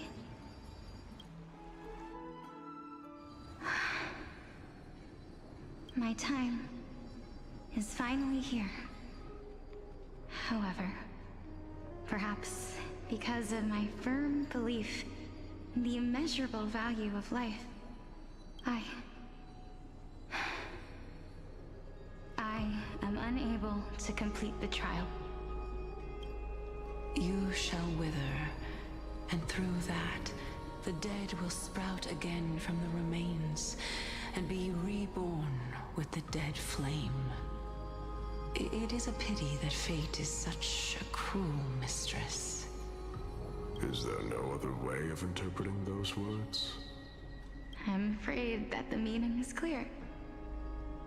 Between my sister and me, one must pay the price. Our trial can only be completed when the one chosen sacrifices her life. What I mean is his new god form as the Diamond God in the Astral Express trailer. And the reason for the theory is how Jade speaks on Diamond's behalf. Is Diamond the Aeon? No, because like, okay, so they serve preservation, right? Preservation, isn't the Aeon of preservation Klipoth? I don't know if Diamond is... I need to brush up on my IPC lore again because it's been a long time since they've been in the story. So I don't know. I can't tell you any more than that. That said, you know, I don't think, you know, Finen's gonna be... is gonna have any relation to, you know, the Stone Hearts. I'm afraid that the prophecy might even have selected a pair of twins for this exact purpose. Fortune makes fools of us all. My sister is prepared to sacrifice herself. And yet, I can't do the same. How absurd. My time is almost up, but I'm still afraid to welcome death. What should we do? If I'm ultimately not able to make up my mind... Since Chaos is willing to guide all of us and leave this trial to the end, there is still plenty of time for you to ponder.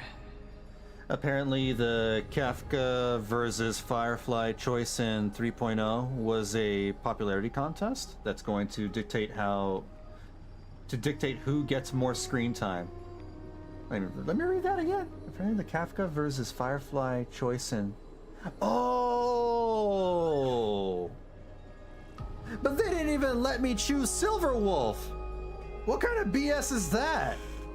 That's stupid! That's dumb. They should just give Silverwolf more screen time. She's way more interesting than Firefly. Hell, she's more interesting than Kafka. No offense to Kafka. Kafka's a good character. But like, what about Silverwolf? Lame. That's right. Don't allow the fog of an uncertain future to cloud your mind. Firefly's boring. Trial, prophecy, the topics that they're discussing seem familiar. I hope. We need to recount. We need to vote again. We need a third candidate. Because Silverwolf doesn't fit into the yes ma'am, he'll be back by 10 versus your son calls me mommy 2 format. Well, they can just introduce a third format then. But these three people must not We have need left more their Silverwolf. names in the epics. Otherwise, I would have some recollection of this. Amphoreus' history before the Titans were born was complete chaos. Is that not strange by itself? I have long held 3 hypotheses about this. However, let's continue watching for now. Kafka might get more interesting once we get to know more about her. I guess, maybe. Calypso, Polixia, and this warrior. I seem to have met him somewhere before. Regarding this matter, Nias, are you confident that you'll complete your trial? Of course. Though, I am worried about what will happen once I've emerged victorious. This is when Nias becomes Nikador, right?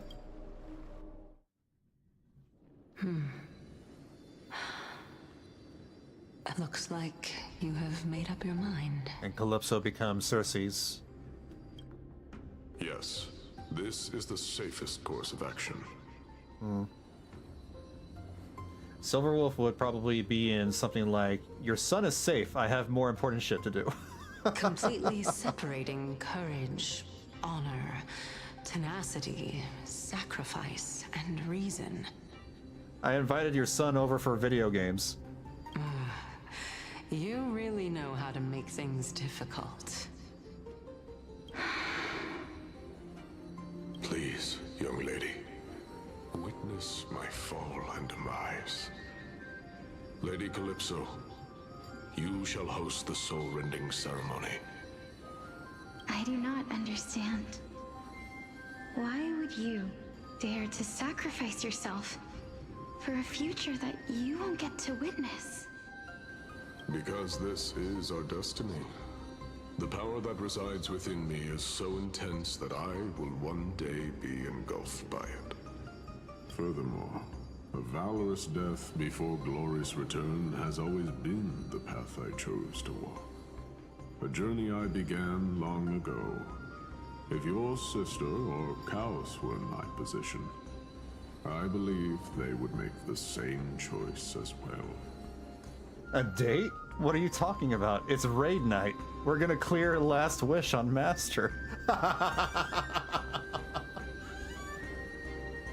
I'd be okay with that. That'd be fine. We'll just date in the raid then, or something. That'd be very entertaining. Keep your son away from me. He messed up my my leaderboard score.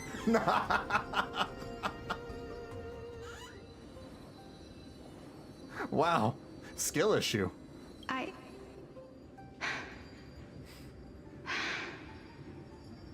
I'm not that brave.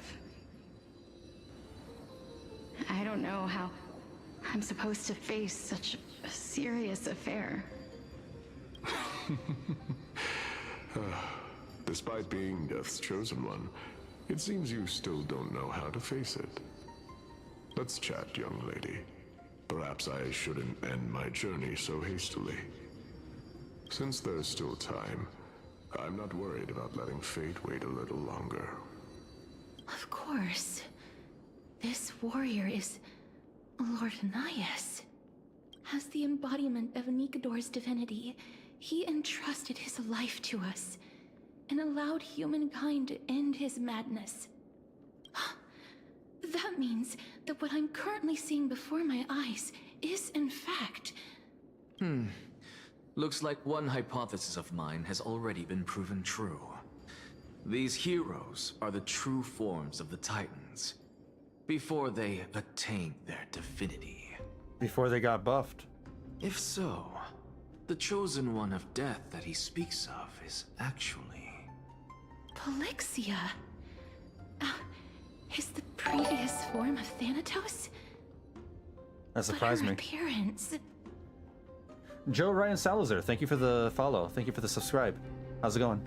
If this is true, as long as we can find out where she went, we'll naturally be able to figure out the location of the Death Titan.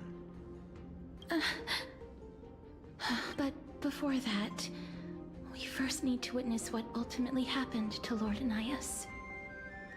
Quit making out. It's DPS phase. It's the DPS phase.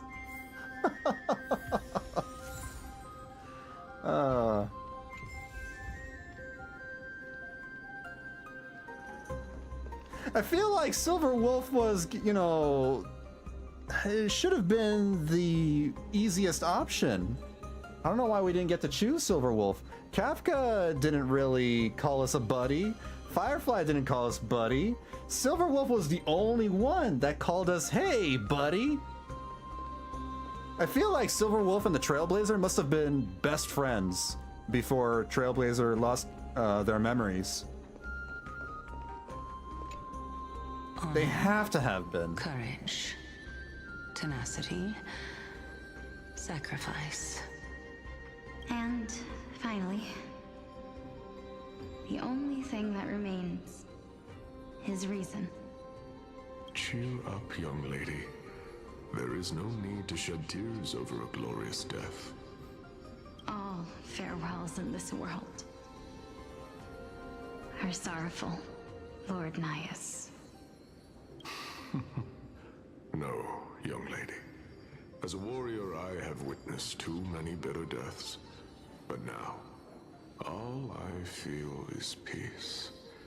I did not know until this moment that mortals could live their lives in such a way. Although only a sliver of your soul remains, you remain so optimistic. Or maybe the truth is that you aren't able to feel sorrow anymore. Why am I getting the same alert? Weird. I got the same alert. To be honest, I don't know either. But I am certain of one thing. This is not an acceptance of death nor apathy toward it. It's not even a feeling of despair. I am just enjoying what remains of my life to the fullest. Enjoying? Indeed. Along this journey that we've taken together, not only have I changed the world, I myself have also changed in the process. And now I have reached the journey's end. When I look back and see the grand epic that I've personally written, how could I not revel in that fact? But when you depart the mortal realm, won't all of your accomplishments be reduced to nothing? What top and bottom did you think I meant? I was talking about lanes. Separation and death are two sides of the same coin. Oh my god. Reconciling this doesn't come easily for a mortal. I see, so you prefer the middle lane.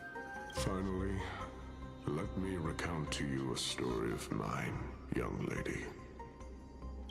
The first time I returned from the battlefield, I felt extremely hollow. The calamity had devoured everybody on the battlefield but me. When I returned to the city alone, the citizens held a banquet for me that was far from pleasant. I felt as though I was still on the battlefield, and the person who had returned was nothing but an empty shell. It was late into the night by the time the banquet ended. My head still reeling, I returned alone to the barracks. On the way back, I encountered someone. Damn it, Blade, we talked about this. You're not immortal in the game. Stop feeding. Stop feeding.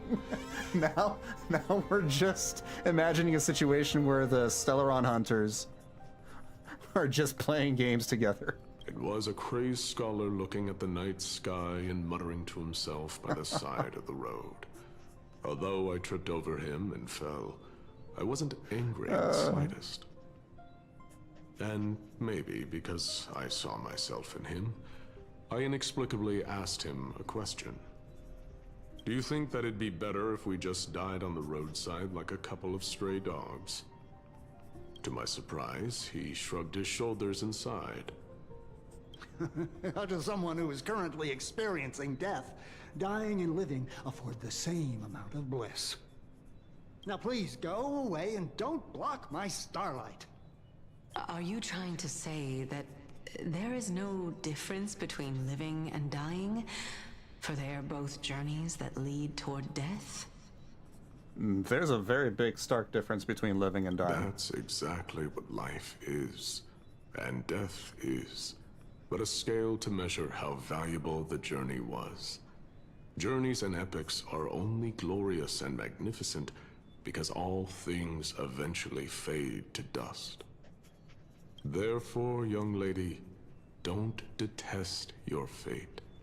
Instead, willingly and respectfully embrace it. The embodiment of strife telling me about the majesty of the world. That is kind of weird. Indeed. I believe that when the fated moment eventually arrives, you will be able to understand my words. It is time for me to knock on death's door. I will set up a long table at the end of the road and humbly await your arrival. When that moment finally comes, let us drink and be merry then. What if they don't have alcohol in the afterlife?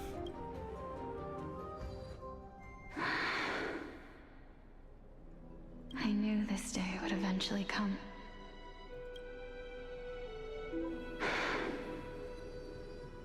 Family game night with the Stellaron Hunters, in which Kafka 1v5 Silver Wolf chokes one crucial skill shot. Blade feeds all the time. Firefly is being taught how to play mid-game by Silver Wolf. Are the both of you ready? And Trailblazer would be the person, you know, trash talking the enemy team in chat.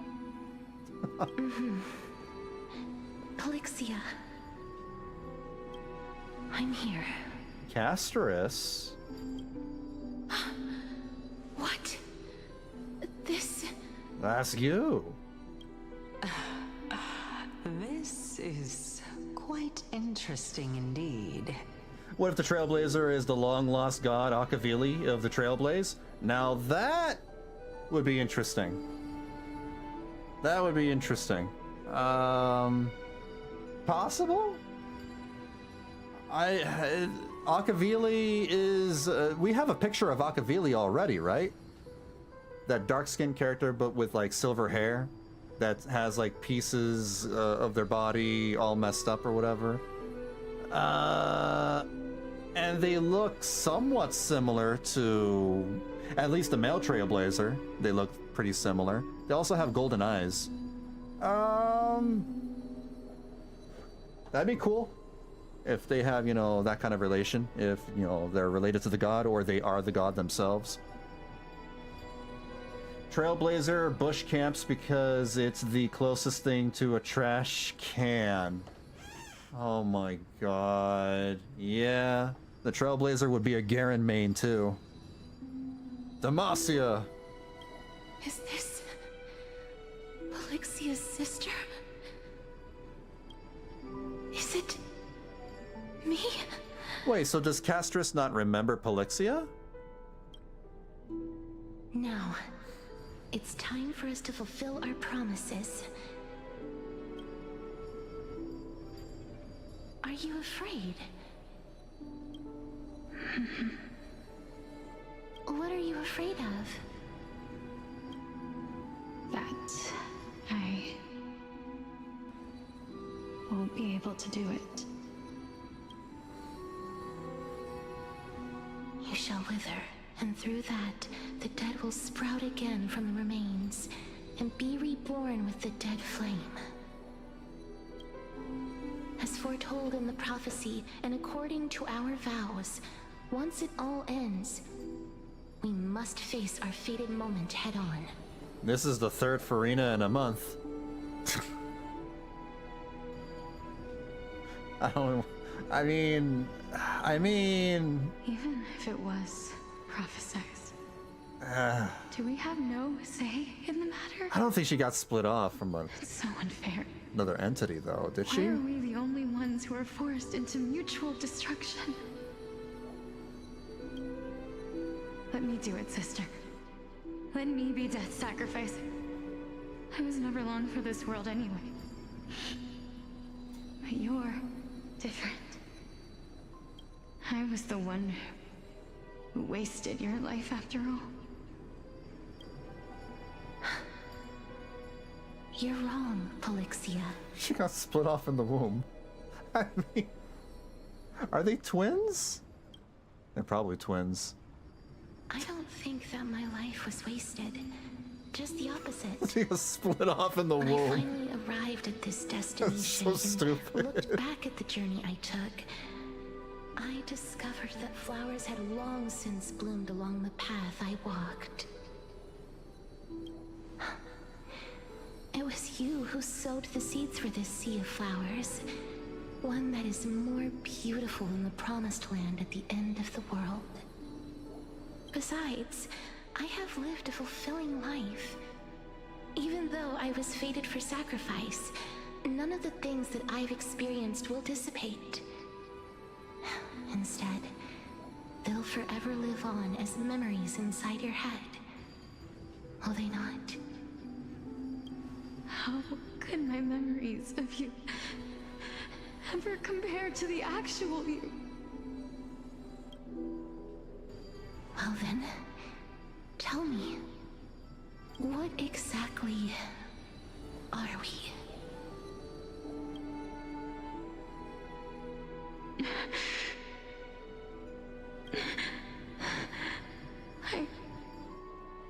I don't know. I don't know either.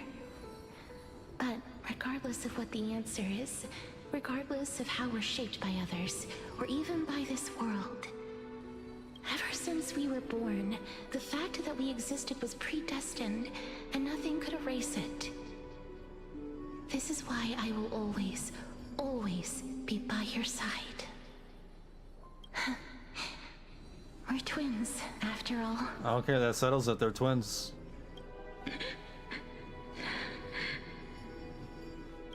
All right, my dear Polixia. It's time to extract my heart and light the flame of death. That sounds pretty damn hardcore. It's time to extract my heart and light the flame of death? Jeez, that's like a line in a death metal song. After that, use it to plant the first bud in the prophesied new world. Yeah, she did split in the womb. Technically.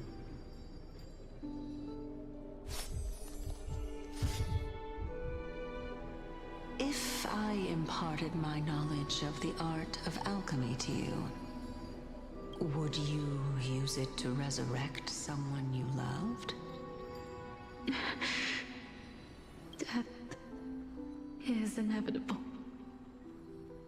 In the days to come, I am certain that someone whom I cherish deeply will leave me for good. If such a mighty power really existed, I think I would use it without hesitation. Even now, my answer remains the same. This is why, sister, I promise you, in the prophesied new world, I shall plant the first bud on your behalf. Go now. Return to the ocean god's treasured pearl, our hometown. I shall open wide the entrance to the nether realm and grant you a second life. The living beings on this earth shall respond to my call and lead you to the sacred daylight. Remember, do not look back on the land of the dead, and do not stop moving. In the new world promised by the prophecy, march toward your new life. As for the price of our equivalent exchange,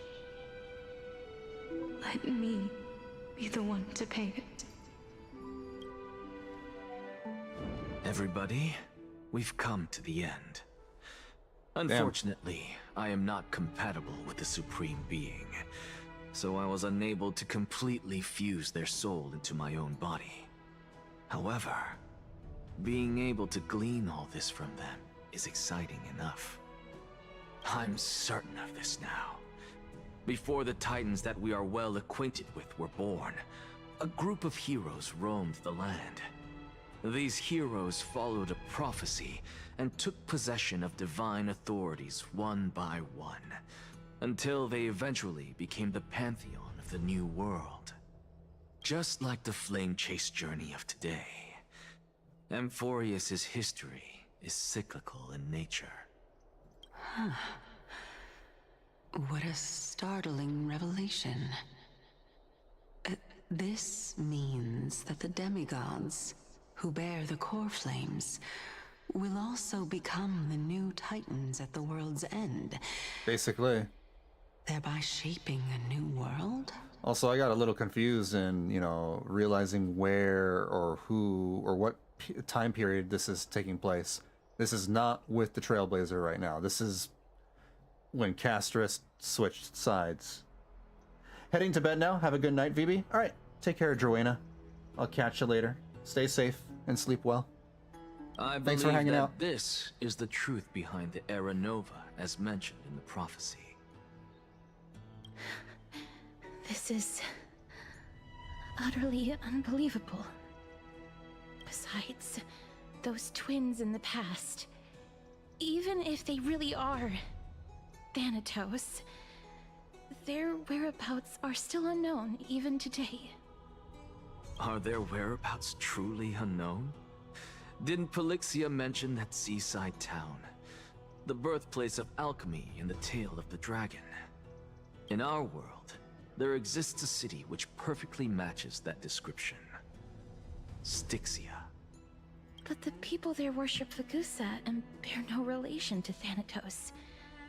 I have also never been to that place, as in the time of Idonia, it had long turned into underwater ruins. Take this. This is... the Nusporist masterpiece, the Philosopher's Stone. It was made by transmuting all of the sage's wisdom. You gotta be kidding me. You gotta, come on, dude. Flesh and blood. The Philosopher's Stone. How much of Full Metal Alchemist did they watch? Come on. Remember? I've mentioned before that the art of alchemy is all about conversion, tempering. To be fair, the Philosopher's Stone is a very common, element in stories about alchemy, but still, like... regardless of how unbelievable this sounds, the truths of the world have been refined from the impurities. Do you think Liguise, am I saying that right? Liguise can be the main boss since he is the only robot there that speaks with knowledge. I don't know. I don't remember who Liguise is. I don't know who that is. Are you talking about one of the Aeons? The Aeon of Erudition? I don't remember who Liguise is, sorry to say. Think about the story of the dragon. Liguise. This stone will lead you to your real hometown, allowing you to reform the door to the Nether Realm and discover Thanatos' fate. Liguise. I'm not getting anything. I don't know if you spelled that right. Shaoji when writing Amphoreus. Okay, so I just watched this pretty cool anime. It's called Full Metal Alchemist, and get this, they do alchemy, and one of them is metal. We're just missing a metal arm and a metal leg. Maybe he'll get a metal eyeball. You still look as confident in your victory as ever. But what if your conjecture is wrong? That stone is so popular to use in media because it's something you don't have to think about much. The legend around it is already written. Yeah, I get that. But then, like, if it was just that, then yeah, I would have hand waved it away. But the fact that, Anaxa sacrificed a body part in order to resurrect a loved one, that was a core element in Full Metal Alchemist's story. And the fact that he, failed and, now he's, reaping the consequences, that's very much like Edward Elric's tale. Simple. I shall merely admit to the entire world that my experiment was a failure. However, my line of thinking will not fail because I have already planted the seeds of doubt into And the constant, masses. talking about equivalent exchange. Actions speak louder than words, Castorice. Chekhov's gun. With the assembly about to begin, don't forget the promise you've made. But it's also Occam's razor. I've already searched. I think it's for very so likely long. they just watched the anime. I'm willing to try one more time. While we converse, her life is also slowly slipping away. But before I leave, I have another question. What exactly did we witness just now? That was the world imprinted in Kefali's soul. The world? The memory imprinted in Kaus. Oh, Kaus is Kefali? I still don't know who Kaus is. If we are to prove its existence, you must take the final step. Go. Do not disappoint me. It's also something Odin did to gain knowledge. I understand. Oh. Hey, child of humanity. Don't get antsy. I still remember the question you posed to me. As a scholar, I do not wish to offer up ambiguous conclusions. Let's discuss this topic again when she manages to find the evidence. I merely wanted to ask, was that stone transmuted from your heart? If so, rebirth is no longer an option for you. Why not? When I was a child, I lost someone dear to me. When I was a teenager, I lost my faith. A while back, although you saved my life, I also lost my soul in the process. Now I'm merely forsaking my body. What's the big deal? Damn, he's just losing, you know, bits and pieces of himself. Why are you always finding ways to die? Isn't it good to be alive? Blade is jealous. This is but a necessary sacrifice on my path to transform into the purest of them all. Can someone who's dead even claim to be the purest of them all? Furthermore, if your hypothesis is proven correct, does it not just confirm that the myths are true, and thereby invalidate all your theories? No, it's just the opposite. If my hypothesis is correct, it means that I can actually ascend to godhood and reshape this absurd world that you all have created.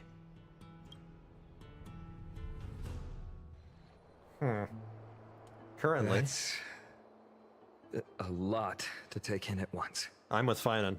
Yeah. Lady Aglaya, please, let me explain. Go on.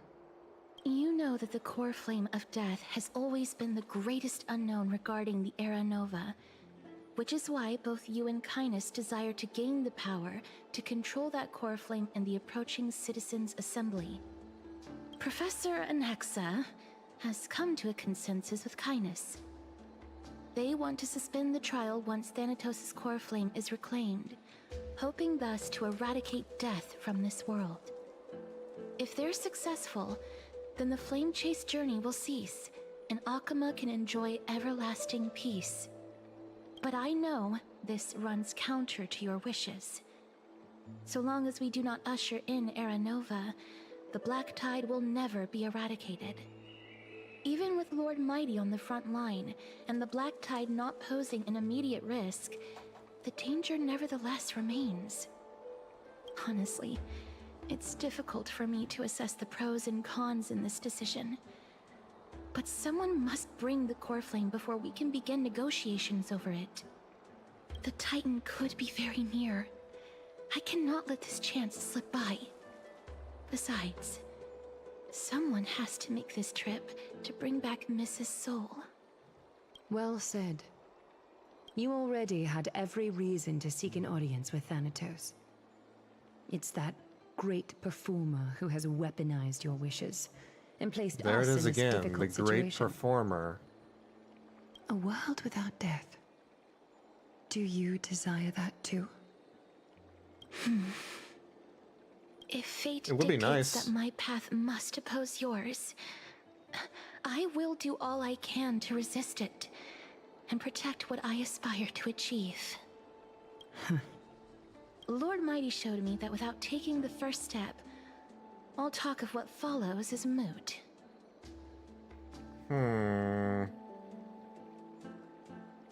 Have mercy, Aglaya. Stay your threads. I am not going to punish her for that.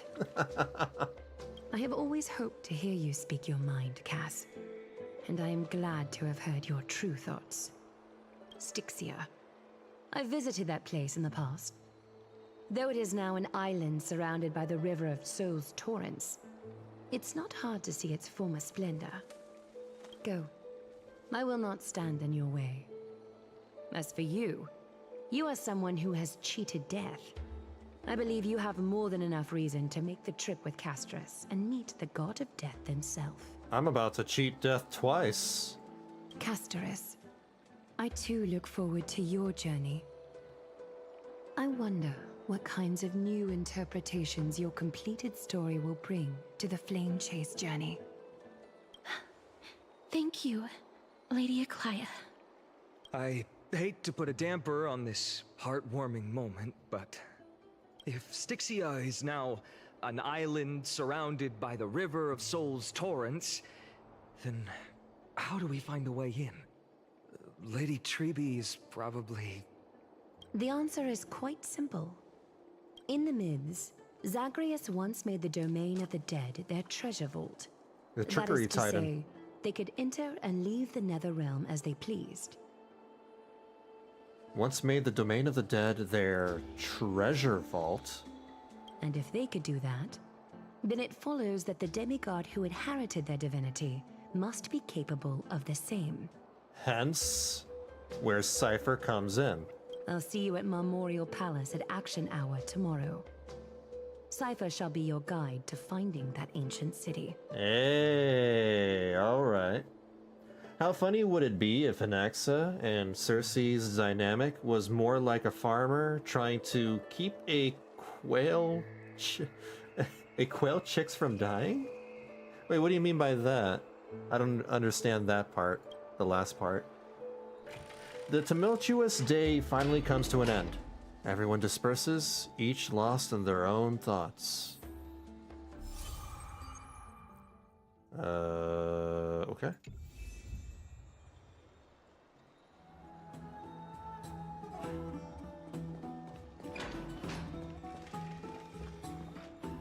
Quail. I don't know if I know what a quail is.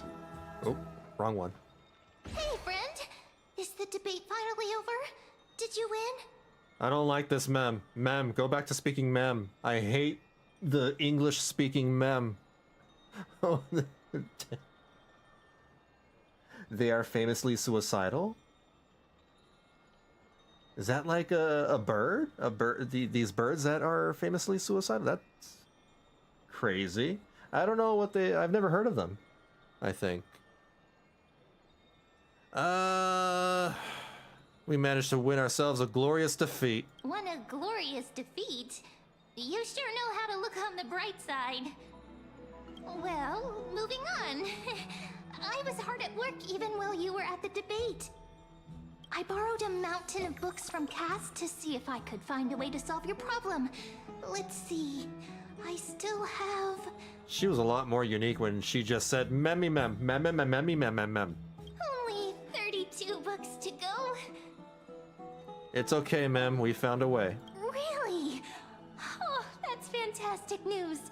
I knew it. Hard work always pays off. Especially if you're as diligent as Mem. I feel like a huge burden has finally been lifted off my shoulders. Why are my eyelids so heavy all of a sudden? There's nothing more we can do for now. Let's get some rest. You're right. Then I'll go back to... Is she sleeping with her eyes open and still floating up in the air? That's impressive. Oh, they're gone. As was their custom, Mem, with astonishing dexterity, slipped back into their secret little hideaway. Yeah, it's a small bird. Looks like a tiny pheasant, somewhat. Their eggs can be found in the egg. Wait, their eggs can be found in the egg aisle. Those tiny dark spotted ones. Oh, now I'm not sure if they are a thing in the US. We do have dark eggs, but I don't know if they're from the same bird. Good night, Mem. Good night, Akema. It is night. time now, right? Man, your biological clock's gonna get so messed up if you lived in a place like Amphoreus, because you never know when nighttime is nighttime. Cass? What a surprise. I'll play for like half an hour more and then I'll call it a night. And then I'll finish up the 3.2 story next Sunday. Lady Treby. Is something troubling you? I just wanted to speak to Lady Trian for a bit before I set off. No matter how breathtakingly beautiful Styxia once was, the place is now the domain of the departed. There is no telling what we'll encounter there. I don't want to have any regrets. Has anyone told you that your eyes are sparkling today? Man, I can't wait for the part where Castorice's backstory animation plays and we all stand up and throw popcorn at each other when she tries to touch a flower with gloves. Is that a figure of speech? I just wanted her to take off her gloves. In the past, when you did smile once in a while, all of us could see that your heart remained troubled even as you smiled. Lady Treby, you know perfectly well that see you tomorrow is nothing but a white lie. I hope your toughness is not a mask hiding a lonely heart. Cass, you hardly ever talked of your past. None of us knows what you went through, apart from Maggie. But we know it must have been filled with pain and hardships, as it is the fate every Chrysosaur is destined to live out. We are just happy for you that the core flame you're meant to inherit has finally surfaced. Isn't it a little too soon to say that? But you already know where tomorrow is, don't you? Tomorrow is soon. There's no need to rely on Tomorrow's the anyone day else. after today. Just give it your all and leave no regrets. We have always believed that your embrace is just as warm as everyone else's. Because we embrace others to comfort them. And Cass, you're the kindest Chrysosaur we know. Thank you, Lady Treby. This feeling... it's hard to put into words. I suddenly found myself with so many wishes. So much I want to accomplish before setting off. Then go do it, Cass. Trian was actually working on a surprise gift for you. It's a pity she didn't get to finish it. But now Trinan and I are working on it, and we'll make sure to give it to you. So, let's meet back here when you return from Styxia. Safe travels. See you tomorrow! At the same time, I can't sleep. Door knocks. Who could it be? Oh, it's Uber Eats. Yeah, we ordered, you know, some donuts and coffee. Oh, it's not Uber Eats.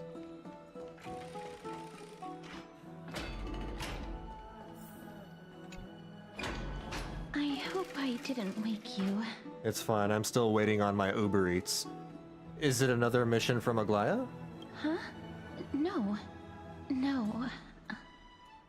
I'm here because of private matters, actually. If it isn't too much to ask, I'd really like it if you could come along with me to retrieve something. Castorice, meet Castorice. Hello. Can Castorice touch Castorice? Wait, that's stupid. That's a dumb question. That's a dumb question. Never mind. As expected, manual labor. Not to worry, it's nothing heavy. It isn't a long way from here. Can Castorice touch Castorice? I'd love to go in.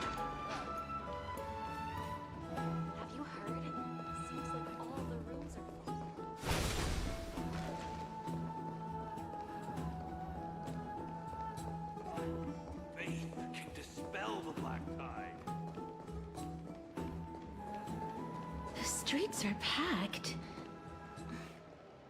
It seems the vote to pause the flame chase journey has begun.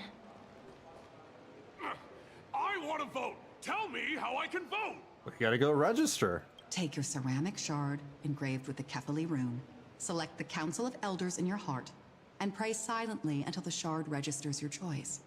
Then toss it into the Dolium. The Council of Elders? More like the Council of Buffoons? The Black Tide took my hometown long ago! Who are they kidding with bringing back Arachrysia? It's all a sham to create their own Arachrysia in Akama! Here, I'm with this guy. The Titans are just. So long as we do not overstep our bounds again, we will not incur divine wrath. See, the thing with Castorice is that her TOD clearly is selective. Her death ability? The bacteria in and on her body is clearly alive, and well, otherwise she would not be. This implies that if something is small, it's okay. I would guess so, yeah. We're thinking about this a little too deeply, but if we're to humor this idea, yeah, small little organisms are probably fine. Tiny little organisms. Oh, please. The time when these deranged Butterflies. Titans should have vacated their spot to the demigods is long overdue. Nah, probably You'll not see soon butterflies. enough, you old fogey. Damn. And I pray that Talantans smack some sense into you with their scales. We shall see how this turns out. That was quite a spectacle. Just another peaceful day in Akema. I suppose peaceful is technically correct if no actual violence happened. Castorice's ability be like, yeah, as long as you keep her alive, you're chill. To this day, I still find it almost unreal that Akama is the only place illuminated by light amidst the crumbling ruins of Amphoreus. And its people are even holding votes to reconcile differing opinions. This peaceful sight is making me forget that this is the end times. You look very confused. Before coming here, I had lived for many years in Idonia, a city of rime and frost. The people there were devotees of Thanatos, and were well known for their unique burial rites and traditions. Traditions that I played a major role in. Because of the curse on you? Yes. You now know me as the Mortician of Akama. But back in those days, I was Idonia's Maiden of War. I was trudging across the frosty plains on my own when the Idonians found me.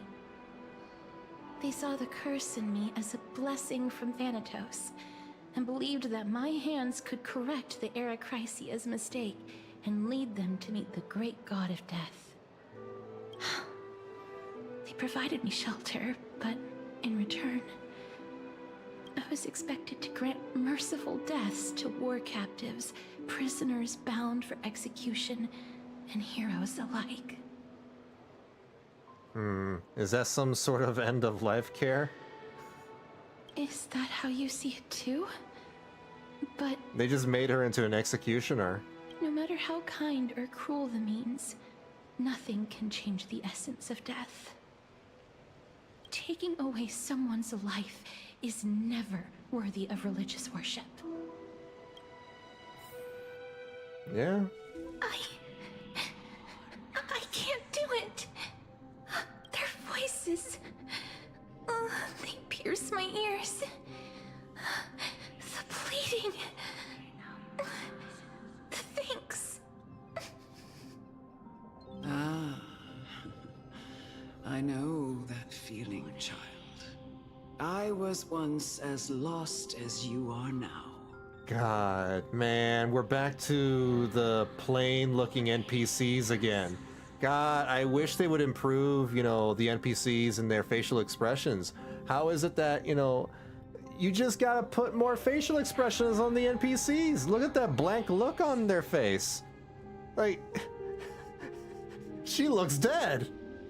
I think Castorice already touched her. I think she's dead already, you guys. Not the Ionians.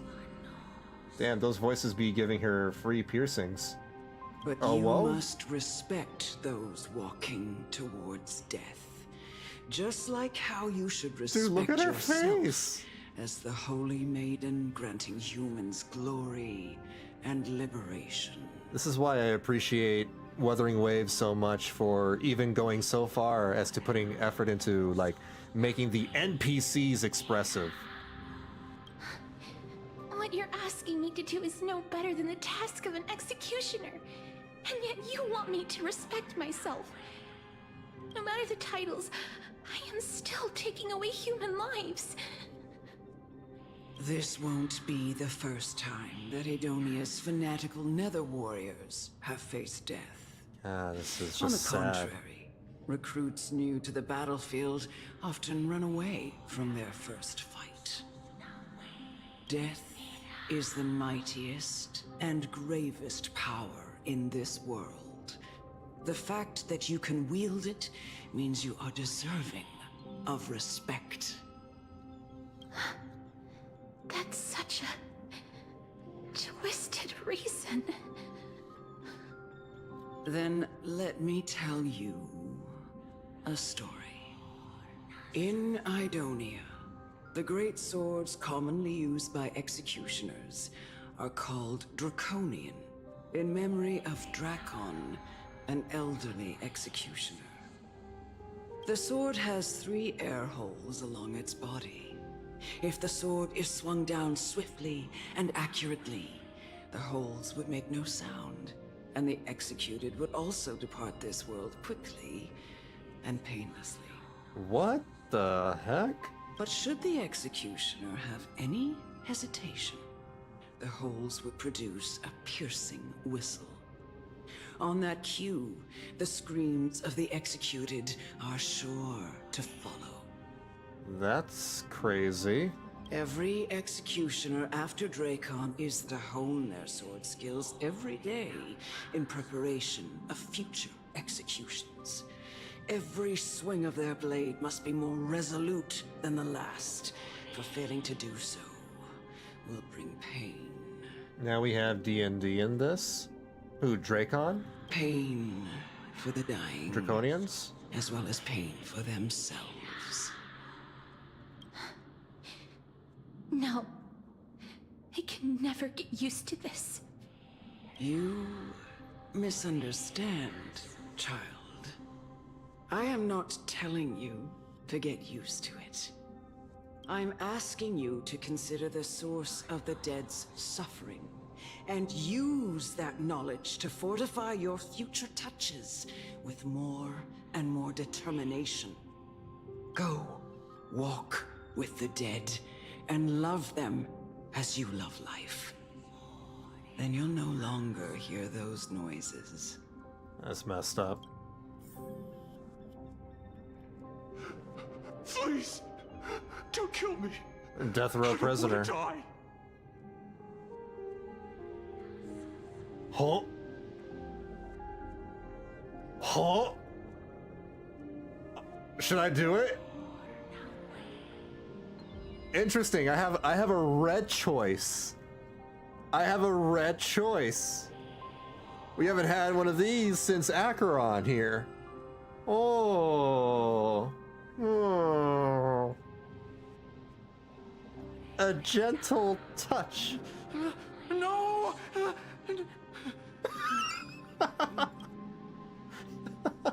You gently touch the prisoner's forehead with your finger. His face is pale, his eyes flicker with fear, and his body trembles uncontrollably. Is it because of fear, anger, and hatred? Or is your so-called merciful touch of death simply a lie? The dark purple mottles spread like petals across the death row inmate's face, then seemed to be submerged by spring water, flooding his body. His trembling ceased, and the cries that had once begged for mercy slowly turned into a sigh-like whimper as he murmurs to himself. Quickly, Everything falls into a dead silence, turning into pitch black dew that scatters with the wind. You hear your own heartbeat, drown out the sound of heavy breathing. May you gain some insights through That was his sudden. sacrifice. That was a weird scene transition. Well, he's dead. He's a death row inmate. He must have been, you know, a very bad guy. Don't feel bad for him. He was probably an evil dude. Is this all? No. Come with me. Although, you are asking someone to just kill somebody. This is just the beginning of your life as the Maiden of War. You executioner! Castorice. Execute the courageous warrior. Cool. There won't be any consequences of me choosing the red choice, right? Holy maiden!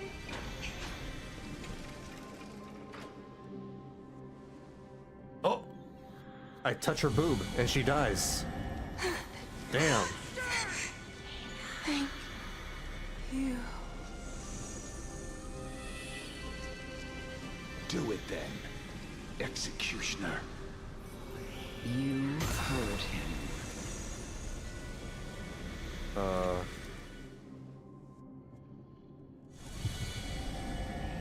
I curse you to live in eternal pain. Even the child? Please, grant me release.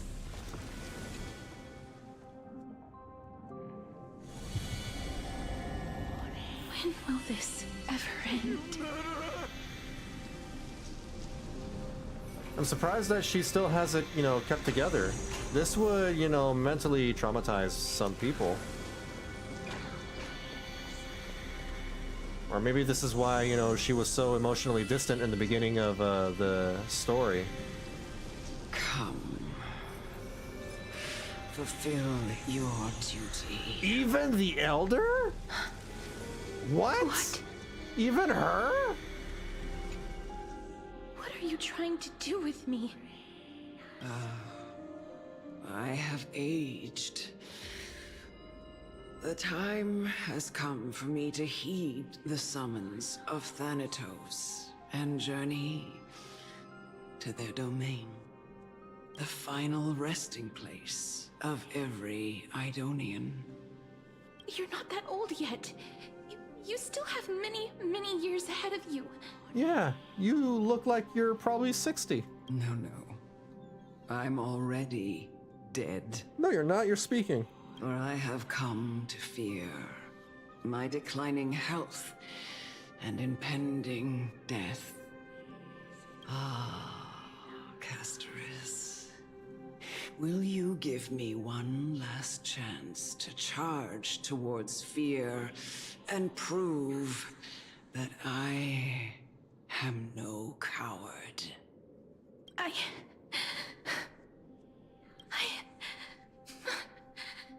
can't take this anymore! Child, it was I who brought you here from the frosty plains and set your farcical fate in motion. It was also I, Chief Executioner of Idonia, who forced the heavy duty of executing others onto you. I've always known that you have doubts and even anger about my faith and about me.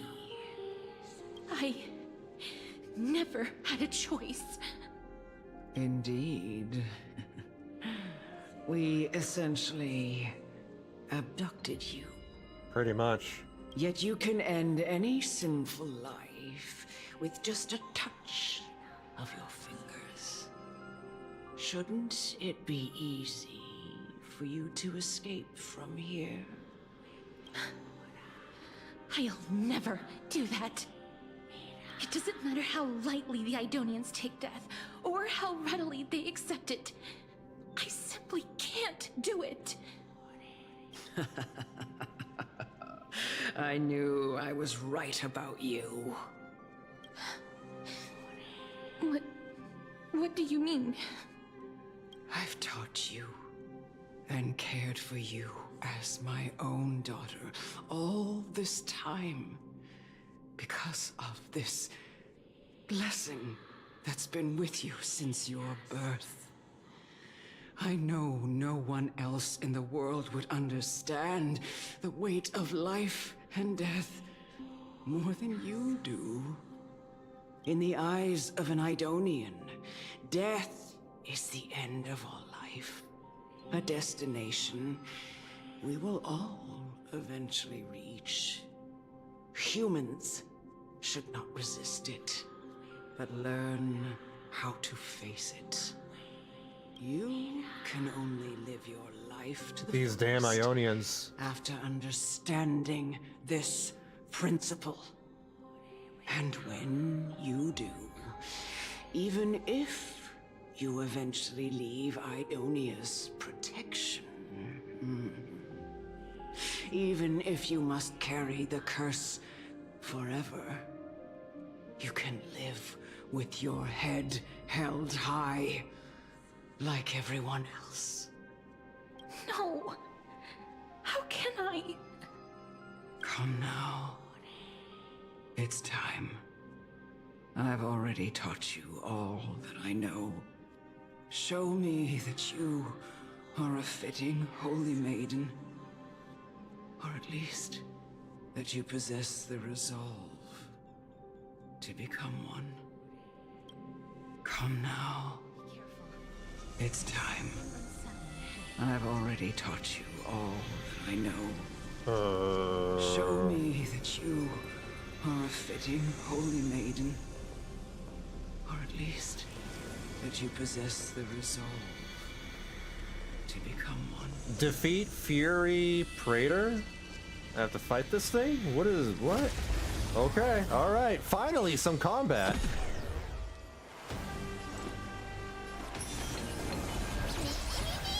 Bro, this is the second combat situation we've had in like another 2.5 hours. We get one battle every 3 hours. Don't move, okay? Let's play hide. 1,000 faces in 1,000 places. Can you find the answer?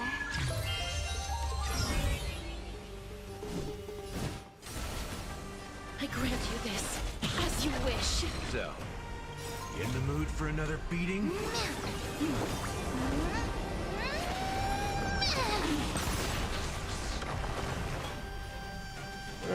Let's kick things off with you. Oh, I accidentally used my ultimate. Oh, whatever, it's fine. Whatever.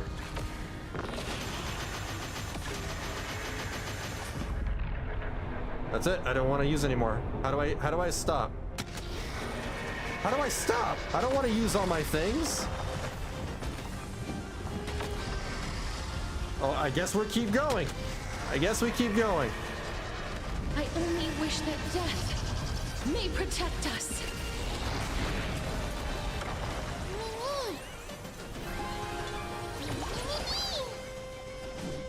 Please, wait here.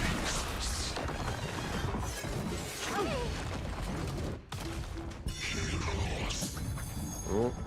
Don't worry. Let's pick it up a notch.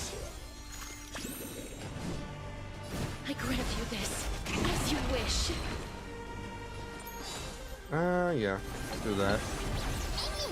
Sparkle's pretty, you know, okay with Castorice, concerning, you know, that Castorice needs to be slowed down if she uses, you know, one of the relic sets. She needs a slow speed in order to do to proc the relic set, so that's why I have Sparkle over here to advance her churn forward. How's this taste? Time for me to go. Rest well. All right, take care, Schmuck.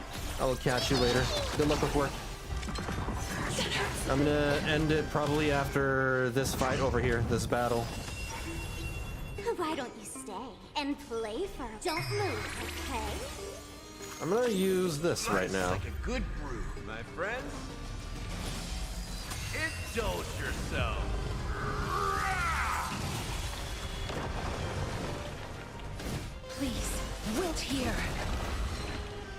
Nah, finish it. Oh, wait. Heal and then use our ultimate. There we go. Embrace new life, Pollux. And then throw up over the enemy. Take my magical dragon vomit.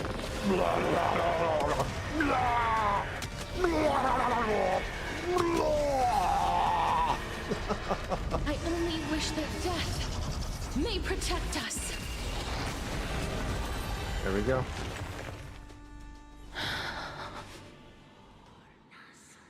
This was the last time I followed her command. I gently touched the elderly woman before me. The executioner, who had seen too much death, died the same way as everyone else. I gasped for air, a wistful look in her eyes, and a barely perceptible tremor in her fingertips. Elder Amulet, the person who tried to teach me about death, ultimately vanished like dew in the morning mist. She spent her life embodying the beliefs of the Idonians, and when death finally came, she embraced it exactly as their doctrine had taught. I have nothing but respect for her. I erected a cenotaph in her honor in the marshes outside Idonia's city walls with the others I had laid to rest. Then, I set out once more in search of Thanatos. It was a long, long journey. I heard so many discussions about death along the way. Life finds meaning in death. The world improves because there is an end.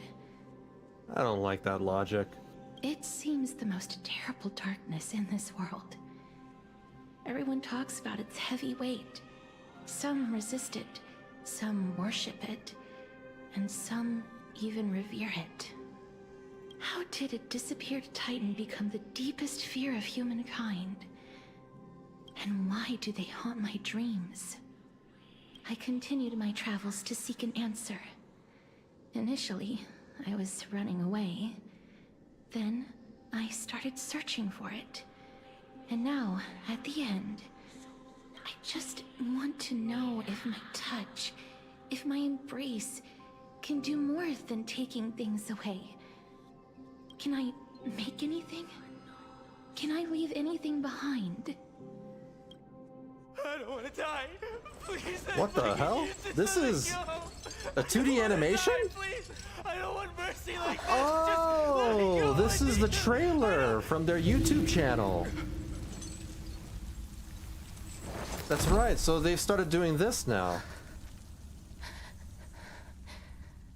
I hate these icy hands. We've already seen this. You were joking? No, wait, what? You were joking? Well, yeah, it's happening. They put the thing in the game. It's in the game.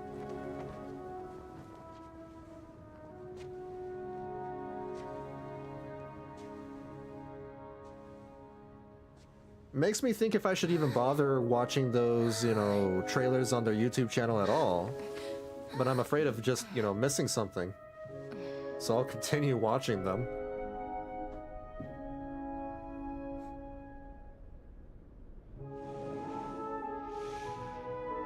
Get it over with.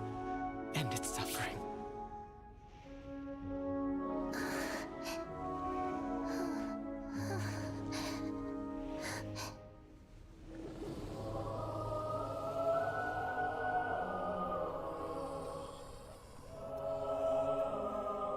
The Reaper has blessed your hands.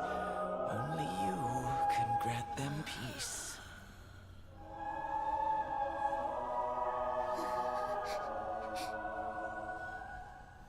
Isn't there a skip button? Oh. Yeah, you're right. Now, will this skip the scene only? It'll skip only the scene, right? Yeah, I've already seen this, so I'm gonna skip it. On the day that Orynyx's trial ended... Thank you, I forgot about that. You must have had many questions.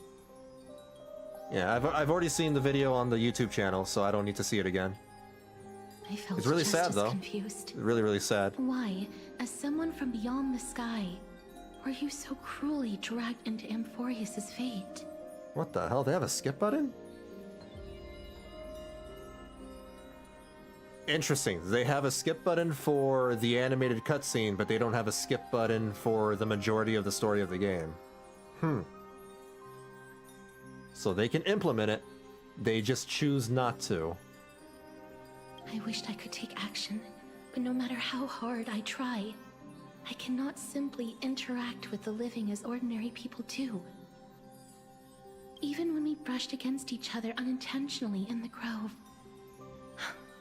and it was obvious that nothing had happened, when an almost unattainable hope finally welled up in my heart, when I thought that perhaps my touch would no longer bring sorrow, fate declared to me, it wasn't that the curse of death had finally been lifted, but that your soul no longer belonged to this world. And there was nothing left for my hands to take. Nothing. And did I really think this time would be any different? It's not that I don't understand this reality, just that I'm unwilling to accept it. Having walked such a long road, I am still unable to find the answer to life and death. I am resigned to eternal despair. Anything I wish to hold on to, death will inevitably wrest from my grasp. And she lives forever. She's immortal. From that moment on, I lacked the courage to confirm it again. Until Ornyx laid bare the cruel truth before us.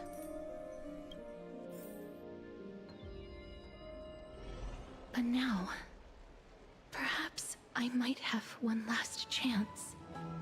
Long ago, Trinan read a prophecy to me. At the end of the Sea of Flowers, the souls of the living shall warm thy fingertips, and after an embrace, there shall be eternal separation. I found no surprise in it, for her words sounded not like a foretelling, but a perfect reflection of my past. Embraces in this world are born of reunions. Yet, my touch speaks only of farewells. In that moment, I had no doubt that this destiny would weave itself through the entirety of my life. And yet, things have taken a turn for the better. Now that I can finally have an audience with Thanatos, perhaps I can rewrite the meaning of that fated prophecy. I have no reason not to give it my all. For your sake, and for my own. I want my body back. Or my soul back, rather. Well, thank you for telling me your thoughts. With that, I won't have any regrets. Castorice talks to you about the gifts she gave to other Chrysos heirs, and before you know it, she arrives at your gift. Let's put that aside for the moment. We've arrived. No, what is my gift? I want to retrieve a small gift I specially prepared for you. I made it myself, like the trinket I gave Lady Trian. I want to leave something for everyone, if possible. The journey to seek an audience with the Death Titan cannot be an easy one. I want to make full use of every moment I have before we depart, so that I don't have any regrets. Is it a brooch with my face on it? No, it isn't. You'll know when you see it. Why the heck? Why would I want to wear something like that? It's right there. Be a weird gift to give to someone. What are you talking about? Huh? Where did it go? It's gone. What do you mean? There was nothing there. What's going on? I hope the gift wasn't expensive. Did you get into trouble with some phantom thieves? I am not some corrupt grown-up. What's this? Oh, it's Cipher. The coin of Zagreus and a slate. So it's her. About damn time. Holy moly, a kitty thief? No doubt about it. This is her favorite symbol. It's Lady Cipher, the demigod of Zagreus whom Lady Aglaia had spoken of. She's a master thief who's left legendary tales all over Amphoreus. So many years have passed, yet she's still announcing herself in such a crass manner. I can't wait to hear what she sounds like. Let's just do as the slate says and look for Lady Cipher. I know what she looks like, I just don't know what she sounds like. I'm not... Well, should I read this? Dear Princess Homebuddy, walking through the busy garden, I discovered the remarkable gifts crafted by Princess Homebuddy. They are truly splendid, and I am most impressed. I'm also taken with your charming presents prepared for fellow Chrysos hares. In your right parlor, I observed the beautiful felt dolls, the beige and lavender striped tapestry, the classic Idonian tripod table, and in the left parlor, the jewelry and exquisite art pieces meant as gifts. This time I've claimed only this modest gift. I fear it would attract tasteless little thieves, so I shall safeguard it for now. Naturally, I have left appropriate payment, a single coin. If the price displeases you, feel free to negotiate its return. Though should that happen, I won't be satisfied with merely one coin. Should you wish to find me, visit the Marmorial Market. There lies a golden short spear I've left. You know what to do. It shall guide you to me. And before you ask, I won't accept any questions. Please forgive this small intrusion and accept my highest regards. P.S. Who displays biological specimens at home? They're quite unsettling.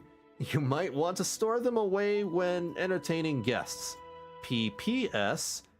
Despite your considerable investment in the Idonian ossuary, hanging in your parlor, I regret to inform you it's a fake. The original was craftily switched by those cunning scholars of the Grove of Epiphany. The full story can be found in the yet unpublished memoirs of Cypheria. Sincerely, Kitty Phantom Thief. To retrieve the gift and teach Kitty Phantom Thief a lesson, you head to the market and find the short spear she left behind.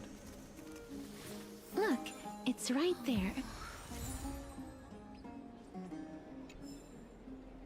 Huh. Alright.